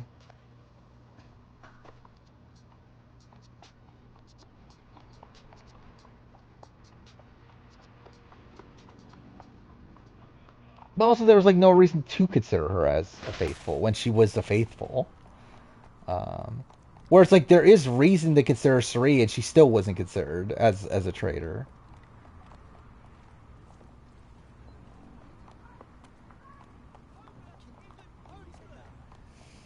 I don't think Tony is the answer for like greatest winning storyline. Like I would say Cochrane is like a better winning storyline than Tony. What did I just do? London needs people willing to fight back. Yep, I definitely meant to be doing this. Shit, you're DedSec, right? You gotta help me. We'll give it a go. Yep, you just look at her. She's like, yep, this person's DedSec, obviously. Yeah, Mike Holloway's good too. Oh, Kevin Martin and BB Can's good. Saving people from those PMC cocks. That's basically DedSec's middle name. We got this. Even Kevin Jacobs is pretty good. My mate's just going to get picked up again sooner or later. What we need is a passport, yeah? Some top shelf Clan Kelly type of fool. Yeah, like I think Taylor is the #1 for me, but yeah, I would say like Mike Holloway is definitely up there. Do me a solid, and I'll repay you sometime. Brian, no, I think we're good. Oh, you met Kevin Jacobs? I think Kevin Martin also. I think Kevin Martin's actually better than Kevin Jacobs storyline wise.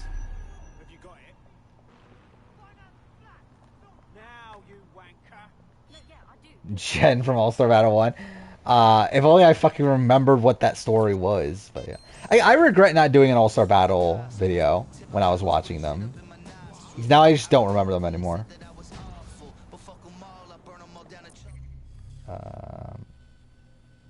Yeah, Dan's is pretty good too, BB10. Especially considering like he has like closest ally go out right away. Oh, I'm still doing the same mission. Okay, you know what? No, I'm not bothering. Cool. Colin Christie, yeah. Colin Christie's good too.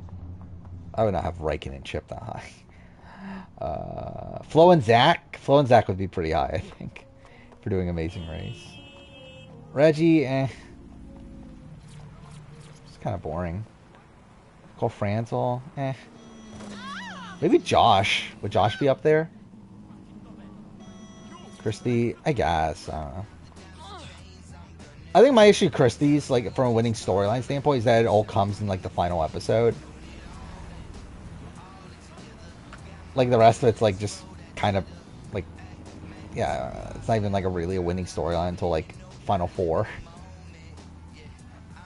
Shane, who is the best Australian Survivor winning storyline?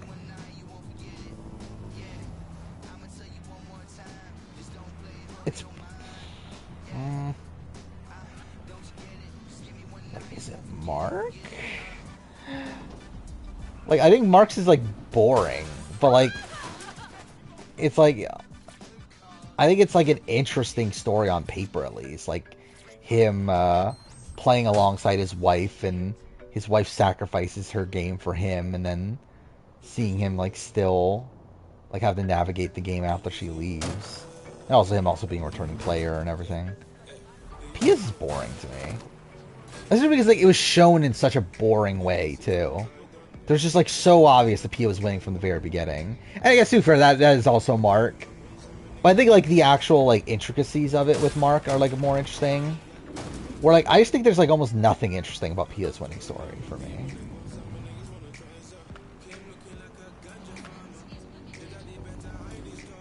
Yeah, the jungle.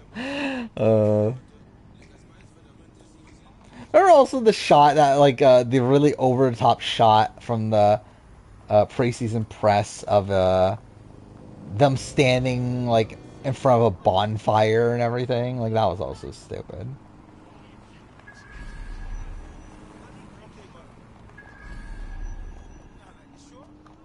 Brent and Josh? Oh, the time of the Beekmans. Oh, was there a winning storyline that interesting? It's just the fact that they suck so bad that they kept on, like, squeezing on by.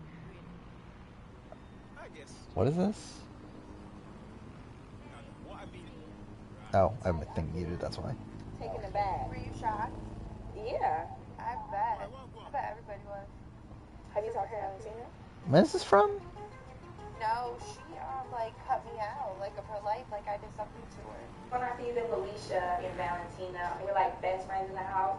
Was this Bad Girls Club? I have no memory of this. Why? Valentina Or like All-Star Battle, I mean. But... out on the last day. Oh, this is season 2, isn't it? Okay, yeah. This is season 2, right? Yeah, that was one of the funniest things. Frasier with the local Samoans. Oh, fuck me, dude. No, this is something I was doing the other day. I was like literally trying to remember all the first boots of Blood vs. Water, and I just like, or of Australian Survivor, and I just like could not think of Australian. I could not think of Blood vs. Water's first boot, and then like it eventually clicked out. Oh fuck, Andy was on Blood vs. Water. That's insane. That's a thing that happened. That's why Paula went home night 1. I definitely remember that. Paula was the first boot of All-Star Battle 2.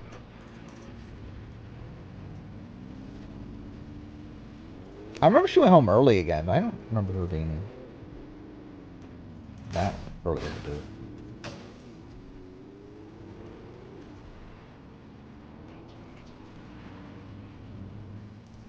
I'm from Strider, I want to see in Celebrity UK. Not really anybody. Celebrity UK.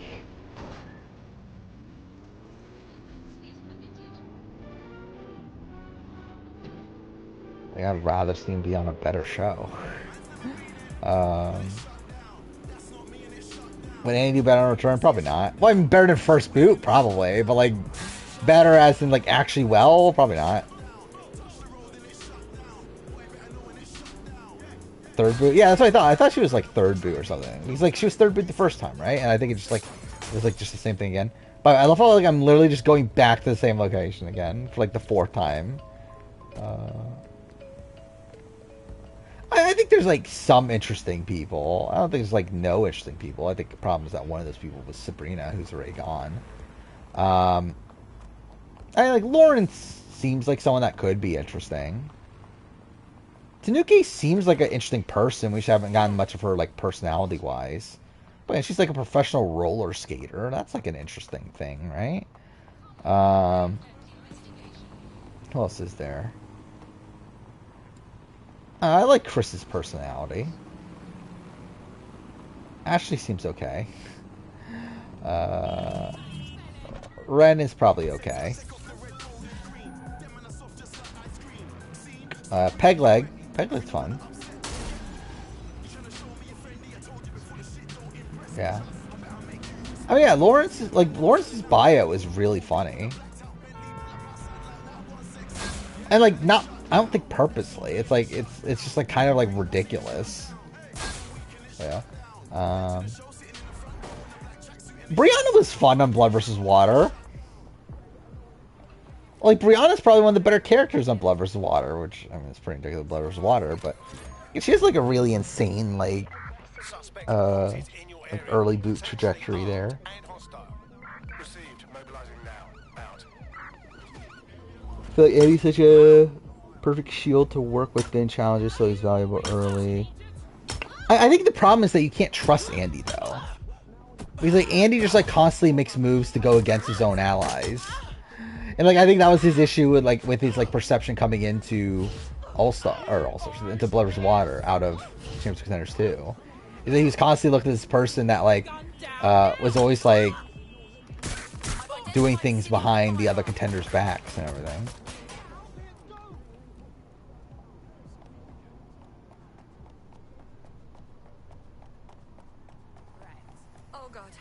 Juicy Dave? Control, we have a visual on the suspect.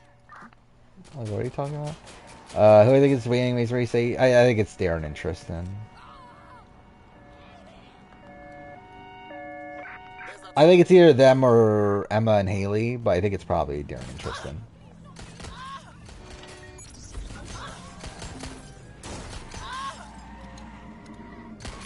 Oh yeah, the great rivalry of Juicy Dave versus Sandra. By the way, also, I was listening to fucking Shannon. I don't remember on what podcast it was.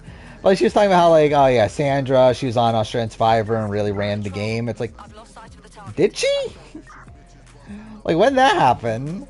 That Sandra was running Australian Survivor. Like, I know she got, like, a lot of credit on the show for, like, the Amy boot and stuff, but it's like, I don't say she was fucking running the show in Australian Survivor.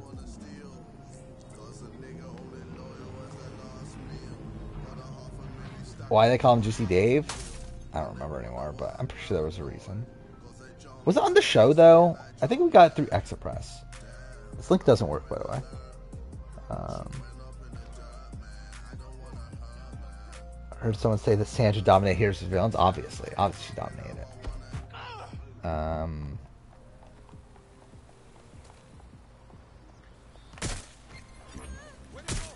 It's gonna be fun to see Sandra on the Traitors, though.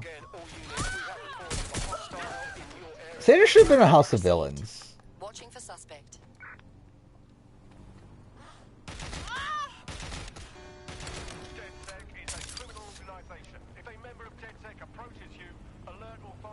But even a lot of that, like, I wouldn't even credit Sandra that much for.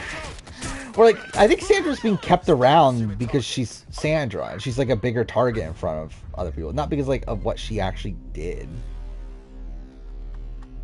And it's like, okay, like, Amy vote, I think you can maybe, like, give her a little bit more credit. In terms of, like, she actually, like, did some stuff for that. I think a lot of the other situations, I wouldn't, like, really give her that much credit for a lot of it. Dick was called for House of Villains. He should have been on. Time to pick up where your teammate left off. I'm sure they'll thank I mean, you he once definitely they is a stop eating villain. through a tube. Poor thing.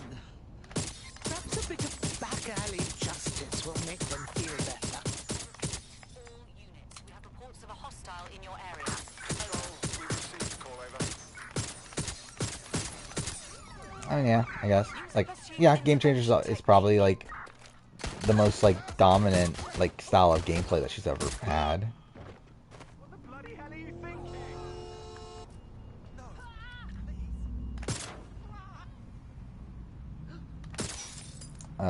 Feel bad for Nina on Blood vs. Water, because imagine trying to keep your threat level down and you get rode in on a helicopter. Yeah, I forgot about that too. Yeah, that is insane. It's also funny how, like, half the cast didn't even know who fucking Sandra was anyway. Stand by. Be advised, we are on the trail. Will they automate next? Target is no longer with the vehicle. Over. I should definitely dominate Edge of Extinction. Laura won versus 1 a 5-3-1 vote against Colton and Tyson. Okay, yeah, sure, why not? Yeah, that's definitely realistic. Wait, which Laura are we talking? Or Laura B or Laura M? I was thinking Laura B, which would make it funnier.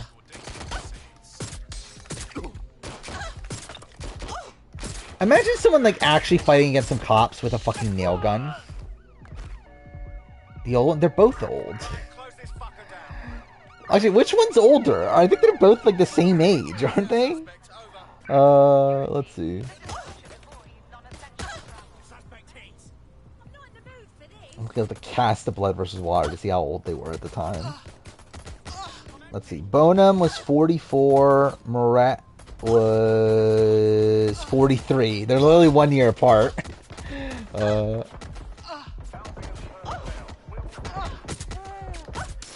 Well, I mean, one was a grandma and the other one wasn't, so... The old brunette? They're both old brunettes. Yeah, we're gonna try to kill everybody here. Yeah, like, essentially, it's Rupert's wife or Sierra's mom. Your comrade is now taking an Albion-mandated timeout. You're up. I can take care of this. Just send me the details. Oh yeah, like, Laura Moret looks pretty good for a grandma. In the old clink, I'm afraid. I guess she's only 43. It's not even like she's actually, like, old or anything. Like, she's only 43. Why not recruit a barrister to the team? I mean, no one exactly. How old was she when she had Sierra then? They do have their function. They should be able to shorten the jail time of imprisoned operatives. He's like, she was 43. Sierra was how old on Blood vs. Water? I assume like mid-20s, like 25 maybe, right? How old was she? She was 24. So Laura was 19. So even Laura was like super young when she had a kid.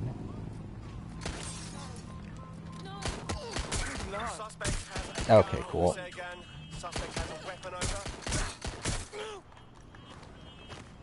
Yeah, Sierra got pregnant in high school, right? I think she got pregnant when she was like 16, but had the kid when she was 17, or something like that, right? It was something like that. Yeah, she was already a grandma at the time of Samoa. Like, I'm pretty sure I looked up Sierra not too long ago, and like her kid's like really grown now, and that's like really disturbing to me.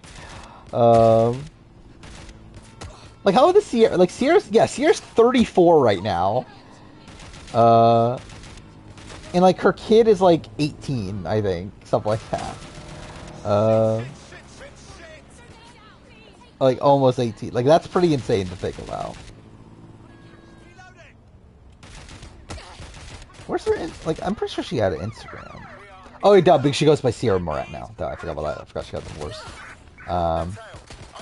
Okay, almost all of her images are now hair stuff because she's a hairstylist now. Oh wait, this is a different. Oh, this is hair by. Okay, wait. Where's her actual normal Instagram? Why don't I see it anymore? Whatever, I don't even care enough. But anyway, like, it is insane that she's like she has a kid that old when she's like that young, which obviously is like just the case, obviously, when you have a kid that young. But, like, it's still like weird for me to think about.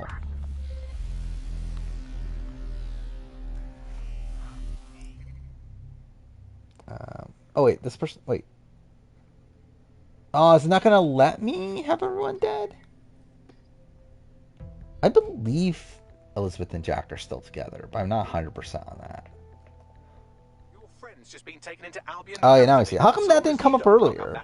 You'll be my favorite operative today. I'm always cleaning up these hotheads' messes. Let's be off then.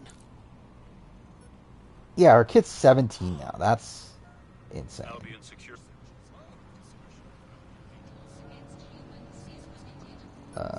Gonna play. I'm probably not gonna play Sonic Frontiers DLC at least. Superstars, I don't know. If it's cheap enough, I might try to get it, but probably not though. Laura's the hottest grandmother to be on Survivor. I mean, I would assume so. Like, what would the other options be? Check the surroundings. Like, who else was a grandma that wasn't like super old on Survivor? Kim Johnson? I mean,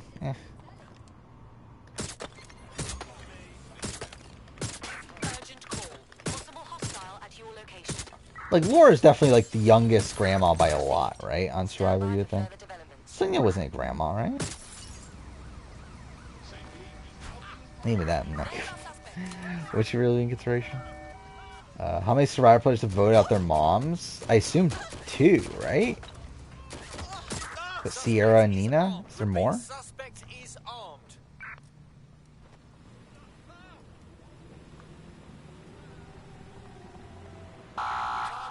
Being a grandparent in your 30s would be such a strange feeling. Yeah. Yeah, so how old was Laura when she became a grandma? Laura would have been like 35. So yeah, that would be bizarre. Like,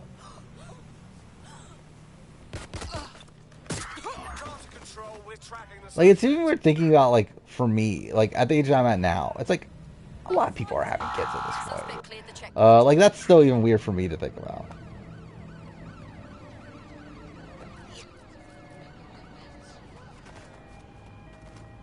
Where it's like, I feel like if I looked up, like, all the people I went to, like, high school with, I feel like probably, like, half those people are probably, like, at least married.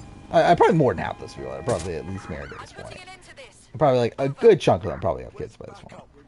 Which is, like, really weird for me to think about. Control, we have a visual on the suspect.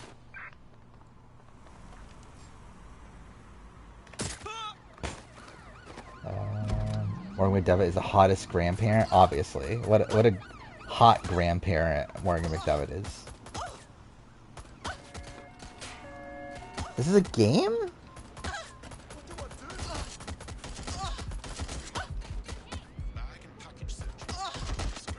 Oh, it's a mobile game.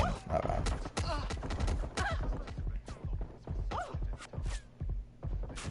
Someone who's 19. It's you have people that are getting engaged that young. That's weird to me too. Control, we are pursuing the suspect.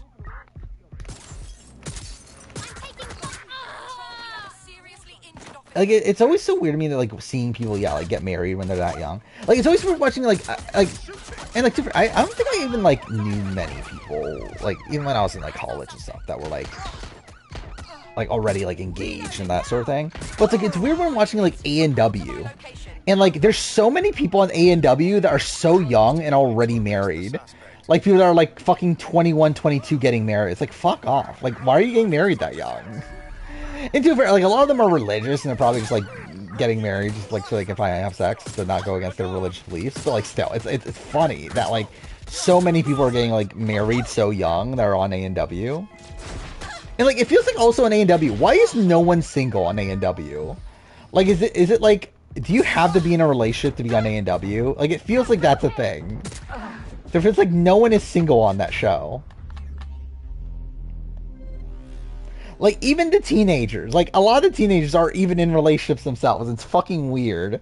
How, like, a lot of the show at this point is, like, focused around teenagers. Even them have segments based on their, like, boyfriends and girlfriends. Like, it's so strange. Like, I feel like I would be, like, so, like, weirded out if I was on a reality show when I was a teenager and a lot of my storyline was based around my, like, significant other at the time. You know, I feel like that's like a weird phrase to use about like a high school girlfriend. But anyway, it's like still, like if I had like the girl I was seeing in high school, and like that became like one of my like I went on fucking American Ninja Warrior and like my main storyline was about her, and then like just looking at it like now, like that'd be so fucking weird. But whatever. Just Jinho's birthday? Well, that's something. Yeah, it's insane to me, too, that, yeah, Jinho's, like, in his 40s now. Like, that's, like, insane to think about. Like, seeing him on Time Hotel was, like, really surreal. Just seeing him be so much older. Like, just realizing that, oh, yeah, it has been, like, actually been 10 years. Since Genius.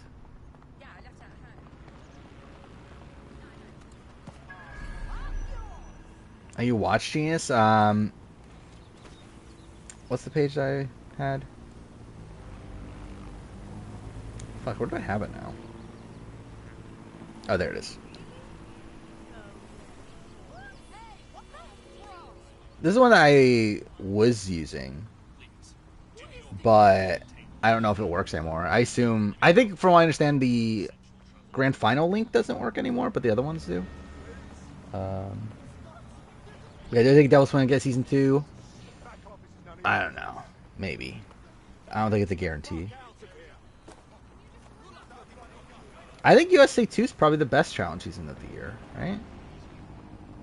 Yeah, because Australia was last year, right? Yeah, so I think it's the best season of the year, challenge-wise. Best college survivor is Michigan. It's not even close for me. Maryland's good too, though. Well, Gen 1 of Maryland. Gen 2 shit. So far. Probably will still be shit. But Gen 1 of Maryland's good. And obviously we only have Gen 1 of Michigan so far, but Gen 1 of Michigan's really good. Outside season 2.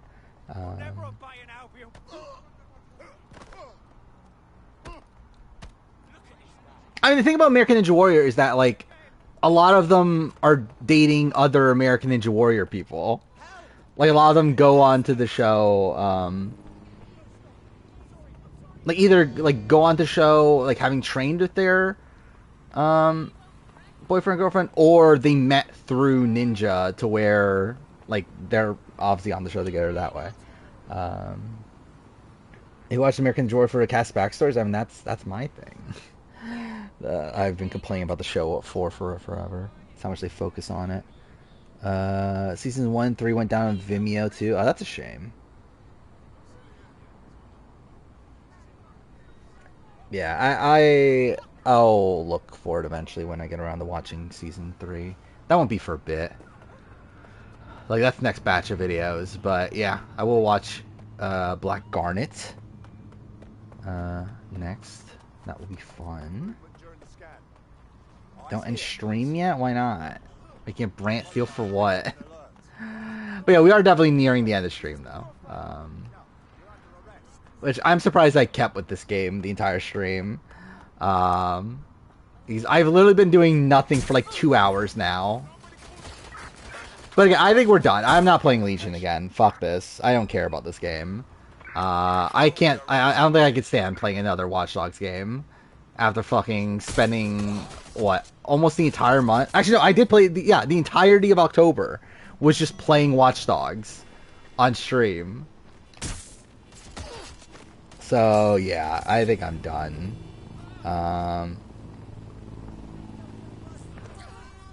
Welcome to the cast,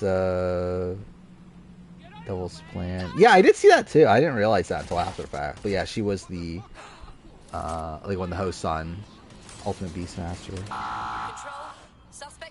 Watch all my year in reality TV videos as well as the work. Well, that's something. I rewatched the last 2021-2022 like a week ago or so. So I started rewatching my my scheduling videos, the ones I just made the other day. It's funny how like some of that didn't stick, but I don't know. I was just like looking back on it. It's also weird, like, so yeah, I'm almost 3 months into this batch of videos at this point, which is a little bit worrying that I'm not in the editing process yet. Especially considering like there's like less I can do with this batch.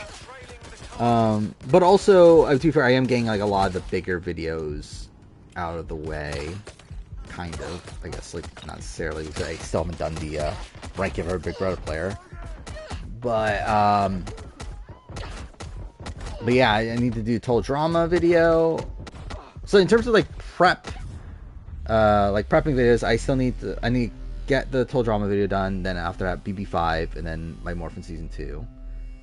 But then in between all that, like obviously Big Brother ends next week, so the review will come out. I need to do the player ranking. Following that, I'll need to start the Amazing Race review and the Survivor review. And then, yeah, might still do a mid-season power rank for UK. We'll see. Castaway Island video, I'm still going to do that. And Year in Reality TV. But that's like it for the rest of the year. But like still, it's like, yeah, like nothing's done for next year, which is a little bit worrying, and like not much can be done, which like looking at the like, so this like the schedule for January is fucked.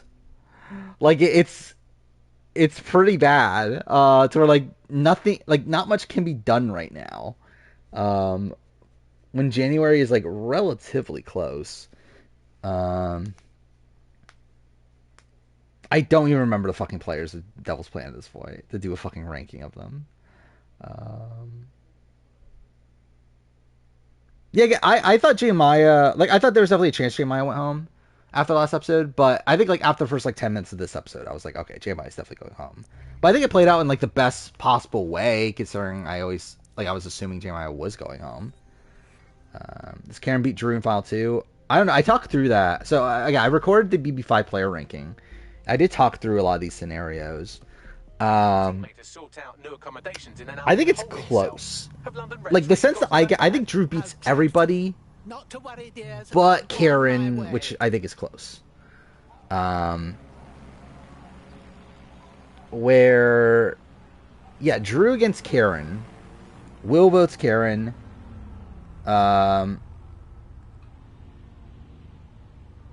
Actually, really, it's a lot up in the air, is really what it is.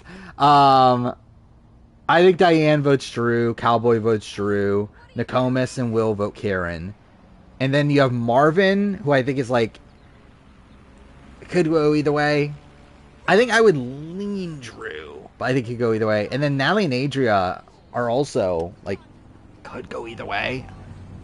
I think I would lean Karen,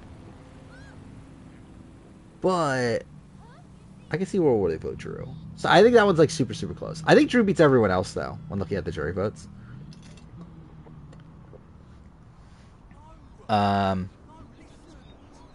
Where yeah, like against like Diane, I think he wins. Mind you, I think it's a very close vote, but I think he gets Cowboy, Karen, was Cowboy, Karen, Nally, Adria, which is still ready to win. Marvin would be in the middle. I think Marvin would end up leaning Diane, based on his exit press. Will, I think, would... Will and Nokomis are interesting. I don't know. I can see where they vote Drew, especially as like we're annoyed at Diane thing for not sticking to Karen and Nokomis. But I think Will would be incentivized to vote for Diane, and I think Nokomis would be up in the air. I feel like the episode's setting up a shot in the dark to be successful, but I still got overhyped when it was revealed he was safe. See, like, for me, it's like, I was not shocked by that at all. Like, yeah, I felt like they definitely, like, set up properly. Yeah, shot in the dark's gonna factor in here. And, yeah, I just felt like I did not actually think Caleb was going home. So, yeah, the shot in the dark, and again, like, the edit, and also, this is the thing, like, Edgic has broken me when it comes to Survivor. Like, I feel like for me, it just becomes so obvious when, like, something is maybe misdirect is not the right term, but, like, when, like, something is not what's actually going to end up happening. Where, like, something that Survivor does, especially in recent episodes, is they do a lot of, like, setting up the actual boot very early on in the episode, but like so that they can like essentially so that they can say that, oh yeah, it didn't come out of nowhere, this was always the thing, this is always like a situation that could happen. But then they would spend the rest of the episode spending on like other side stories until they would eventually come back to it at the very end. Like, that is essentially like the recent Survivor editing trend. And like it happens a lot in the pre-merge, where you see this a lot in the pre-merge where like one of the first scenes of the episode sets up the eventual boot, but then they would spend time on the other tribes. Where, again, this is something I noticed a lot in 43, 44, and 45, where you can instantly tell which tribe is going to tribal based on the structuring of, like, who is getting shown in what order. So, like, again, like, every single time Lulu went, I was like, okay, yeah, Lulu's gonna lose the challenge. Because, like, fucking Reba and Bello have gotten content right before the immunity challenge, while, like, while Lulu hasn't. And, like, that sort of thing. And, like, if you, like, just count up the, like, amount of segments each tribe gets, usually tribe that goes to tribal gets the least amount of segments before the immunity challenge. Yeah, the reactions were fun. But yeah, like, for me, it's like the big shocker for me was that it was 0 votes. Because it shouldn't have been. Like, I'm still how did no one split their vote? Like, that's insanity to me. That no one split their vote in a situation where everyone thought that Caleb was the vote. I get, like, at least, like, some of the people that are in, that have safety and stuff. Like, why do they give a shit about, like, where their vote goes? Even then, the people that are in danger, like, why aren't they putting up, like, a potential, like, backup sort of thing? Like, it's bizarre to me that no one put a split vote. Was John Hennigan blindside predictable? I was shocked by a John Hennigan blindside. That's like one of the few times in like recent Survivor I was actually like pretty blindsided. And that's because like they never properly set it up, but like did it in a way that like I think is still satisfying. Where like they set up because like they have this like confessional from John that okay, it's a John show blindside. They have the final talk before going to tribal, is about, oh, we need to take someone out that'll weaken the Goliaths and stuff. Like, it's still, like, set up why this is happening, but they didn't, like, explicitly tell you that, oh, John is in danger.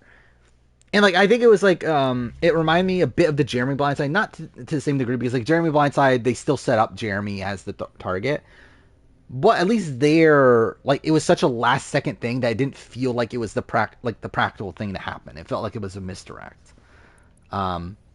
So that when it happens, it's actually, like, shocking, but still, like, properly explained. I'm trying to even think, like, was I shocked at all at any boot in 44? Have London rents really gotten that bad? Like, so far this season, I don't think I was shocked at any of them at the time they went home. Like, obviously, like, coming into the episode, I wasn't expecting, like, Sabaya to go home and that sort of thing. Actually, no, Sabaya, actually, I wasn't I? But in a different way, though.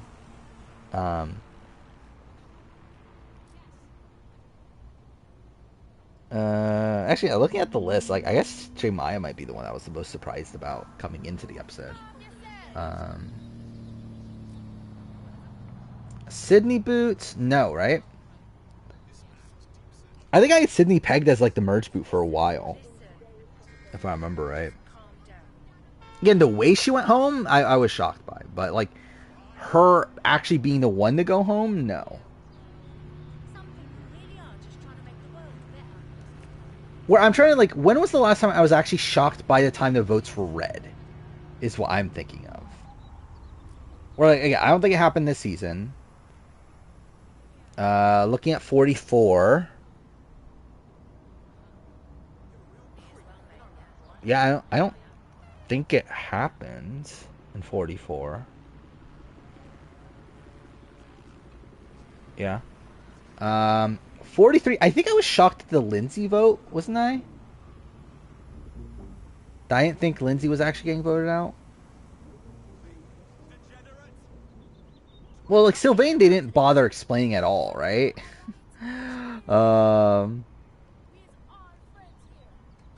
So yeah, that was shocking, but just because, like, they didn't properly explain it. Like, that's more so on the editing. I know the assumption Jeremy is the winner. Yeah, I mean, like, that was Edric's thing too. People thought Jeremy was winning this season. And yeah, he just gets blindsided out of nowhere.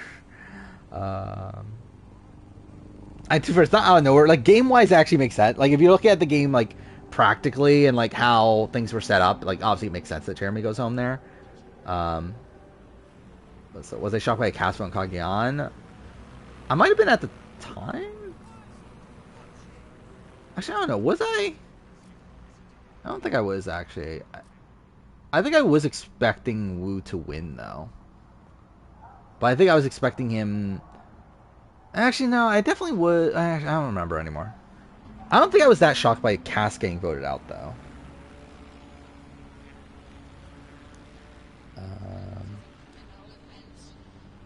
Was I shocked by Dwight going home?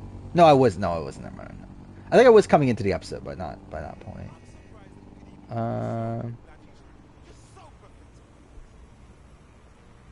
Let's see. 42, was there any? I don't think so. But it doesn't happen that often. There are, like, points here and there where it does trick me. But it's not really that common. Yeah, I think maybe what Janine was one that I did think Ryan was going instead of Janine. And I remember, like, another one that this is further back, but I remember Haley Ford going out in Worlds Apart was a shocker to me. Even though it shouldn't have been. Especially when looking back on it. But I remember I was fully expecting... And, like, too, part of that played into, like, Jeff Probst hyping up the season so much that I was fully expecting, like, a lot of flips back and forth. Then it just didn't happen. I think Sophie vote was kind of foreshown by the point it was happening.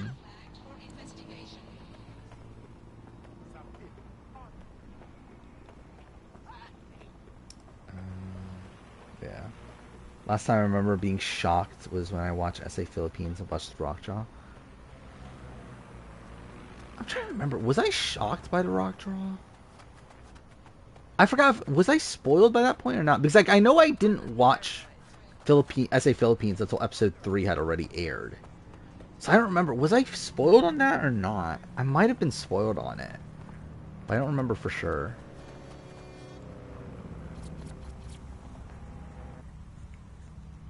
I low-key gaslight yourself into falling for all of the obvious editing tricks. Yeah. Like, I feel like legitimately it has like harmed my like viewing of Survivor to where I can't like not watch it while like thinking about the edgic of it, especially the U.S. Especially because like U.S. is like such a like obviously like a storied show to where like we know like so much of like how they edit the show.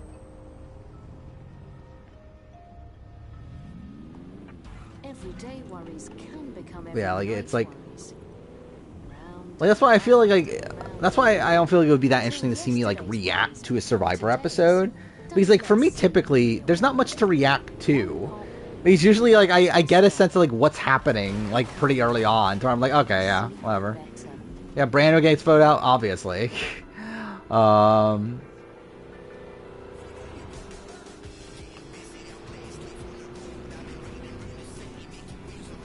I understand you only have a basic understanding of Edgic. Yeah. I mean, like, again, like, Edgic, like... I mean, even just, like, thinking about, like, things logically of, like, why would they show this and stuff. I think it's more so, like, a matter of, like, how much thought do you really want to put into it. Because, like, a lot of it's obviously just logic. It's all of it is, like, just, like, common sense of, like, how you would think they would portray things. But it's just a matter of, like, how much of that can you, like, turn off when you're watching the show.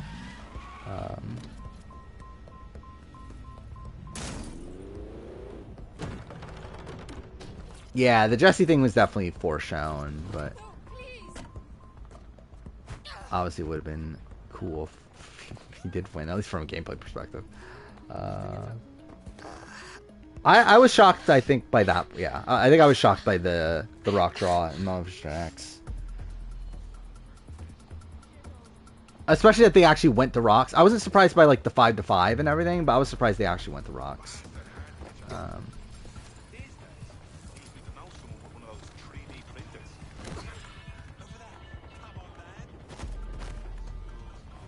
What, your thing's not working still? Reality lovers at war. That's what. Yeah, I clicked the link and it just sends the initial blood versus water thing.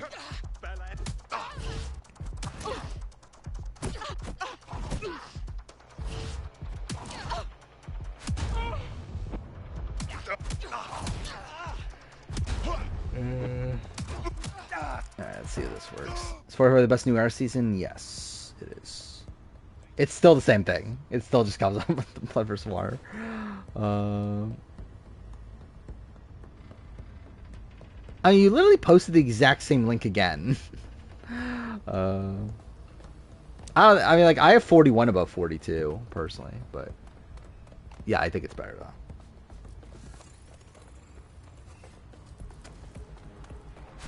Like, I think so far we're on pace for, like, a top 15 season or so. Or, like, I have 41, I believe, at 20 or 21, something like that. Wait, I think so far this season is... yeah, it's pretty good. Like, I thought episode 5 was relatively weak, but even then, episode 5, like, even though I thought it was weak, is still, like, on par with most of the episodes of, like, the other episodes in the new era. So for that to be like the worst episode, when it's like essentially an average episode for any other like new era season, like I do feel like, yeah, this is a pretty good season. And again, you have like the Sabaya boot is like an all-time great episode. I don't know why I'm even doing this. Yeah, Sabaya boot's all-time great. This merge episode was pretty good by the end of it. Fuck, think we'd go back for you. 43 above 42. I still have 42 above 43. My issue of 43 is, one, I think like the middle of the merge is really dull. Then also, even like the beginning of the game, it's like I feel like the problem with 43 is like mostly like vote off related, where I think outside of like the Cody boot, a lot of the vote offs in the season are kind of like lackluster.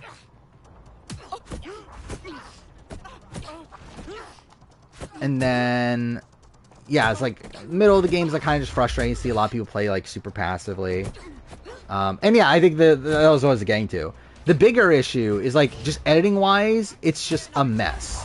Not because like, oh, Gabler won, that sort of thing, but because they just simply didn't explain a lot of the game dynamics. Like it's like just things just come out of left field like constantly on that season.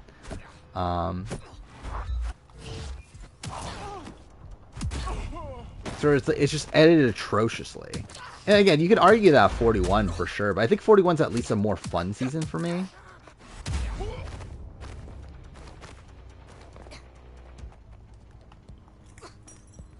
Did 43 have great moments? I mean, what is a great moment outside of the Cody blindside? And like the Ellie Gabler feud. What is this? Okay, this worked. We got Matt and Franny, DX and Claire, Rob and Amber, Rachel and Brendan. Why did you like? So you actually like looked up the image? Like, couldn't you just like use the like you could search the people, right? Like that's the thing still on. Like when you go to edit cast, go to. Yeah, go to personal edit, and then on the side you can see the shows, and you can just like literally pick them out there. Like that's how I do my cast thing, for my casting videos, my cast image thing. Is use Brant Steele. Anyway, do I just skip all the way to the ends? Oh wait, so Tori and Sebastian were here? I think I missed that. Oh yeah, Tori and Sebastian, what a great iconic duo. I love how like you kept in fucking Rachel and Tyson. Like, I'm gonna spoil it. I'm just gonna look at the end. Oh no. Oh no. I just like looked at the final four. I'm like, that was scary. All right, we got an okay outcome. We got an okay outcome, but very scary final four.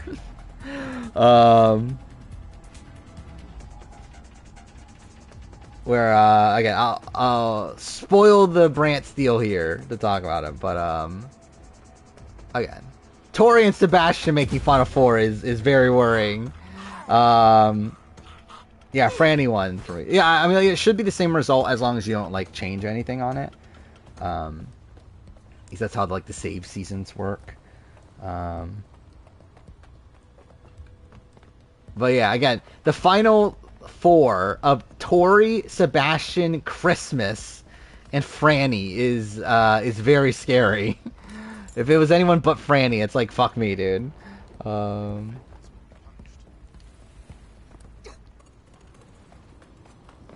Yeah, if you go to like edit casts, go to personal edit, like you see like a list of shows to the side, and that allows you to just like pick out the people by name, and it'll bring up the photos for you, which is pretty easy to do. Was Rachel voted out first? Yeah, I didn't even look at like the actual votes. Oh, yeah, even the winner vote was Christmas got 3 votes. Who voted for Christmas? Amber, Blue, and Elizabeth. I think that makes sense. Corey voted for Sebastian.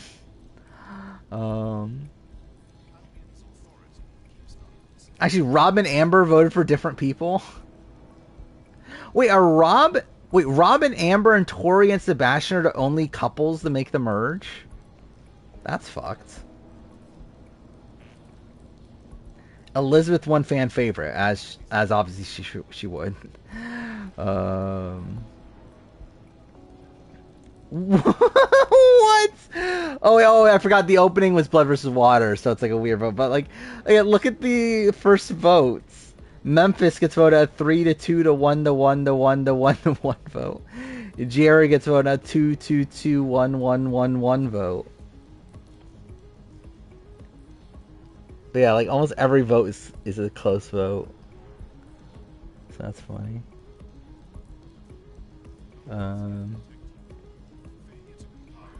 Wait, how the fuck was Claire voted on an 8-3 vote in 7th place? But whatever. Would I pencil Caleb the second chance? Yeah, I think so. As of right now. I mean, like, obviously, like, we're not getting a returning season until 50. So, that's a decent amount of time until then. But, yeah, it looks like Jeff loves Caleb. And considering, obviously, Caleb's a big presence on the season, I would expect Caleb to be on a returning season.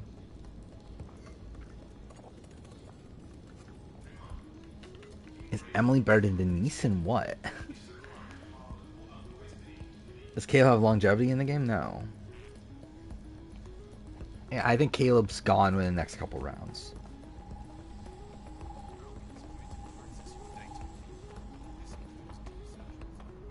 America vote for Jared? That makes sense. How am I here? Oh my god, dude, it's almost 4 a.m. I need to fucking end. Like, how am I streaming this late? I need to fix my sleep schedule soon, too. Like, my sleep schedule is so fucked.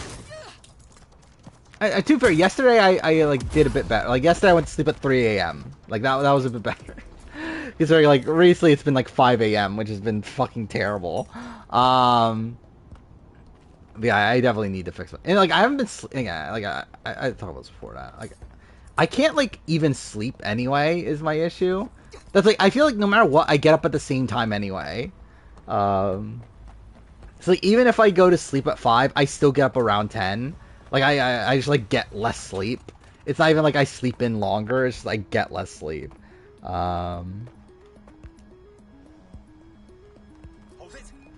But, yeah. I mean, I probably should try to fix it. Maybe with, like, daylight savings time will... I think daylight savings time is also going to incentivize me to, like, not fix it. Because, like, then it'll only be, like, an hour. Because, like, instead of, like... staying up to 5, it'll be staying up to 4, but like, whatever. I'll probably try to fix it around that time. But yeah, obviously, so next stream, I guess, are we starting AC Mirage? Is that what I'm doing next stream? I guess, right? That was the plan for next game to be AC Mirage. Actually, Mirage isn't even a month old yet, is it? Fuck me, dude. That feels like so long ago now.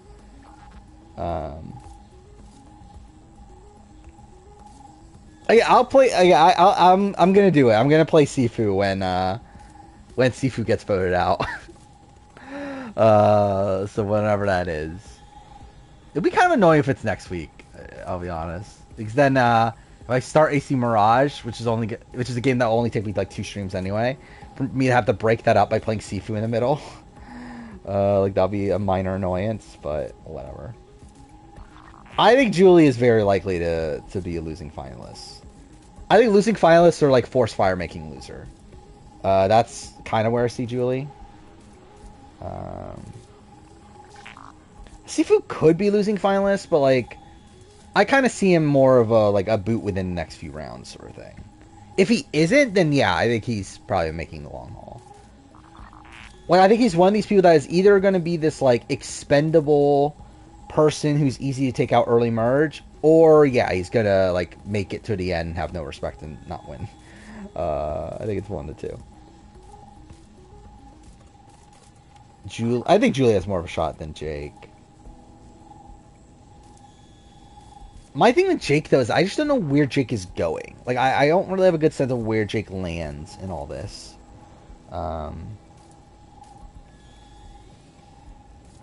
So yeah, like I don't know, but I would say like just practically Julie would obviously have a lot more of a chance.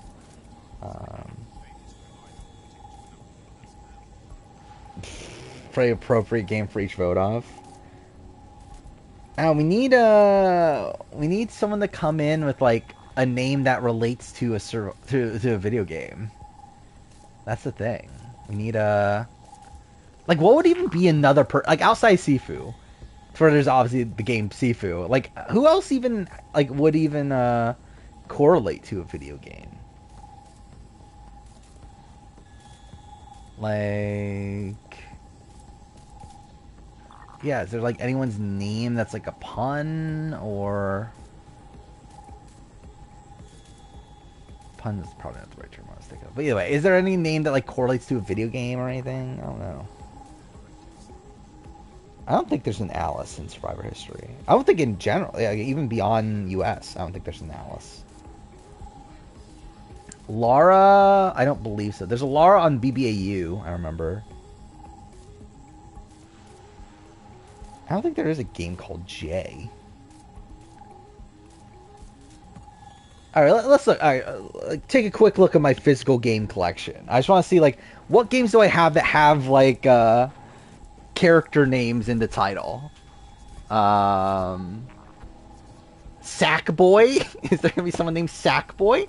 Ratchet? Is someone gonna be named... Oh, Clank? Is someone gonna be named Clank? Actually, a lot of these don't have character names and titles, do they? I guess that just isn't that common of a thing anymore. If it was ever, to be honest.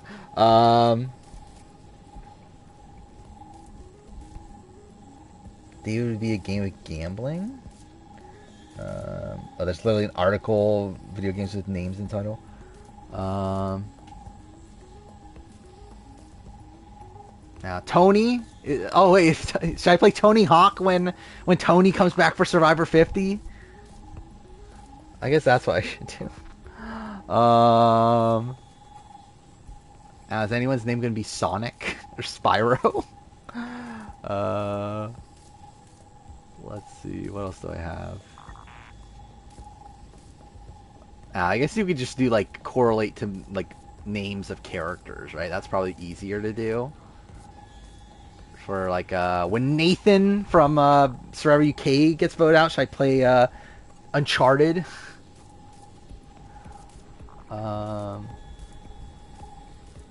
Oh, should I play? Is someone gonna be named Zach on Survivor anytime soon? If there is, then we should play fucking Crisis Core. I actually legitimately want to play Crisis Core. Dude, I want to play it on my own though, because I want to get footage of it, but still. Now, why do the games have names in the title? I don't see any. They're like actually like common names. Imagine someone named Hades.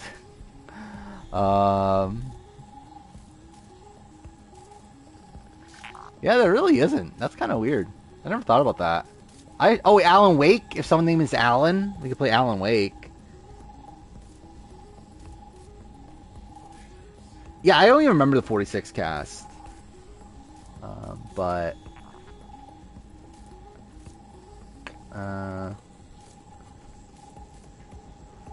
Nancy. I don't even have a Nancy Drew game.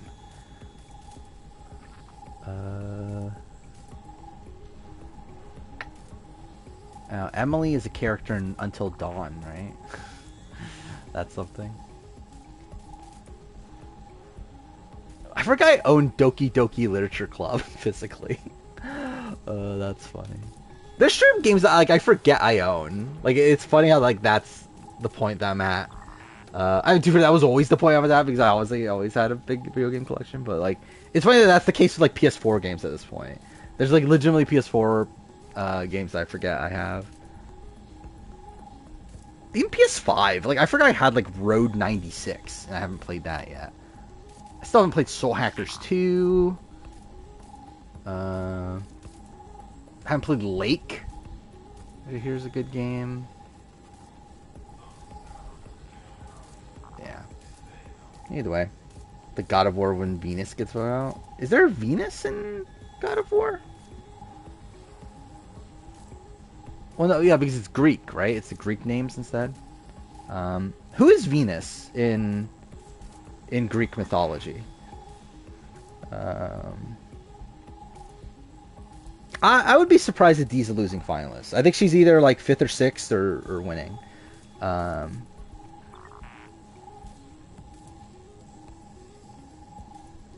Aphrodite. Oh yeah, so that is God of War. Yeah. So yeah, we could play God of War when Venus gets voted out. I haven't played God of War 2018 in a bit, right? I guess I did stream it last year.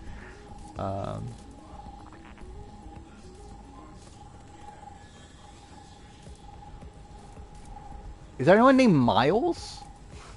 I think I just played Miles Morales. I definitely don't need to do it again. I 100% regret not doing my doing retrospectives on the Spider-Man games coming into Spider-Man 2.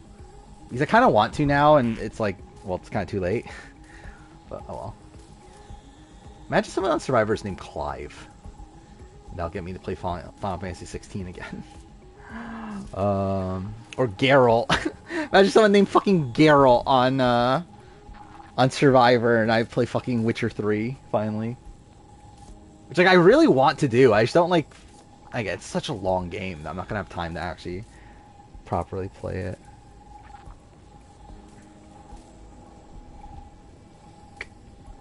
But I don't know. Again, we'll do the Sifu thing, though, whenever that is. And again, I guess next stream we'll play AC Mirage. Because I do want to replay that, and I guess we'll do it now. I was going to play it. Again, I was thinking we were going to do it a couple weeks from now. But, again, like, how many people are really that, like, sensitive to, like, don't want to get spoiled in AC Mirage? Quintavious? Do I even have a game that starts with a Q? I don't think I do, right? Yeah, I don't. What game even has a Q in its title? Oh, no, I do. The Quarry. Should I play The Quarry? For Quintavious? I think that's the only game I own that I can stream that has a Q in its title. I wonder if that's the only game in general I have with a Q in its title. I can't even think of another game that's a Q. Or at least starts with a Q. I've watched V for Vendetta, yeah. Do I own it on Blu-ray? I don't, but anyway. Yeah, I've watched it. Quantum Break is Xbox exclusive, so I don't own it.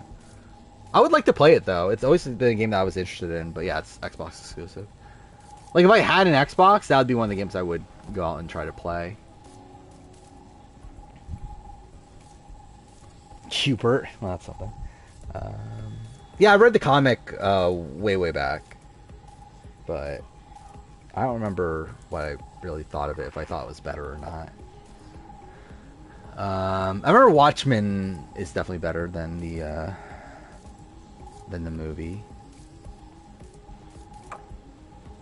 Yeah, I don't remember a lot of the other ones. It's kind of insane, like, looking at my PS3 collection now. Okay, like, looking at my game collection now, it's like... I just bought, like, so many PS3 games recently for, like, no reason. Oh, Invincible's coming back again? Yeah, I still haven't finished Season 1. I don't know when the fuck I would. By the way, also, I love how I fucking bought the Assassin's Creed Odyssey book the other day, too. To where now I have, because, like, that was the last book that I talked about in my novelization video that I didn't own physically, so I bought that the other day. So, thank God I now have the book of Assassin's Creed Odyssey. I assume that we're just going to have a smaller jury. Which I think is weird, but I assume that's just what's going to happen. I doubt they'll start the jury earlier, because that would mean a 9-person jury with a final 3, which doesn't fit.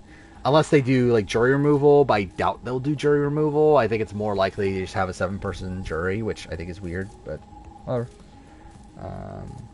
I want to play Alan Wake 2. Oh, you mean, like, when I'm going to... You mean, like, off-stream? I would guess around, like, end of the year. Because I'm not buying it. Like, I refuse to buy a non-physical copy of it for full price. So what I think I'm going to do is probably, like, ask my parents... Because, again, I always said, it's like, I don't give a shit about Christmas gifts. So I don't, like know what to, like, ask people what to get... like, I don't know what to tell people to get me. So, I'll probably just tell people to get PlayStation gift cards. At that point, I'll probably just buy Alan Wake with that. So I'll probably be at the end of the year. And even then, though, like, to be fair, I don't even know if I'll play it right away. Because I'll also get Baldur's Gate. I'll also get, like, a Dragon Gaiden around that time as well. So, like, I'll have a lot of stuff to play at that point. Even now, like, I do want to start Dead Space at some point, but I'm trying to make sure... Like, I think what I've decided on is that I'm probably just not going to play anything outside streams until I'm in the editing process. Just because... kind of need to get to that point at some point.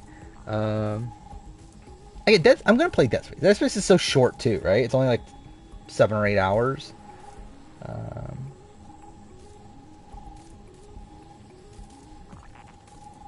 Jury move was cruel and unusual. I really don't care, to be honest. But I also don't like love it as a toy. Like it's something that's like mostly inoffensive to me. Like obviously it sucks for a person that gets voted out, but I'm not feeling that bad for him. Yeah, okay, we're done. Again, it's fucking past 4 a.m. some fucking how. So yeah, again, we're back on Sunday again after Survivor UK and everything. And yeah, we'll have Survivor UK. We'll have Big Brother. Actually, yeah, that'll be after the Final Four eviction too. That's insane for Big Brother. So we'll see how depressing everything is at that point. Yeah, I mean, I guess that's that. I don't think there's. Oh yeah, and House of Villains. I guess an episode of Amazing Race Australia for whatever that's worth. Oh yeah, I'll play Castaway Island. I forgot about that. Castaway Island. Well, yeah, I'm doing a video on Castaway Island too. That's on the schedule, so I'll play that when that comes out physically, which will be the 16th, which is 2 weeks from today. So yeah, there's that. But yeah, I guess see you guys next time. We'll play Sea Mirage for whatever. I just realized I need the fucking control. Like I've literally just been walking around like for the last like couple minutes. I forgot that I don't even have my controller anywhere near me. I needed to fucking end stream. But yeah. Again, this week, like a week from today, is the B4 player ranking. Yeah, anyway. See you guys next time.